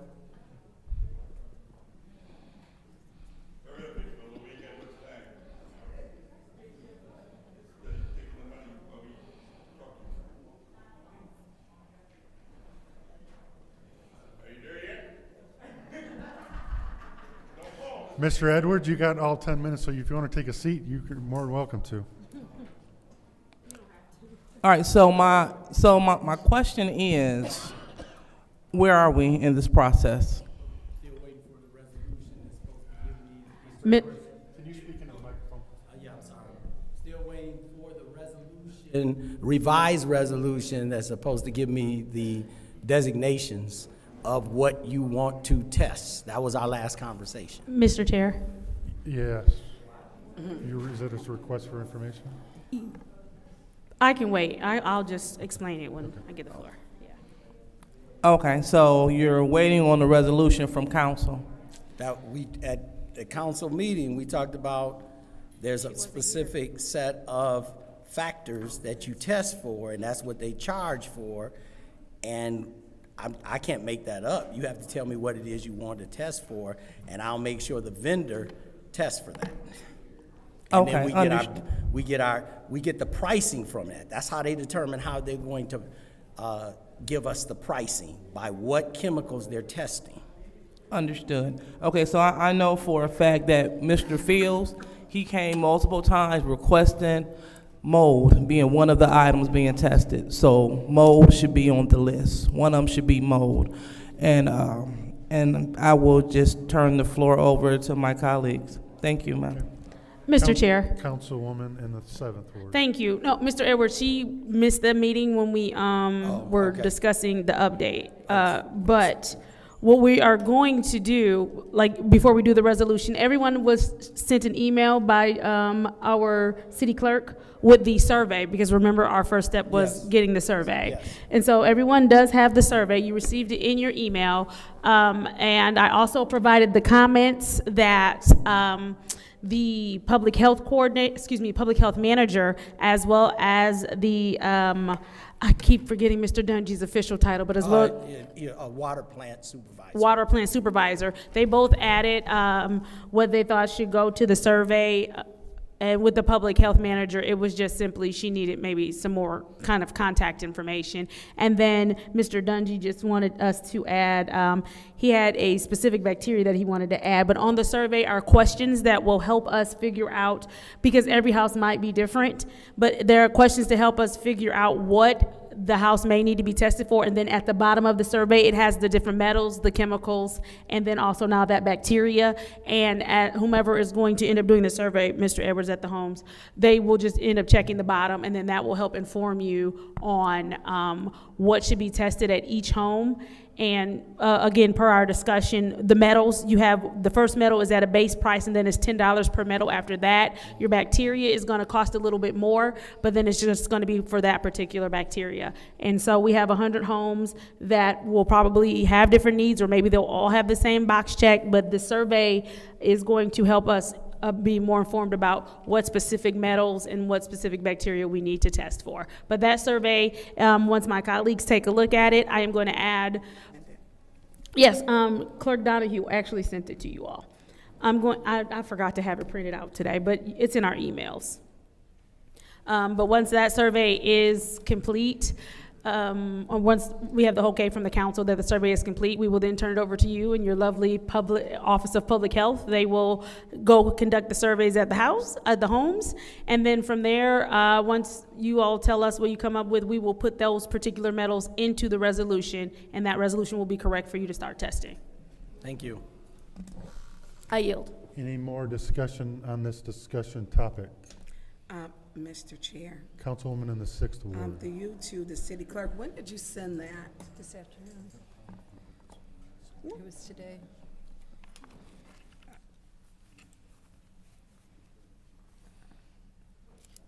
You did it today. I think so. Let me look. Oh, it was yesterday. It was 17th. It was yesterday.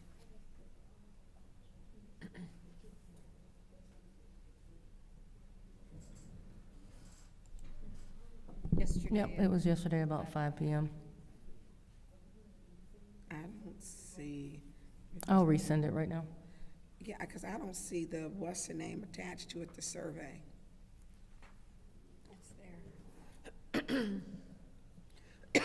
Not for mine, it's not.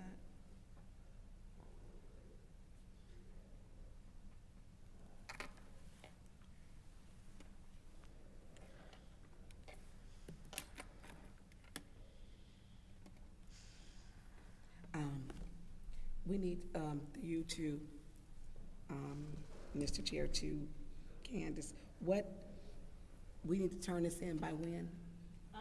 If we can get it to them, because they need to start going to the homes to do the survey.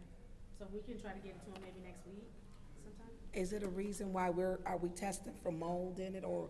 It's at the bottom of the survey. It's at the bottom.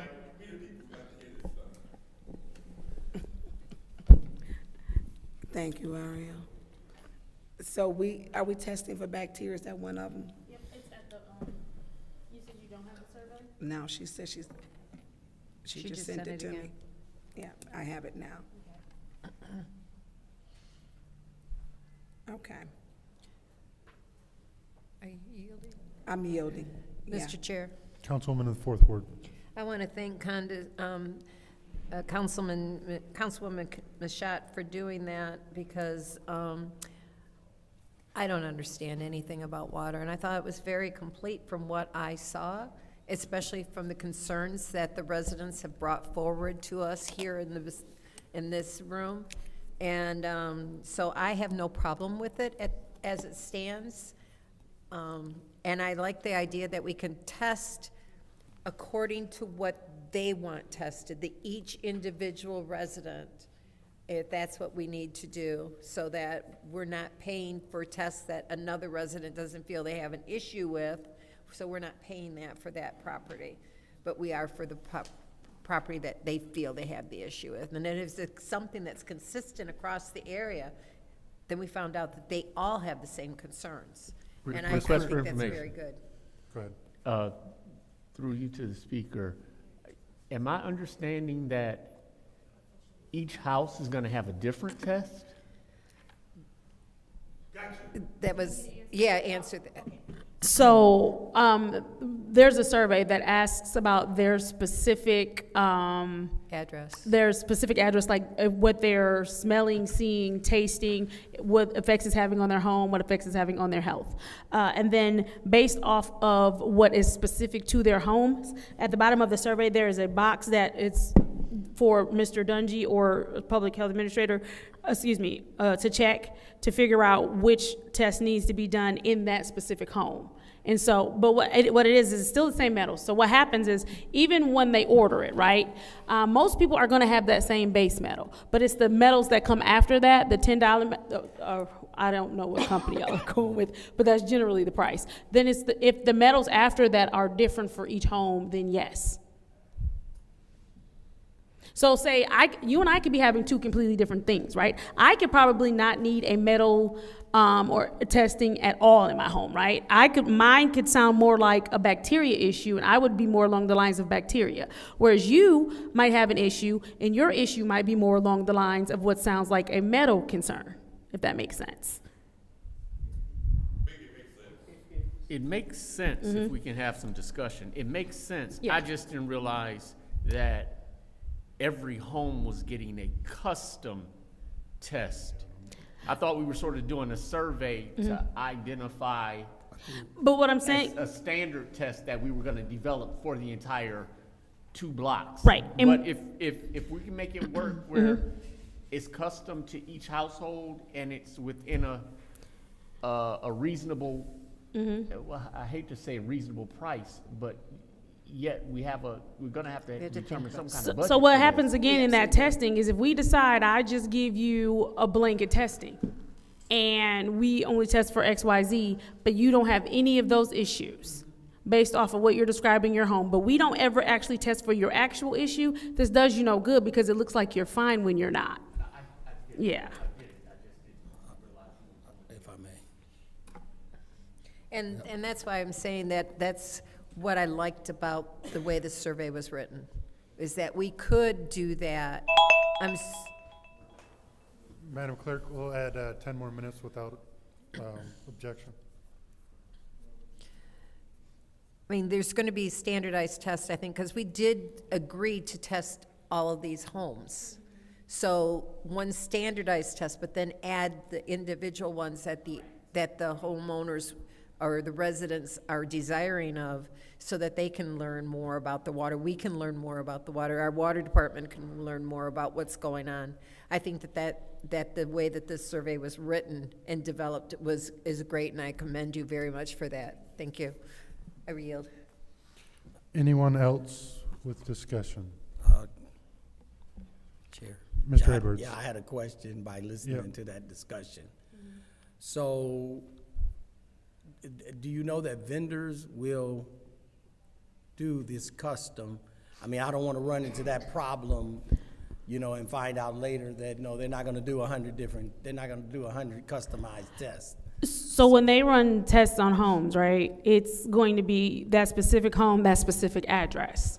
And so they will test for whatever you tell them to test for. It's not, they can't tell you yes or no. It's whatever you as the customer say, my address is 3710 and hers is 3727.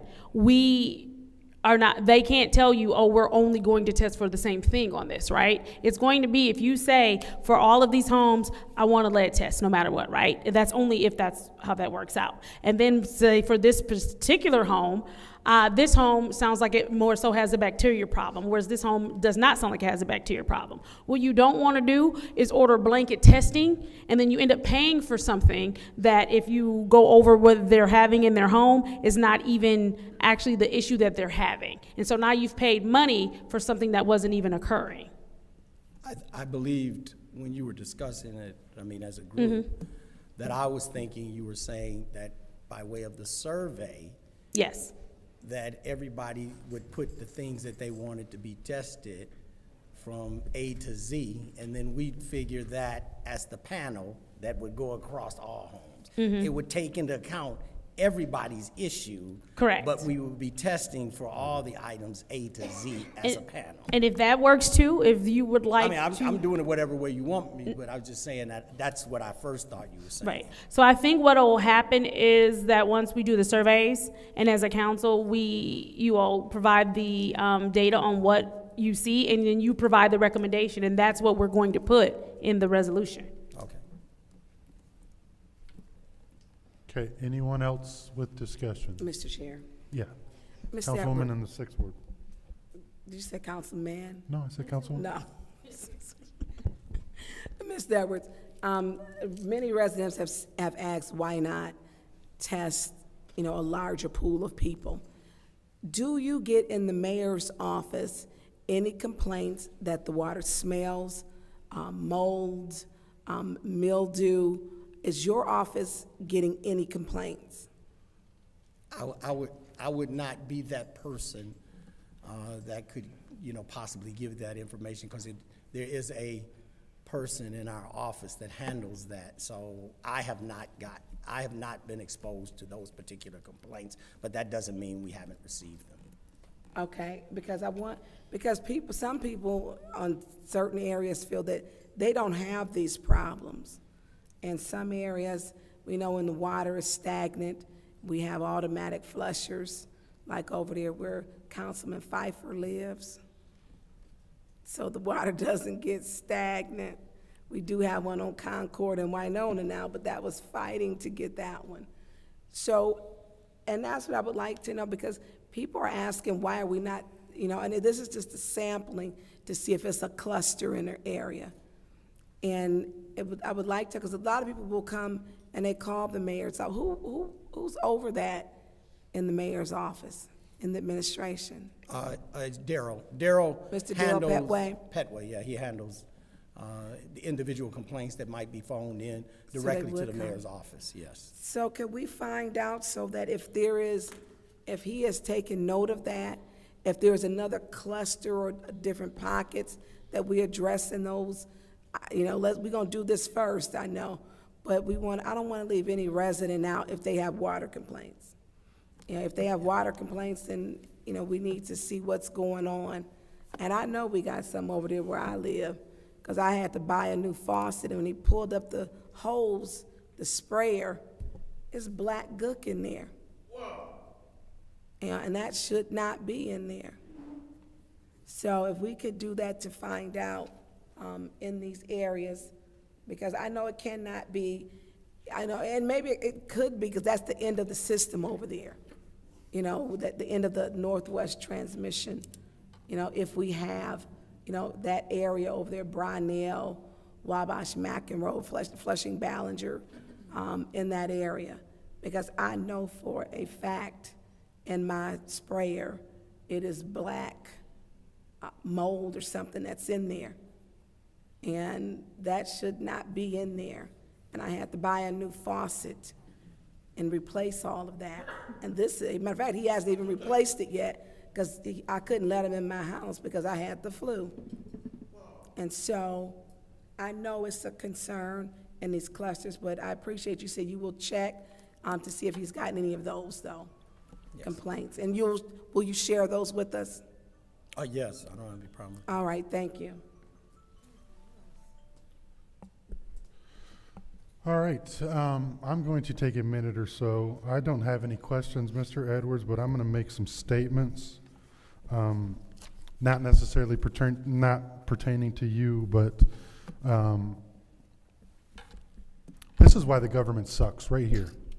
Just being honest with you, this is why the government sucks, and this is why the most scariest words is I'm here from the government and I'm here to help. Because this has been on our agenda for how long? Why can't we just get people out there to test? And now we're going to send out a survey that to me may or may not violate a HIPAA by having HIPAA questions. So, and now we're going to wait for the survey results to come back and everything else. Like, if it's that big of a deal, so it must not be that big of a deal if we can wait 3 months to get this damn testing done. So, why can't we just do a standardized test that we've done probably 1 million times in this city to test to see if the water's polluted? I don't understand why now the council is the cog in the wheel. Like, this doesn't make any damn sense. Let's get a resolution to get these tests for a standardized test to test for whatever the chemicals and pollutants or foreign objects on the water and see if it's accurate. I don't understand what we're doing here. This doesn't make any damn sense. I think this is over 90 days. Well over. This doesn't make any sense. And now we're working on a survey to send to residents to get their input back to see if they have headaches or not. Are you kidding me? Is there an issue or not an issue? Because it doesn't seem like it's that big of a deal if we can wait all of this time. I'll yield to the second ward council person. Thank you. And so I just wanted to add, Mr. Chair, that this was put on the floor and in the resolution by Councilman Winfrey Carter and the late Quincy Murphy when Mr. Fields came to us with his medical records. And he also showed pictures of the brush that hangs on his shower. He even disclosed pictures of of body parts that have been affected. So it has been beyond 3 months. It's been like over 3 years. And I've been asking every single DPW director, what can we do? In accordance to what the resolution said. And so I'm aware that the city sent city workers to test, but that wasn't what the resolution called for. They asked for outside testing. So it's been beyond 3 months. It's been over 3 years that this can has been kicked down the road. And I agree with Councilman Pfeiffer. It just seems like now it's back on us just to prolong the process, and it's not fair. I know that Mr. Fields, he also reached out and he told me that he submitted some information to the city clerk. And it says, today I sent some information to the city clerk, which I hope helps the city council decide what they're going to test for. If you remember, I sent an email to a college professor who's an expert on water safety, and I provided information that my professor said should be tested for. So through you, Mr. Chair, to the clerk, did she receive these documents from Mr. Roy Fields?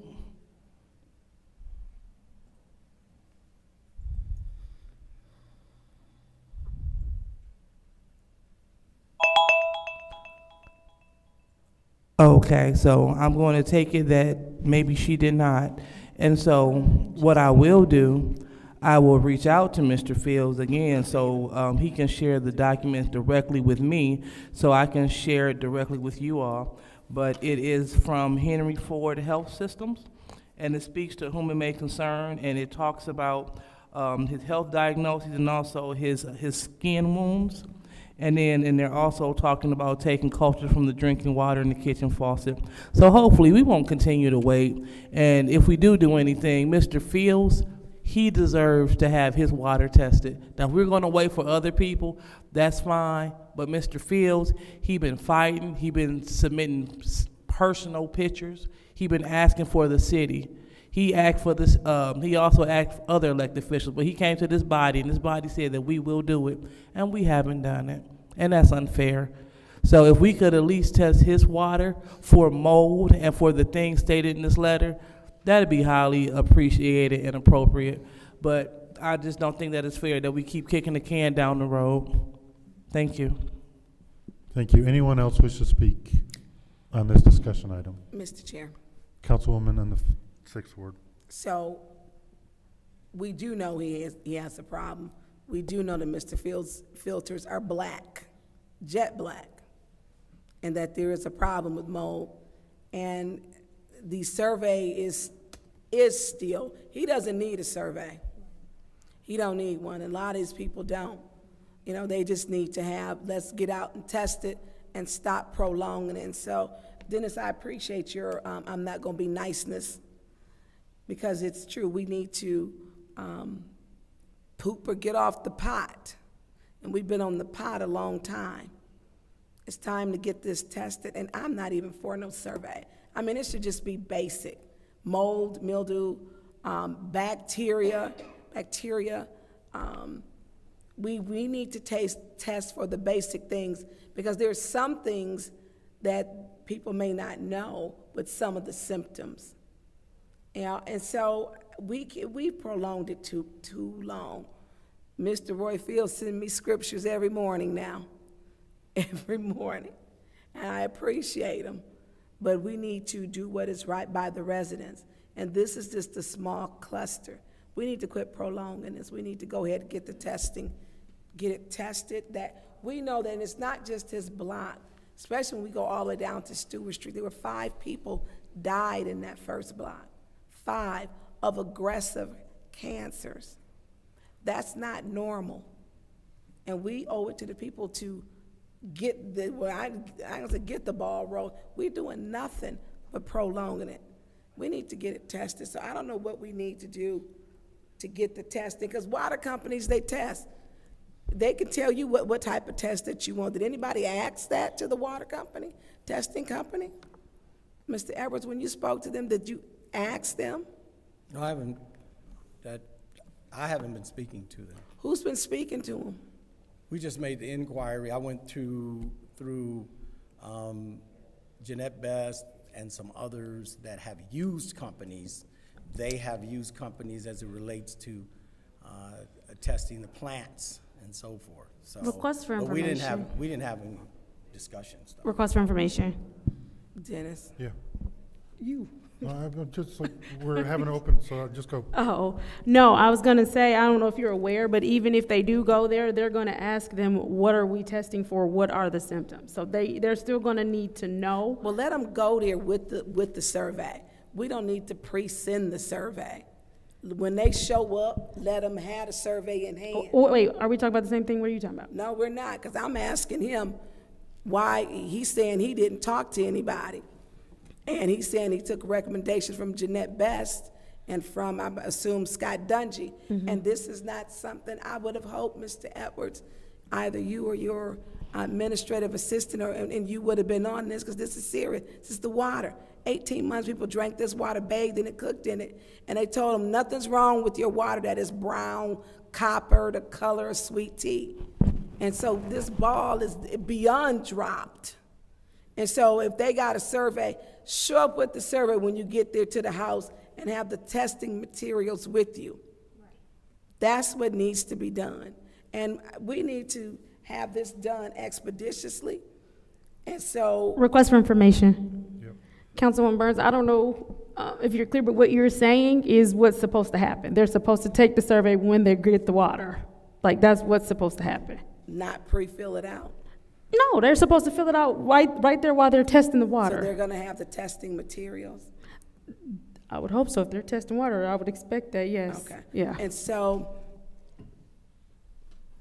who was handling this in your office? Because we've been speaking with you.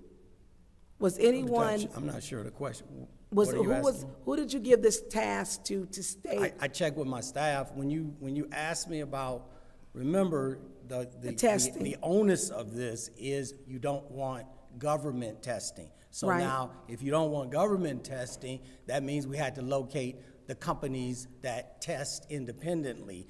They do that for the wastewater. And so she had about 5 or 6 companies.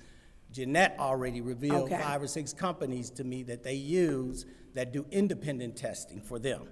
Okay. So how long are we looking at that they can take this survey and begin this testing?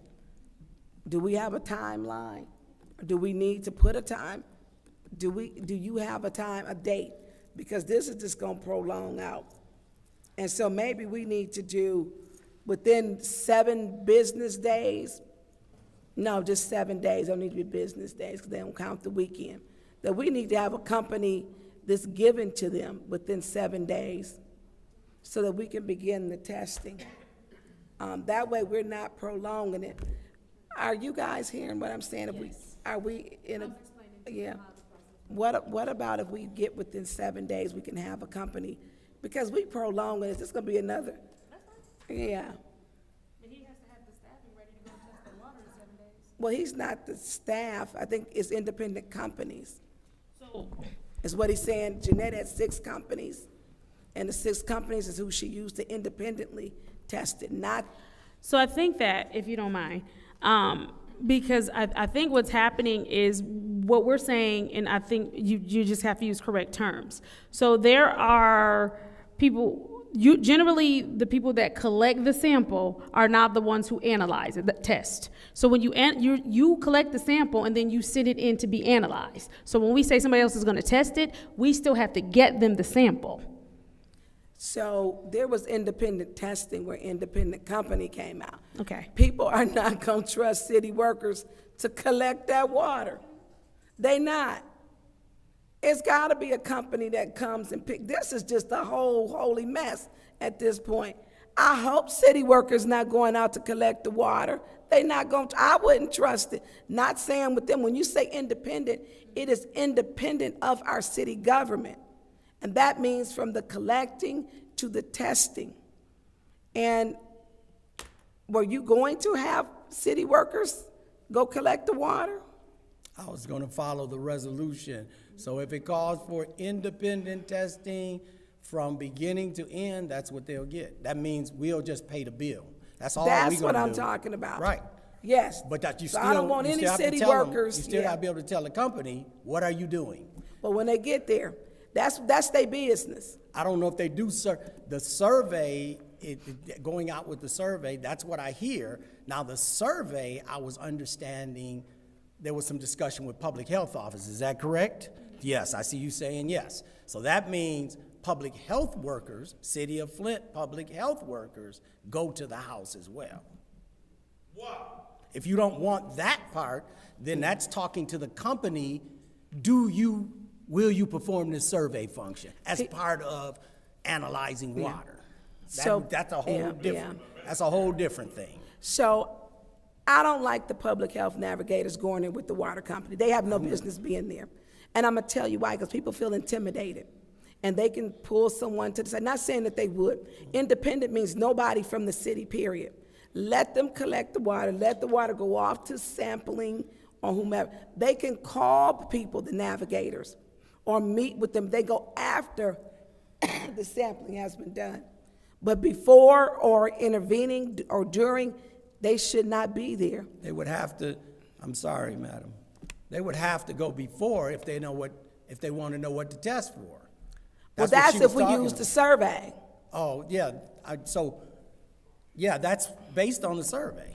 Oh, you saying you don't want them to be involved in that process? So it sounds like, sounds like what she's saying is you are going to have to contract people to go to the home, do the survey That's and the not what I'm collection at the saying. same time, no? No, Because we no. don't have anybody to do that. No, I'm saying even if we have to do it, and we're saying independently whole, I'm saying that I don't want the city to be any part of this because they have no reason to trust city government for being poisoned. I get what you're saying, but I think afterwards, once they got the water, then have them go. You know, let people, why do they have to go? That's imposing something else and delays it. Go get the water and start testing it. I mean, what do we know what's in the water now? Mold, we know mildew, there's some who still have lead. It could be cyanide, PFAS, TTHMs. You know, we need to have a general list. I mean, having this navigate, that's just prolonging and putting it off. But what I'm saying, and I hear exactly what you're saying. I think we're saying the same thing, but what I'm saying to you is whomever goes and tests the water for us has to have them fill out that survey as they're collecting the water, because you need to know, because the company that's going to analyze it needs to know what's happening in the water. So is the company requiring that we do a survey, or do they have their own survey? So generally, and I'm not sure who, but the labs that he mentioned the last time that he was here, because we also work we work with those labs, right? And so what those labs do is you have to come in and tell them what you want tested. They don't send anyone out to collect. They don't do that part. Once you I'm going to bring this water to them, and then they're going to say, perfect, what are we testing for? They're going to check on their sheet what they're testing for, and they're only going to test for what you ask them to test for. They do not come out and do the collection. They don't do any of that. Generally, people send the water to them themselves. So the only, and if you go the route of having people send the water themselves, you have to think about human error and them not collecting it how it should be. Whether you're doing, so if you're doing EPA testing, it has to be the first catch. The water has to have been stagnant. And then 6 hours. Correct. And then stagnant standing, whichever works for you. And then on top of that, you have a chain of custody of, you have to make sure there were no contaminants, nothing touched the inside, touched the top, any of that. So you have to have all of that process in place. And then, and you can always have people collect the water and send it themselves. But again, you are bumping up against that human error part of they may do something incorrectly. Then also, if you tell people you have to send it by a certain time, some people might miss that window. Some people may leave it in their car, and depending on what it gets tested. And so there are a lot of different, yes. Can we just get the people and hire the people to come out so they can test the water? We're going around and around and around in circles. Can we just get the company, the independent company, so they can come in and test the water? We're talking about how the samples is collected. Let's just find a company that does independent testing and see can we get them to the people home to get the water and get the testing done, or bring them in front of council. So then we'll know what we need to do to sit up and get the testing done. So we have us saying it, right? Because I know you dealing with the water, I do understand that. But we do need a company to come in that we're gonna have, and we're gonna pay to be the independent testing so they can tell us what we need to do and to move forward. Are we able to do that? Yeah, I mean, we probably could just ask one of the companies if that's what you desire to come before and then you. we can get the testing, we can see how long would it take them to come in and test for the people's water and get it analyzed. Can we do that? I mean, you can ask them all the questions you want to ask. Right, If but you want me to contact a company to be here in council, I can do that. And are we able to get a 14-day turnaround to get the water They would have to collected? answer that question All right. for you. All right, so Yes. that's what we're trying to do. Yes. All right. So is that my instruction? You want a company to come here? I mean, it's up to everybody else what they want to do. Mr. Chairman. So, Ms. Burns? Oh, okay. I'm sorry. No, that's okay. I'm gonna give the floor because before you move on, we just want to get this over. We want to get it done by the 7-day, 14-day. So parents is gonna wrap it up. So Just, the whole reason why this survey was created was to know, because the cost of testing these items, and was to maintain so that we can be effective with our spending. I'm gonna do whatever the body wants. I want the water tested so that people have confidence in their water, or they don't have confidence, or, find a solution to their problem. But I know that when we originally came back and found out that it was $10 for all these tests, and how much it just kept exponentially increasing in the cost, that's why why this questionnaire was developed, so that we could reduce the cost but still get the residents' concern met. Whatever the body wants to do at this point, I'm fine with. I have to be conscious of the budgetary restraints we have, because there's no money in the budget for this. But we have to be realistic, we have to be sensitive to the residents, and we also have to be sensitive to the budget. And I'm sorry, because I don't, Request for information. Can't we use that 30% of opioid money? You can use, it doesn't have to be specific to opioid, that we can use that. So this is a topic, I get you saying budget, but this is something this is people. This is lives. And if we use it for everything else, let's use it for saving someone's life. Thank you. That is a budgetary answer that needed to be said. And frankly, the opioid funding did not come into my mind when I'm talking about it. Okay. I was talking about this past budget. But that is a good source that we could that is an excellent source of funding for this testing. And so that would answer that whole question. Thank you. I don't think the $1.8 million for interest has ever made it to our budget either, so. I said, I don't think the 1.8 million we collected on interest has made it to our budget either. Councilwoman Johnson, did you need the floor or no? Did you need the floor? No. Okay. Any other discussion? Any other discussion? Then I'm gonna close this one out. I don't know where we're at with it. Yeah, wrap it up. All right. So, Mr. Edwards, you've got one part assignment here is to find out if there is a company that will come in and collect the samples for you and have the surveys performed at the same time that they're collecting the sample. That's it. Because obviously we do not want any city employees there. I think like Councilwoman Burns said, the health navigators can go in afterwards. But as far as collecting the actual sample, it does need to be someone that is not connected to the city. So you are going to have to contract someone. The places that do the analysis are not going to come here. So they won't do that part. They'll do the analysis part for you. The most they'll probably tell you is to send the sample in, have them take it and send it in, but you have all that human error that could happen. So now you're looking at finding someone to collect the sample for you. But that feels like another can kick, but I'm telling you that that's what is happening. Somebody was talking, so I stopped. So that's where we kind of are with this discussion item of now you are tasked with finding some organization or company that can go in that is not city connected to collect the water and take the survey at the same time.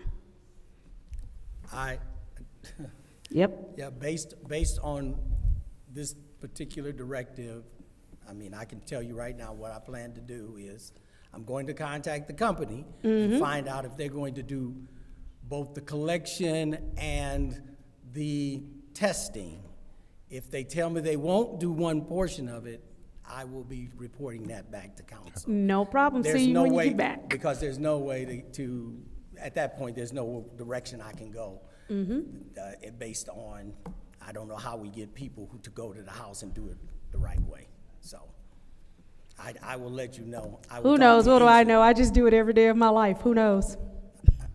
I will talk to each of the companies that Ms. Best recommended and find out if any of them will fulfill both of those requirements.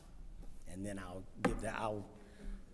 give that reply to Davina to dispatch to each council person. Mr. Edwards, how soon do you think you can get that information back to us? I'm sure that, yeah, if I don't know who will make the immediate contact, but I'm sure I could get it done. I don't want to say by Monday, because that would be. Can Monday be a goal, and then hopefully I'm okay and comfortable with saying, let's try to shoot for that. Yeah, let's shoot for that, and if we come up short by a day or two, then that's better than 6 months that we've been battling this back and forth. But for the record, I don't agree with the health questions on the survey, so I just want to put that out there. I don't think that having a child under 6 should determine anything. If we're testing, we're testing. It doesn't make sense if you're pregnant or not. We're testing. We can take that off and just leave it for the navigators to discuss when they see them. Well, what is that? What factor does that have to do with testing the water if it's polluted, whether or not somebody is pregnant in the household? Because what happens is if it comes back and there is an issue, then you know where to send them healthcare wise. You know who's affected and how they're affected. Because there are Well, I think that should come back in the after report to say your water came back with these contaminants. If you are pregnant, or if you have migraines, or if you have children under this, please contact that. That's the way I think that it should go. All right. So I will close out that discussion item. That discussion item is closed. Thank you, Mr. Edwards, on that. On to the next discussion item. Madam Clerk, you can just turn the clock off for the rest of the night because we're going to get the city business done. The next discussion item is City Council ad hoc committees.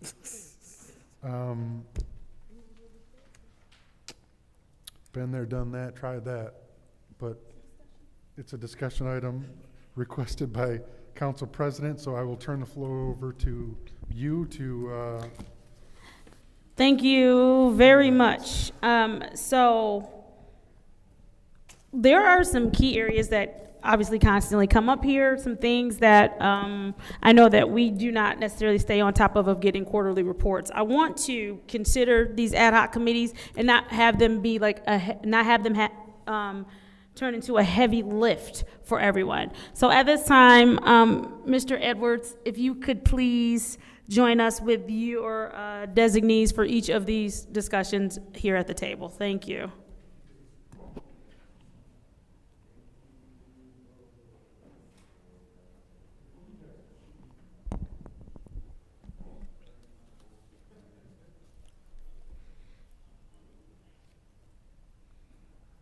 I'm gonna go with Marwan first. I'm gonna just go out of order.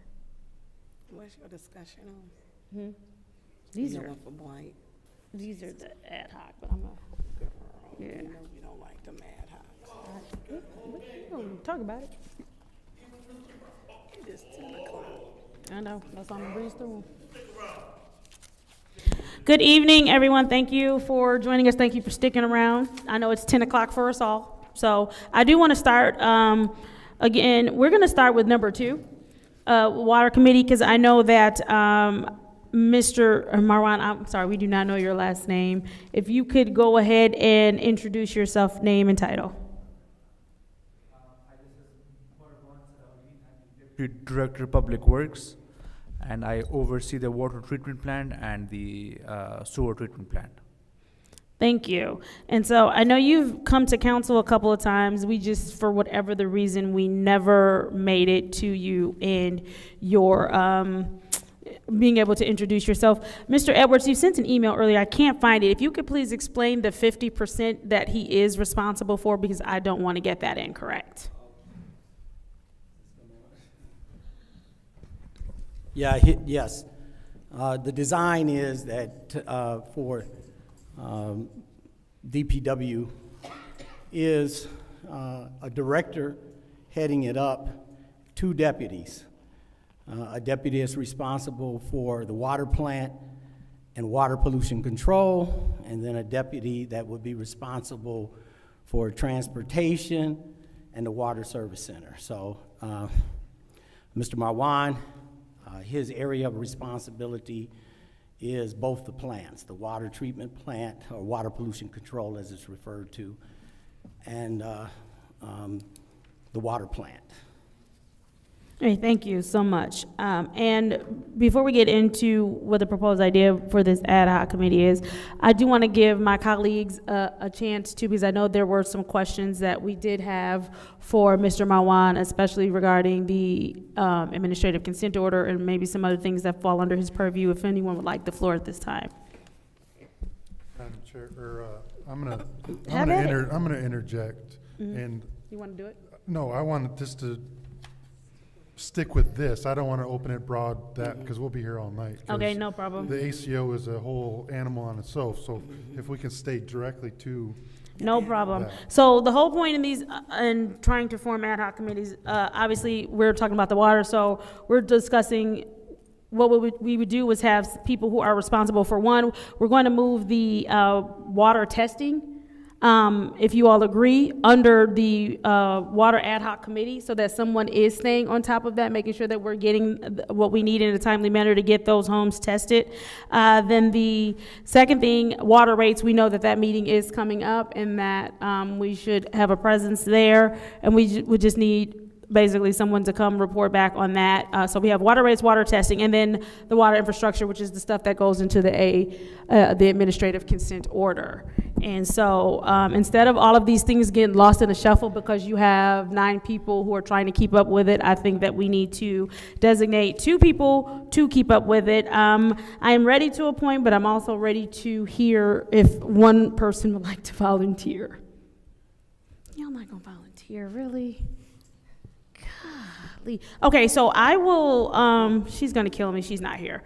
But I will put Councilwoman Winfrey Carter and, she's gonna kill me.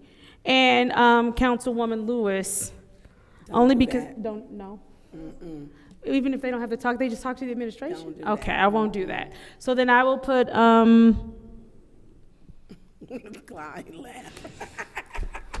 Vice President. How you doing? I need you to step up for me real quick. I need you to step up.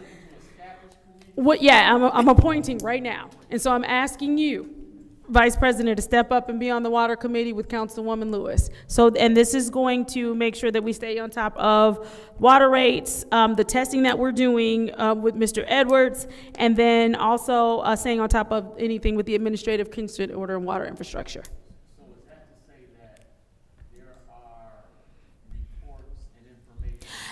Not necessarily reports, but what we'll do is, as updates come for the water testing, you two will update the council on where we are in that process. And then with the other 2, with the water rates and water infrastructure, the administrative consent order, we'll just report out on that every month if there are reports to have.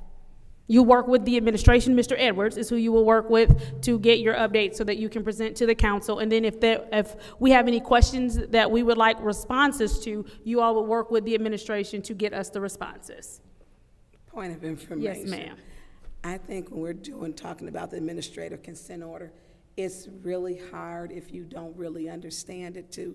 That's a huge responsibility. I agree. So one of the ways we get understanding is by doing. And so. No, it's not. Would you like, can I put you on the water committee then? Well, here's the thing. I'll put you on there. Well, here's the thing, that With administrative Mr. consent order, which is Go ahead. coming up, and the drinking water, I don't know if, say your last name. You can just go with I'd like to- Marwan Salahuddin, it is. So Haladdin? Salahuddin. Salahuddin. You got it, you almost got it. Okay. So I think that where we have coming up for the drinking water revolving loan, what people don't understand is that once, and you should have been in this class that they just had. When we sign on to take that revolving loan, that means that our rates automatically go up because of infrastructure. And that's not what people don't understand, that part. And that administrative consent order is a whole nother beast in its. So Councilwoman Burns, because you have a grasp on it, would you like to work with the Vice President to make sure that we're staying on top of it? Again, the reports are just coming as. Councilman Jared on it. The Vice President. All right, so we have an ad hoc committee there. 9 and 6, thank you. Moving on, I am going to do the Infrastructure Committee, and Councilwoman Johnson. Councilwoman Johnson. I'm volunteering you to be on that Infrastructure Committee with me. And basically, we're going to pay attention to streets, sidewalks, trees. We're going to stay on top of that type of stuff. Is everybody good there? I know we do have Mr. Schiller here with us tonight. I know you were prepared to just kind of give us an update on where we are with pavements and the potholes and any pertinent information for that. Go ahead. Who are you? No. I'm Dan Schiller with City of Flint Street Maintenance, the interim. So you're transportation. Well, welcome. Dan, how long have you been here with the city? 29 years. And so what position were you in prior? Foreman for the street maintenance. I was a foreman over there. So you worked with John Daly? Oh, yeah. Yeah. Yeah. Okay. Nice to meet you. Nice to meet you guys. All right, what do you need for the, okay. So currently, how many streets are slated to be paved this year? And also give an update on we have a lot of potholes happening. So how many potholes have we fixed so far? How many potholes are we slated to fix? How many have been reported from the hotline number? Potholes. We, I'm sorry. You're fine. Everybody's nervous their first time. All right. The streets that are going to be paved this year that we're planning on paving. So far, it's like 24 streets. 24 streets. Do we have that list? That's around 4,200 linear feet. Oh, he got numbers. Davison Road as well. What are the Davison streets? Road's going to be done. That's 24. I counted we got 24, and that's internally. And then the contractors are going to do another 8. That's 30. Okay, and that'll be, all right, hang on here. All right, so external, they're going to be doing around 5 miles. That's what's already planned to do, and then we're doing 8 miles internally. And what else did you?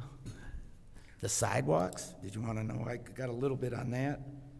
There's been 30 addresses as of, in the 50-50 program, as of 6/30 of 25. And then for paving, okay. As of 6/30 of 2025, on major streets, we spent $8,461,000, and then on the local streets we did $6,361,000 on the local streets last year, up until 6/30 of 25. The ARPA funds, The ARPA sidewalks, 493 squares or flags. That's 12,450 square feet. That's what we spent $2 million on last year. $2 million went on. Yeah, this contract's still ongoing. Okay. Thank you for those numbers and those updates. I know that with the sidewalks, I don't know if you were able to get those numbers from Ms. Newman. And with the sidewalks, it's just how many are slated to be repaired for this season. And then also, because I know we cannot start working on them right now because the weather is not permitting, but how many sidewalks are slated to be repaired? How many sidewalks are being repaired with the ARPA dollars? How many are on that list? And then if you have any information about how many are on the 50-50 list. Not what's coming up. That would be from the other, for this next year, yeah.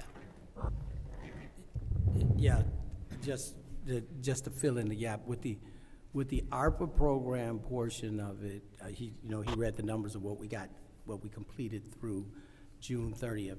And we've been moving from ward to ward to handle that. So last year, they were working in wards 1, 3, 5, and 8.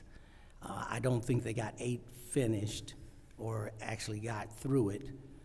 So that would be one of the places they would be starting and moving through to the rest of the wards. With the sidewalks? Yeah, well, you gave $2 million. The ARPA. You gave $2 million in ARPA for sidewalks. You also gave $2 million for tree problems and tree issues related to sidewalks. Mm-hmm. So the company finished all 9 wards for the tree aspect, and so now the sidewalk aspect is where they're at.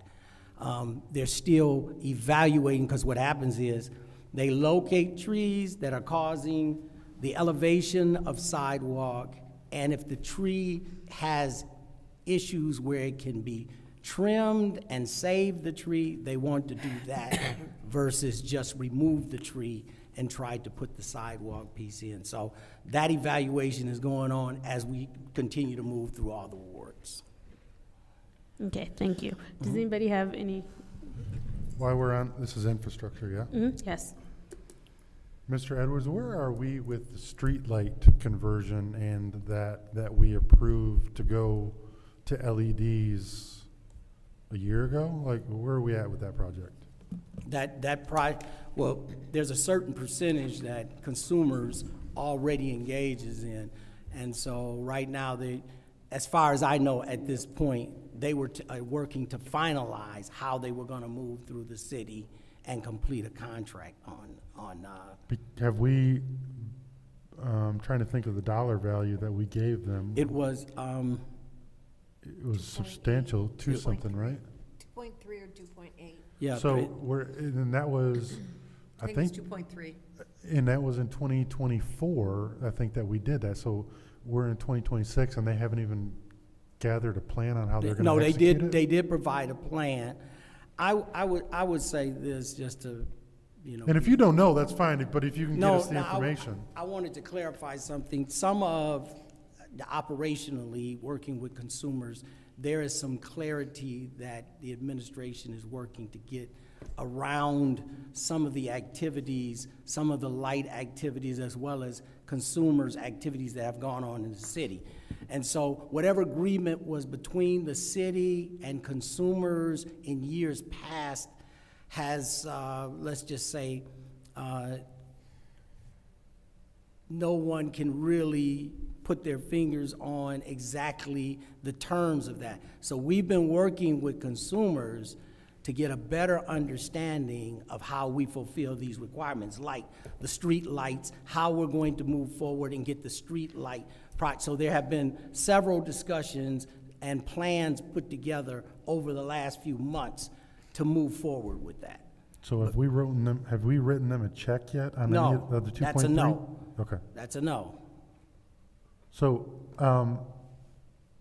if you can just follow up and give us some kind of what we can expect from that contract this summer, that would be appreciated. Yes, Because sir. I know that We have a lot of streetlights that are out, which is one thing, but we have a lot of, we're leaving a lot of money out there according to their ROI of how much our dollars we're going to save by going to LED. So the longer we wait, the longer that ROI takes us, and we have a lot of dark spots too. So I think that will resolve a lot. So if you can get some kind of update on what the council and what more importantly, the residents can expect as far as the streetlight initiative this summer, it would be much appreciated.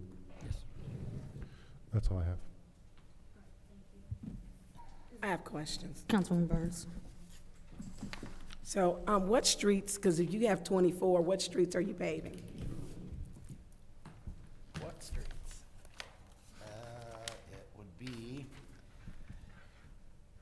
Kersley Street, Chavez to Crapo, Robert T. Longway, Chavez to Minnesota, Davison Road, Dort to Center, Averill, Richfield to Leith, and then we're gonna mill, prep and pave. That's like the first phase. We're gonna do it 3 times. On all those addresses, or all those streets that you Yes, just that's said? mill, prep, and pave. And then we'll call them back after we're done mill, prep, and paving. After we're done paving them, then we'll call the mill back in again, and we're gonna do Clio Road, Dayton to Pasadena, DuPont, West Home to Foss, Chevrolet, Stockdale to Mackin, Welch, Dayton to West Ballinger, Prospect to Flushing, Hamilton, DuPont to Mason. That'd be like a 5-day mill, prep, mill, and then we'll pave them after that. And then the third round, end of the summer, would be Lapeer Road, Court to Howard, and then Averill to Center. Lapeer Road, Court to Howard, and then we're gonna jump over and go from Averill to Center. And then Robert T. Longway, Dort to Center, Grand Traverse, Atherton to Hemphill, and then Grand Traverse northbound. But we probably won't, that can change. That's not like etched in stone because that's a concrete street, and we said mill it, and we're not gonna mill it. That'll be just a prep and pave. And so milling lasts us what, hopefully 8 to 10 years? If you mill it and you're going pave it, down about it'll what, go 2 to 3, how far down are you going? about 4 inches About 4 inches, so we Yes. get with winter, to mill it. yeah, so we getting about what, 8 to 10 years, 7 to 10? It depends on what street it is. It can go up to Yeah, 20 high years. traffic. It Are can you- go 20 years. Not here, it doesn't. Some of them, yeah. Yeah. I give it a good 10. Yeah, at least. unless they're, and we went through the milling process. So are you doing, because it is absolutely terrible, Welch and Ballinger? We can change that. That is can be- terrible. It's debatable. I mean, That whole 4-way section, and it's been dug up so many times because of water main breaks. It's a busy intersection. It is terrible. And it should have been paved. We did Welch, but we did not do that intersection where it's Brownell. Brownell turns into Ballinger and Welch and, yeah. Okay, there's some more. Let me look. Oh, okay. Can you send us that list? That way you don't have to, Yeah. if that's okay with Mr. Edwards?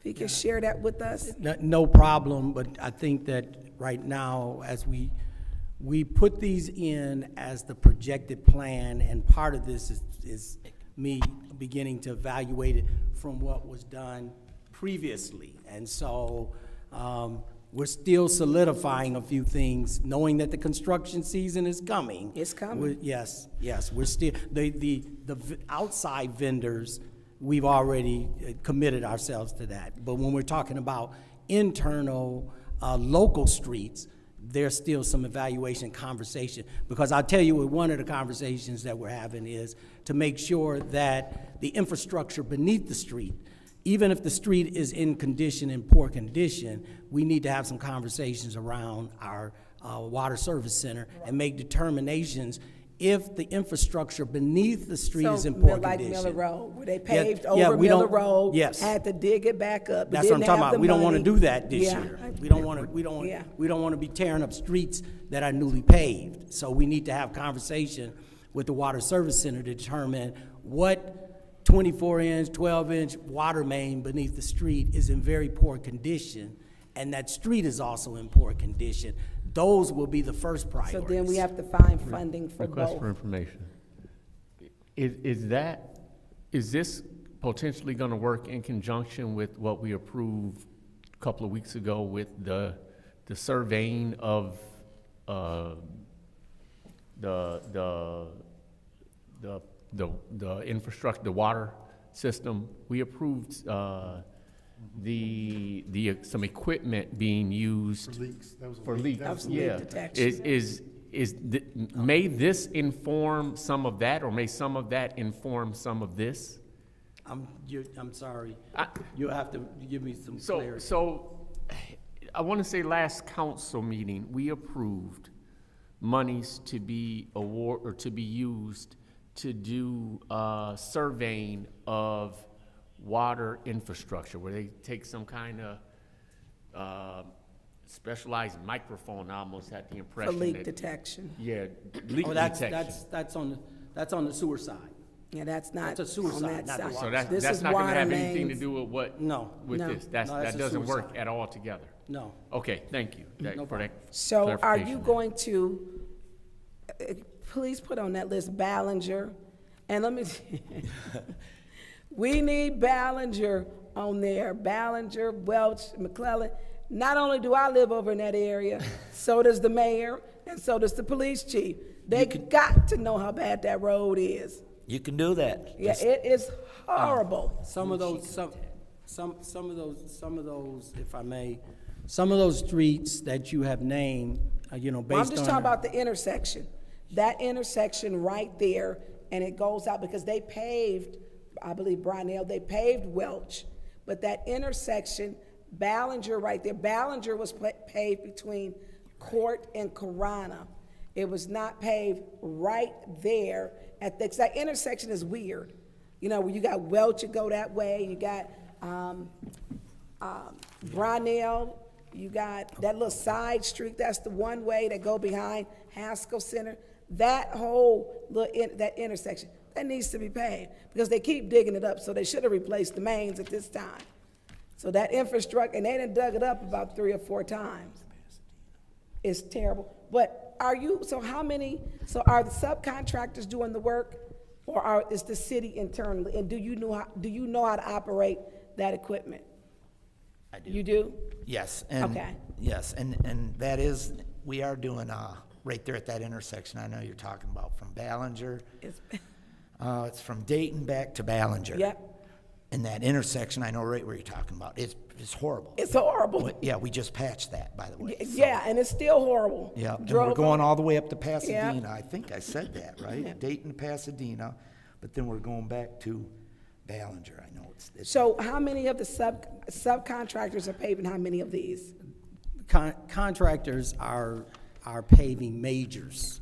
They're doing the major majors. road, the eight identified majors that were put And out. then the other to 24 is the city? Well, the remaining ones, yeah, will be. Was it 24 would be 24? the city. I can tell, I mean, external contractors are doing Richfield. You want to know? I do, please. Okay. They're doing Richfield Road from that's mill prep and pave, the external contractors. Franklin to Branch, Ann Arbor Street, I-69 to 2nd Street, Pershing Street, Zimmerman to Miller Road, Glenwood Avenue, Court Street to Fox Street, East Boulevard Drive, Dort Highway to Pearson, East Pearson Road, East Boulevard Drive to Western, which that's horrible. Kersley Street, Crapo to Thompson, Davison Road, Lewis to Dort, and then Stewart from Saginaw to Andrews. That's what the external contract, that's probably, And then the rest, so you know how to work the equipment, the rest is the city is going to be paving? yes, ma'am. Okay, how's that piece of machinery holding up? That mill prep, it takes, it's a big machine? To mill it? To mill it, because we have a milling we call and a the con- paving machine. We have a paving machine, yes. It's Do we probably- use that one? The paving machine, yes, we do. It's like 5 years old. It's on it's Yeah, a track. I It's remember we got it. It's in pretty good shape. I mean, it's a good paver. It's a good And the paver. mill we contract out. We call Shaw Contracting. Shaw And Contracting. schedule them. Okay, those are, thank you. Okay. Clyde, I'm going to say one thing before somebody else takes the floor. One of the busiest sections of the city, and you and I both know well, at shift changeover, is from the block to Miller Road, getting on I-69, and that is way from Hammerberg, from Miller to the block, is one of the worst areas, and it gets the most traffic. So why are we doing Pershing from Miller to Corunna and not the other side of the road where it's 3 times as bad? I'm sorry, I was following, but I missed that part.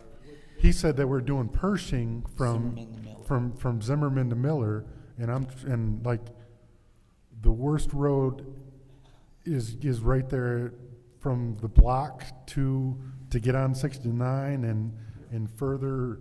Oh, you're talking about right there with the decorative lights? Yes. That's what you're talking about. I'm talking That's from that area I'm going talking towards Sports Creek. from Miller to the block that everybody paints.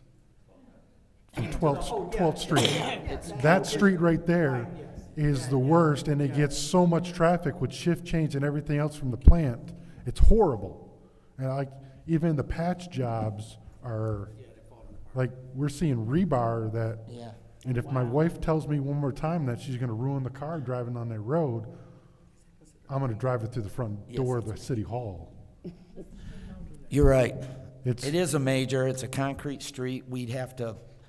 That might be something the contractors might have to do, because to prep and pave that, you're putting. Yeah, it is like it's concrete, and it's been patched so many times with asphalt, and it's like I don't know how many complaints I get it, and I'm like. Yeah, and if we paved it, it would hold. It'd look nice, flat and black for a year. 5 years. Yeah, maybe even. Yeah, okay, I'll say. I was going to say 5, but yeah.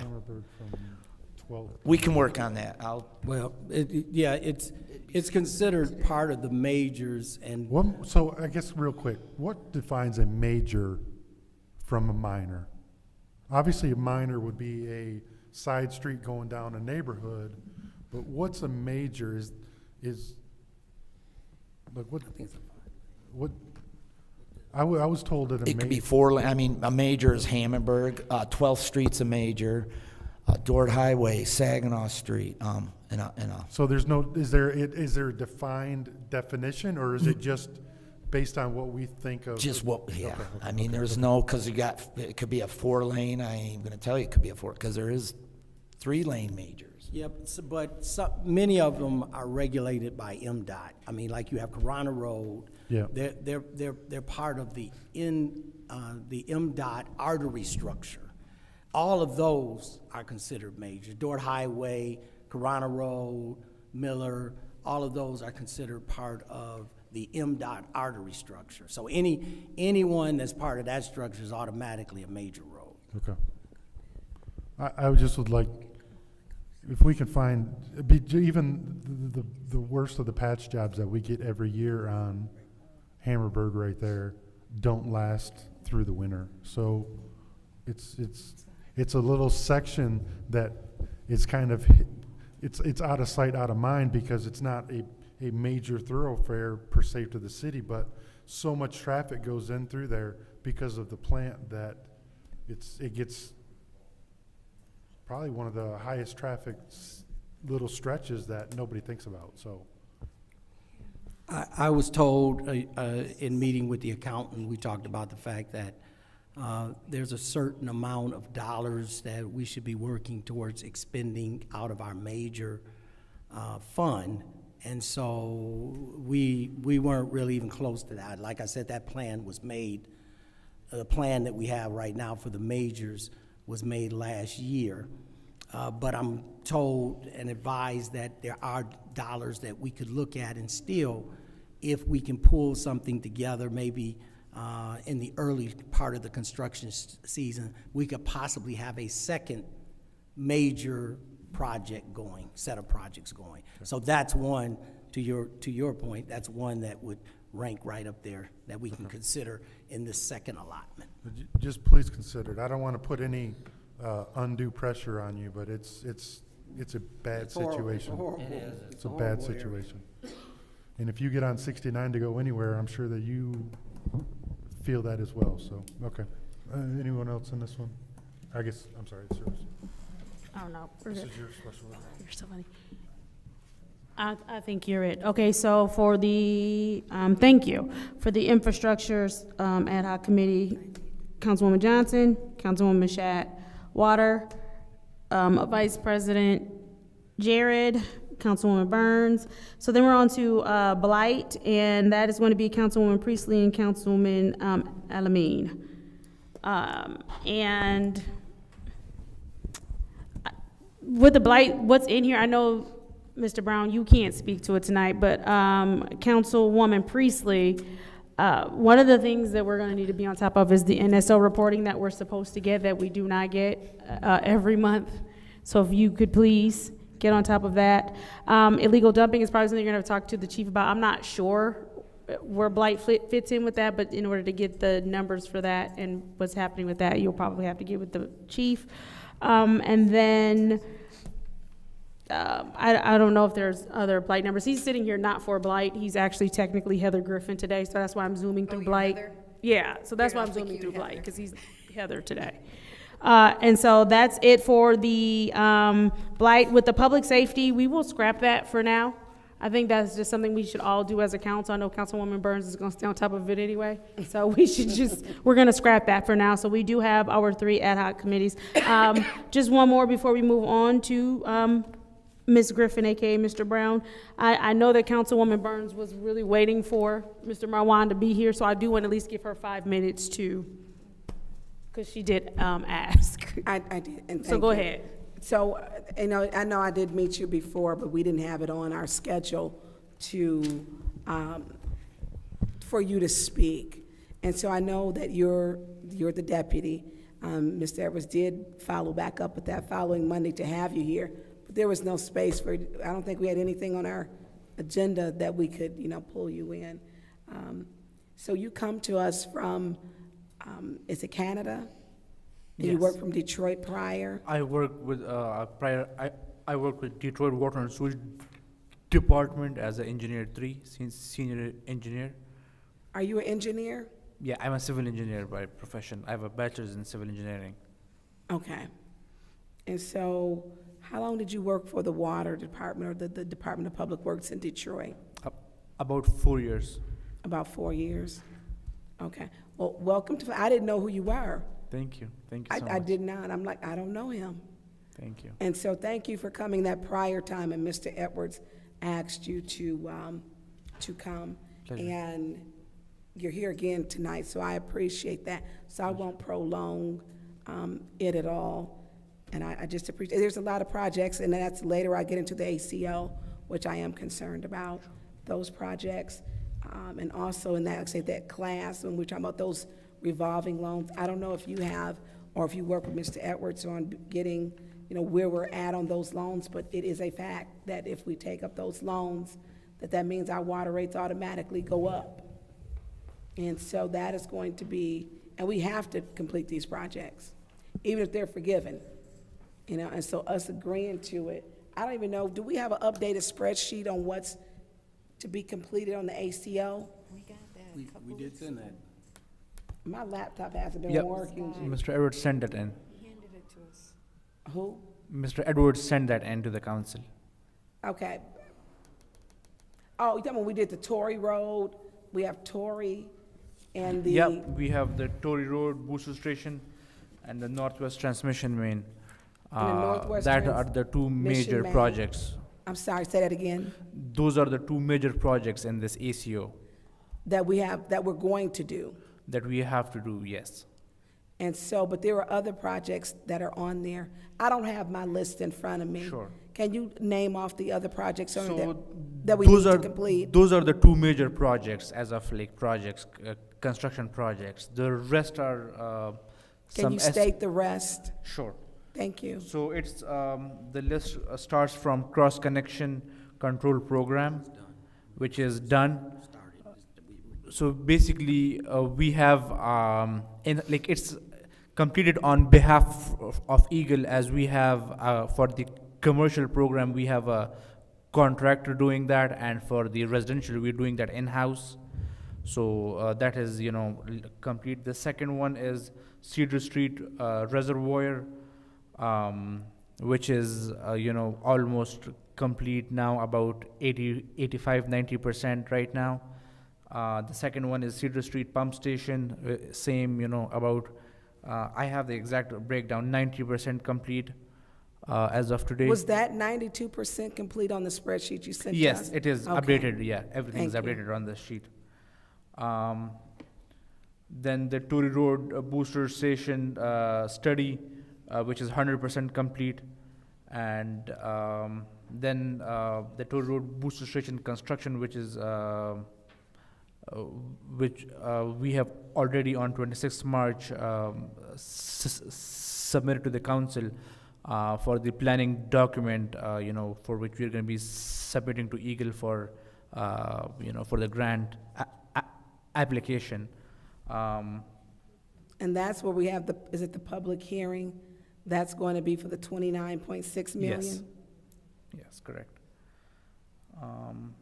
With that, we have the distribution system valve study that is undergoing about 90% complete.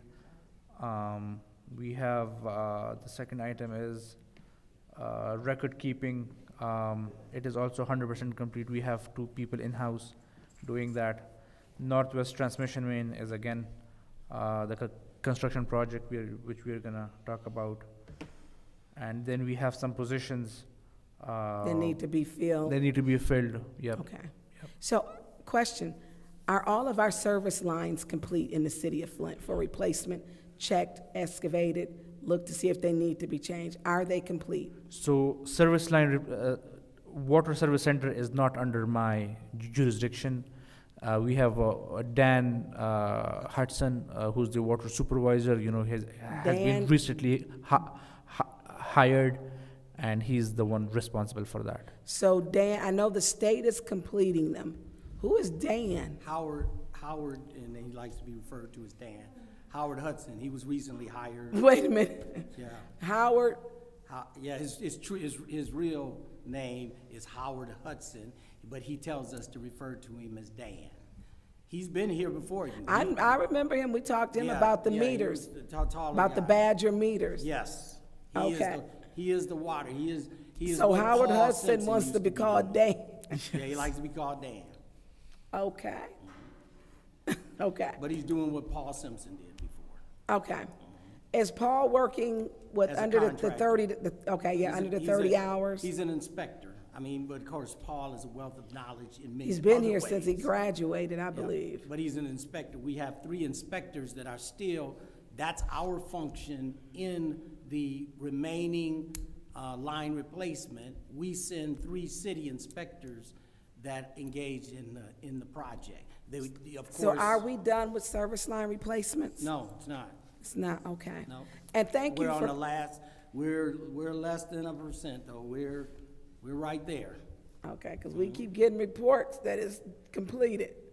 And we No, need to be truthful no, with we the were public. completed, no, ma'am, we said we completed the litigation. We did complete the litigation, the lawsuit. Not that was separate from, the minister's lawsuit was separate from the line replacement as a whole.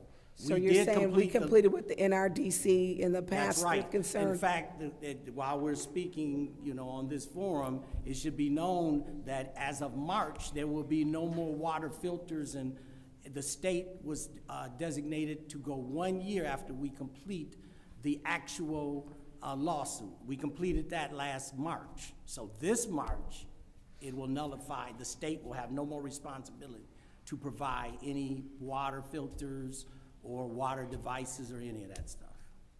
And that's a whole, and thank you for sharing that, because that was part of the concerned pastors agreement, that 1 year afterwards. Yes. But have we completed restoration? I'm sorry? Has restoration been No, completed? that's also, yeah, it's about Right now, there's about, it's an estimate, just over 800 in terms of lines. Those are lines to be fully checked. They may not all need replacing, but those are people that didn't give us the consent over these 9 years, 5 years, or whatever. So- Restoration is about 600, roughly about somewhere in the neighborhood. I of thought it was 600. not thought, I got an email that it was 800 and 900 service lines need to be complete. That came from Eagle with Eric Oswald, that we had 900 service lines to be complete, and we had 800 restoration. So I don't know why the city and the state can't be on the same line, but we need to be on the same line in the same book, because that's a big difference. We're saying none, and they're saying we are not. Eagle is saying, no, we are not done. That's a discrepancy. That's a problem. We're not done, I didn't say we were done with anything. We're not done with line replacement or restoration. I just said it was all about whatever message was out there before. It was about the lawsuit and finishing every time we came before you, we were talking about closing out the lawsuit, and we finally did that. Okay. Mr. Edwards, can you get us documented numbers of what is remaining so that we can stop with the ranges and say that we have 200 left or we have 100 left or whatever that number is? Thank you. Thank you for coming. I appreciate it. And I know it's been a long night, and appreciate it. Thank you. I'm yielding the floor. Okay. Then I will close that discussion item out, and we're going to buzz through the last discussion item real quick of city-issued garbage bins about being stolen. Any colleague want the floor on that? Absolutely. I will go ahead and take the floor. This discussion item was requested by Second Ward Councilmember Lewis, who has since left the meeting. So we'll go ahead and move forward on her discussion item without her. And it was just basically a discussion item requested by Second Ward Councilmember Lewis in order to discuss stolen issued city garbage bins. I can't speak to what exactly she wanted with this, but I know we do have someone here this evening to speak to it. And we will move forward. I know that we have a lot of garbage bins that are being, I'm going to say, they are Stolen. okay, we'll say, Mislocated. there we go. They've been relocated from their original homes. And so when we first agreed to, go with the company, we were told to get the grant, to receive the grant for the garbage bins. We were told that those serial numbers on those garbage bins would be able to be scanned, and that if a garbage bin somehow ended up at an address different from the one it was assigned to, that the scanner would read that, and then we would be able to properly relocate it to its correct residence. Is that something that we're able to do? As far as I know, yes. I talked to Heather in regards to that. And what we've done is through Mr. Edwards, we've talked to the, what's his title again? Deputy Chief Ancliffe, and we had a meeting with him to find out how we can utilize, the NSO officers to enforce some more or expand their boundaries as far as what they were doing to help us enforce them. He's on board with us trying to formulate some way that we can go and get those and see how we can charge. That's what we need to figure out, how we can charge and make an applicable charge to them stealing the carts. We also have what we're gonna be doing. We're gonna be doing a house audit, in regards to the waste collection piece, and we're gonna be counting houses. And at that time, we can probably look at the house and count the garbage cans while we're there. And then if the serial number doesn't identify with the house, we can find out where it's supposed to go. 4 years we've been asking for that, at least. For the To know how many, if the garbage contract was right. Yeah. 4 years on this audit. I have a question, because I noticed when you guys were putting You out gotta the- get to the floor. I'm sorry. Mr. Chair? No. She's got the floor in a second. She's got. Go ahead. All right, okay, I have a question for you. So how would we know if Because when you guys put out garbage cans, there was so many people, and I was seeing them, because I was on my bus looking at them stealing people's garbage cans, right? Stealing them. Still doing it. Stealing garbage cans, everything. So how do you know if the garbage cans wasn't mixed up, or that they put the garbage cans in the right Because they took pictures. place? I didn't see pictures taken. Well, They were doing. there was some kind of identifying. there was some kind of defining information in regards to placement of those cans. I understand what you're saying as Like well. my son's garbage can was stolen immediately. He didn't get it, so his garbage can was stolen. We don't know who stole it, but then they dropped off a garbage can across the street that no one actually used, that he ended up using the garbage can. So this is what is happening. People was coming around that didn't stay in our city or did stay in our city, and they were getting garbage cans. So the garbage cans were stolen immediately. Then you had garbage cans at vacant houses that no one didn't get. So I think he's actually, I'm gonna be honest, using the garbage can across the street because his was stolen. So what do you do in those aspects? Or we got people that has moved in my area that do not have a garbage can, right? Well, I know she had told me today that we don't have the capacity for a lot of replacements. So we do have funding available to be able to replace some of them because they have to be through the service provider. So we're trying to figure all that out. And the only thing I can tell you is that's under my vision now. So I'm trying to figure out what the best solution is for the residents as far as how we're gonna get them. And because we can't do anything about it as far as that goes, I think the house audit was the best way to capture all that, because we can find out, we're gonna kill two birds with one stone. We're gonna make sure that we're getting what we're paying for as far as the garbage collection, and then we can be able to collect that information for the cans So you too. said we do not have, because I've seen a lot.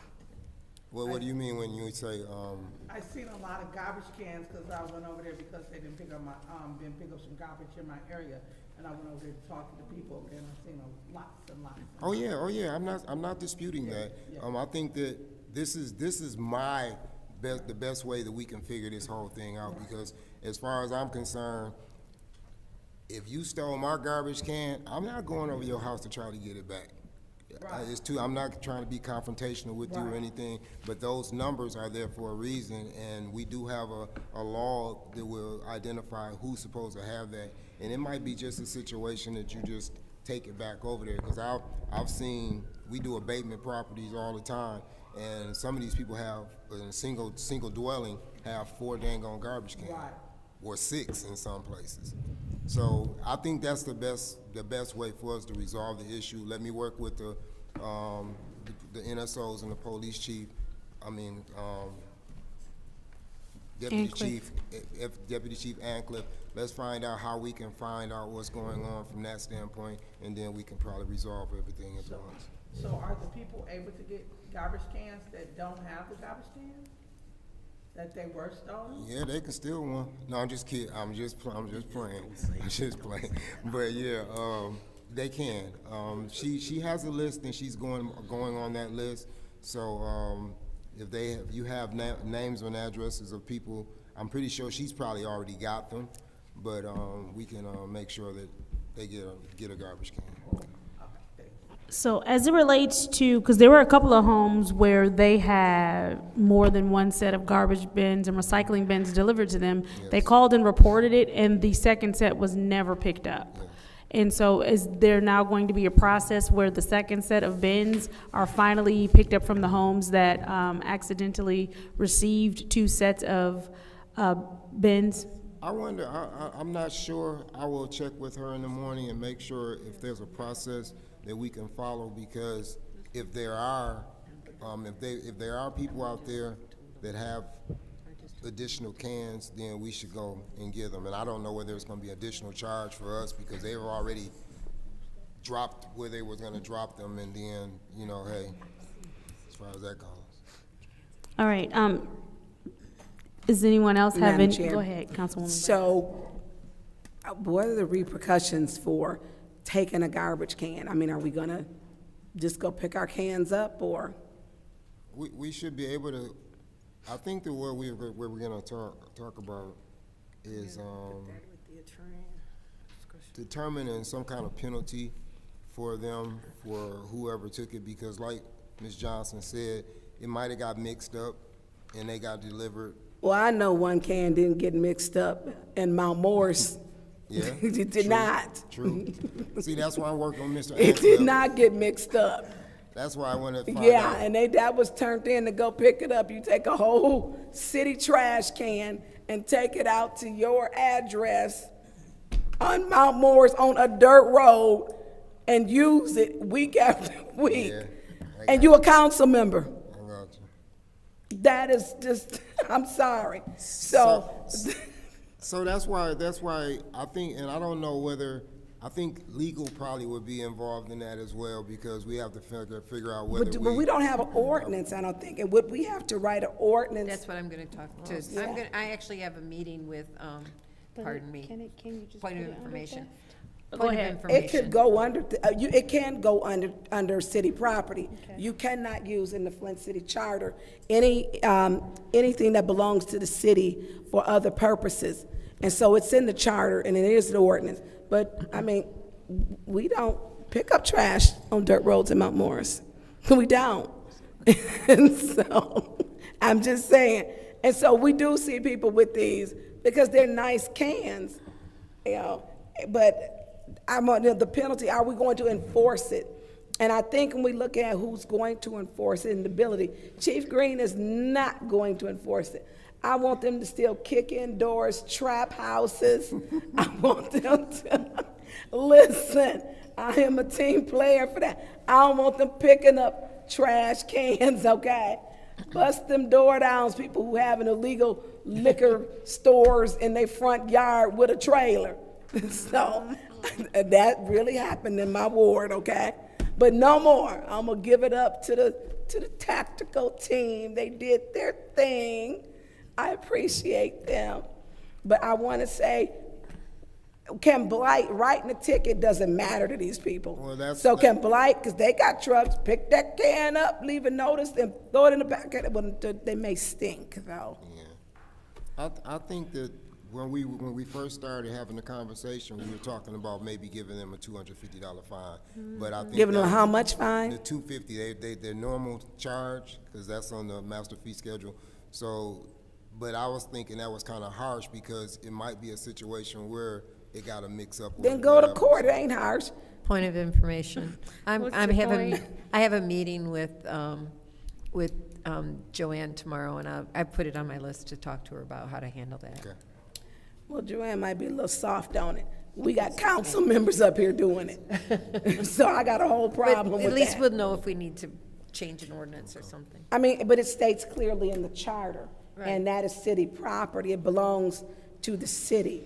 It has the city, a serial number, the city logo, and it has the mayor's name on it, which should not be on there because that's campaigning with city funds, but it is. So I'm just calling it like it is. So I don't know what we're gonna do, but they do. Everybody, you'll see people lined up with 4 or 5 cans. So I don't know. So Judy, would you share what your information is? I sure will. Because I don't think that we need to. Some people have extra cans against their I'll will. send an email to Davina, and she can share it to the council. Yeah, because it states in the charter, you can't use that city property. You definitely can't take it outside in the whole municipality. So I'm done with it now. Okay, is there anybody else that wants to discuss? Okay, we're gonna end this one, and I'm gonna make and we already requested Motion to streetlights, so adjourn. we're gonna skip that one. Motion to adjourn. I do want to say that the discussion item for the streetlights that you did speak on, Councilman Pfeiffer, it was requested by the second ward, Councilmember Lewis, and I believe she left before we were able to get to that, so thank you for addressing that. Motion to adjourn is seconded by Councilwoman in the 7th Ward. Thank you, gentlemen. Madam Clerk, roll call.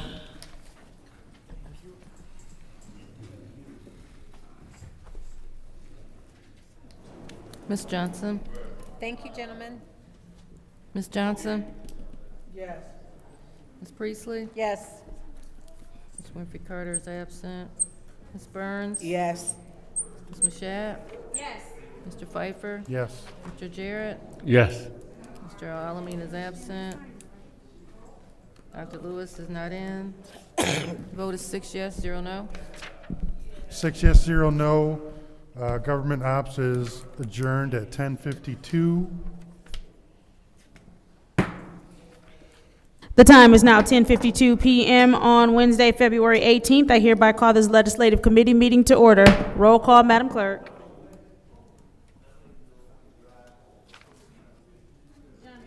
Mr. Alamin is not in.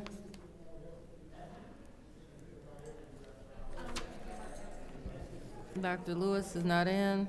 Ms. Johnson? Present. Ms. Priestley? Present. Ms. Winfrey Carter is not in. Ms. Burns? Present. Ms. Mashat? Present. Mr. Pfeiffer? Present. Mr. Jarrett? Present. You have 6 members present. We have 6 members present. Reading of the Disorderly Person City Code subsection. Any person that persists in disrupting this meeting will be in violation of Flint City Code Section 31-10, disorderly conduct, assault and battery, and disorderly persons, and will be subject to arrest for a misdemeanor. Any person who prevents the peaceful and orderly conduct of any meeting will be given 1 warning. If they persist in disrupting the meeting, that individual will be subject to arrest. Violators will be removed from the meetings. Are there any requests for agenda Madam changes Chair. and/or additions? Yes. I'd like to have a 2-minute discussion regarding the email we received from ML this afternoon. Yes, yes. I object. There's been an objection. We don't have the votes. All right, so that we will not move ahead from that. Are there any more requests?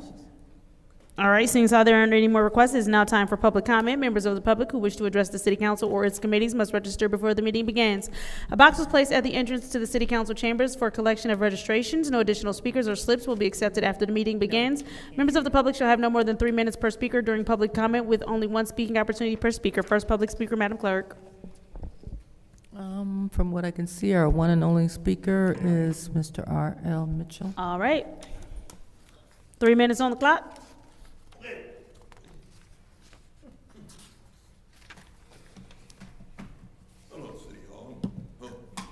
Cut the microphone.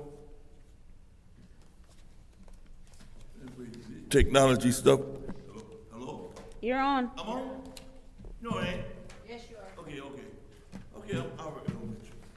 About the situation, but for the record, the garbage is, matter of fact, Reverend Jesse Jackson. Hold on, RL, hold on. Madam Clerk, can you switch his mic? His microphone is not on. It's not on. Oh, you're right, I thought I heard it. No, he's just.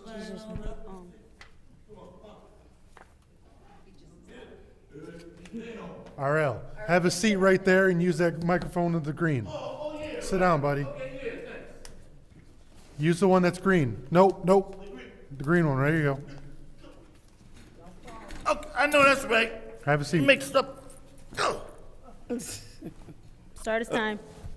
Yeah, stop it. Yep, there you go. Hello. Like I said, my name is R.L. Mitchell. I live at 759 East Linden Avenue. And I remember when the mayor passed out them garbage cans. My house was designed for 2 apartments, but I got 2 garbage cans. I got 2 mailboxes, but I'm a house owner. That's how Flint get mixed up. They all change it around. And matter of fact, peoples in Flint stole a whole street, New Jersey Street, with Kelly McIntyre was born on. The street, I lived on that street one time when I was, anyway, about these, you mentioned about, Mr. Brown was sitting here, he said $250 fine if somebody misplaced a city Flint garbage can out on them dirt road in Beecher. One of our councilmen happened to, you see, they're missing already. They always come hoots with the garbage. Now that Reverend Jesse Jackson, 2 days, bless his soul, and gone to glory, we still come to cash this check. Martin Luther King lost his life dealing with garbage, and because Jesse Jackson stepped out the way and nicked up a bullet just the way Trump missed that bullet King would have missed that bullet if Jackson wouldn't have stepped out the way. Check that film out in Memphis. All this protest about this garbage stuff, and it ain't gonna, the main thing, we the people gonna get our money no matter what. And it's all this river racking stuff just to keep citizens from having a little money for getting poisoned with that Flint River stuff on George Highway. And a dude living in Canada, he just not come, 25 years old, sitting right here. He's just not making a meeting because he's scared he might can't get back across the Canada line. But I know how the guy feel, because I remember going over there to Buffalo, New York by myself with my 69 Grand Prix. But now I can't even get close to the Canada Bridge, and everybody act like it's a big problem. And it's like I'm taking my money for getting money on Thank you my very work. much, Mr. Mitchell. Madam Clerk, you said that was our only public speaker for the evening. So it's now time for council response. Madam Chair. Good evening, Councilman New York. Pfeiffer. Motion to adjourn. There's been a motion to adjourn. Is there support? Moved and properly supported by the councilman in the 9th Ward. Roll call vote, Madam Clerk.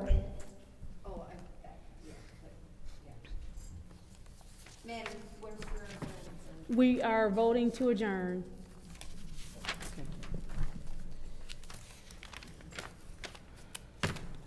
Mr. Alamin is not in. Dr. Lewis is not in. Ms. Johnson? Yes. Ms. Priestley? Yes. Ms. Winfrey Carter is not in. Ms. Burns? Yes. Ms. Mashat? Yes. Mr. Pfeiffer? Yes. Mr. Jarrett? Yes. Vote is 6 yes, 0 no. Vote is 6 yes, 0 no. The time is 10:58 p.m. Wednesday, February 18th, 2026. This legislative committee meeting is adjourned. Wow.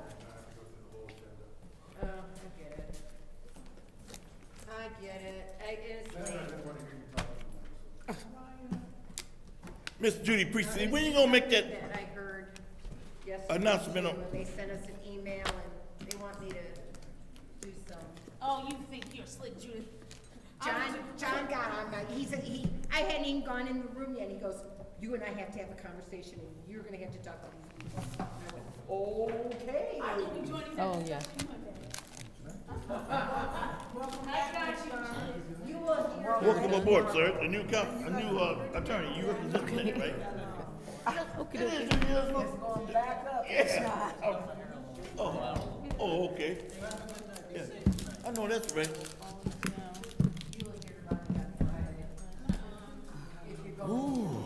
I don't know. I get it. I went to mine. Hey. What you got, man? I ain't got no. You got $5 for me? That's what I'm talking about. Give me some money. I wonder why I come and get them. Give me some money. The food stamp card broke. They broke my food stamp card on purpose. Bullshit. Give me some money. Give me some money. I would have tried to get another one in the welfare office, though, but You lying motherfucker. wow. Ooh, wait, man. Thanks. Man. Ooh. Wait, I'm gonna sit down.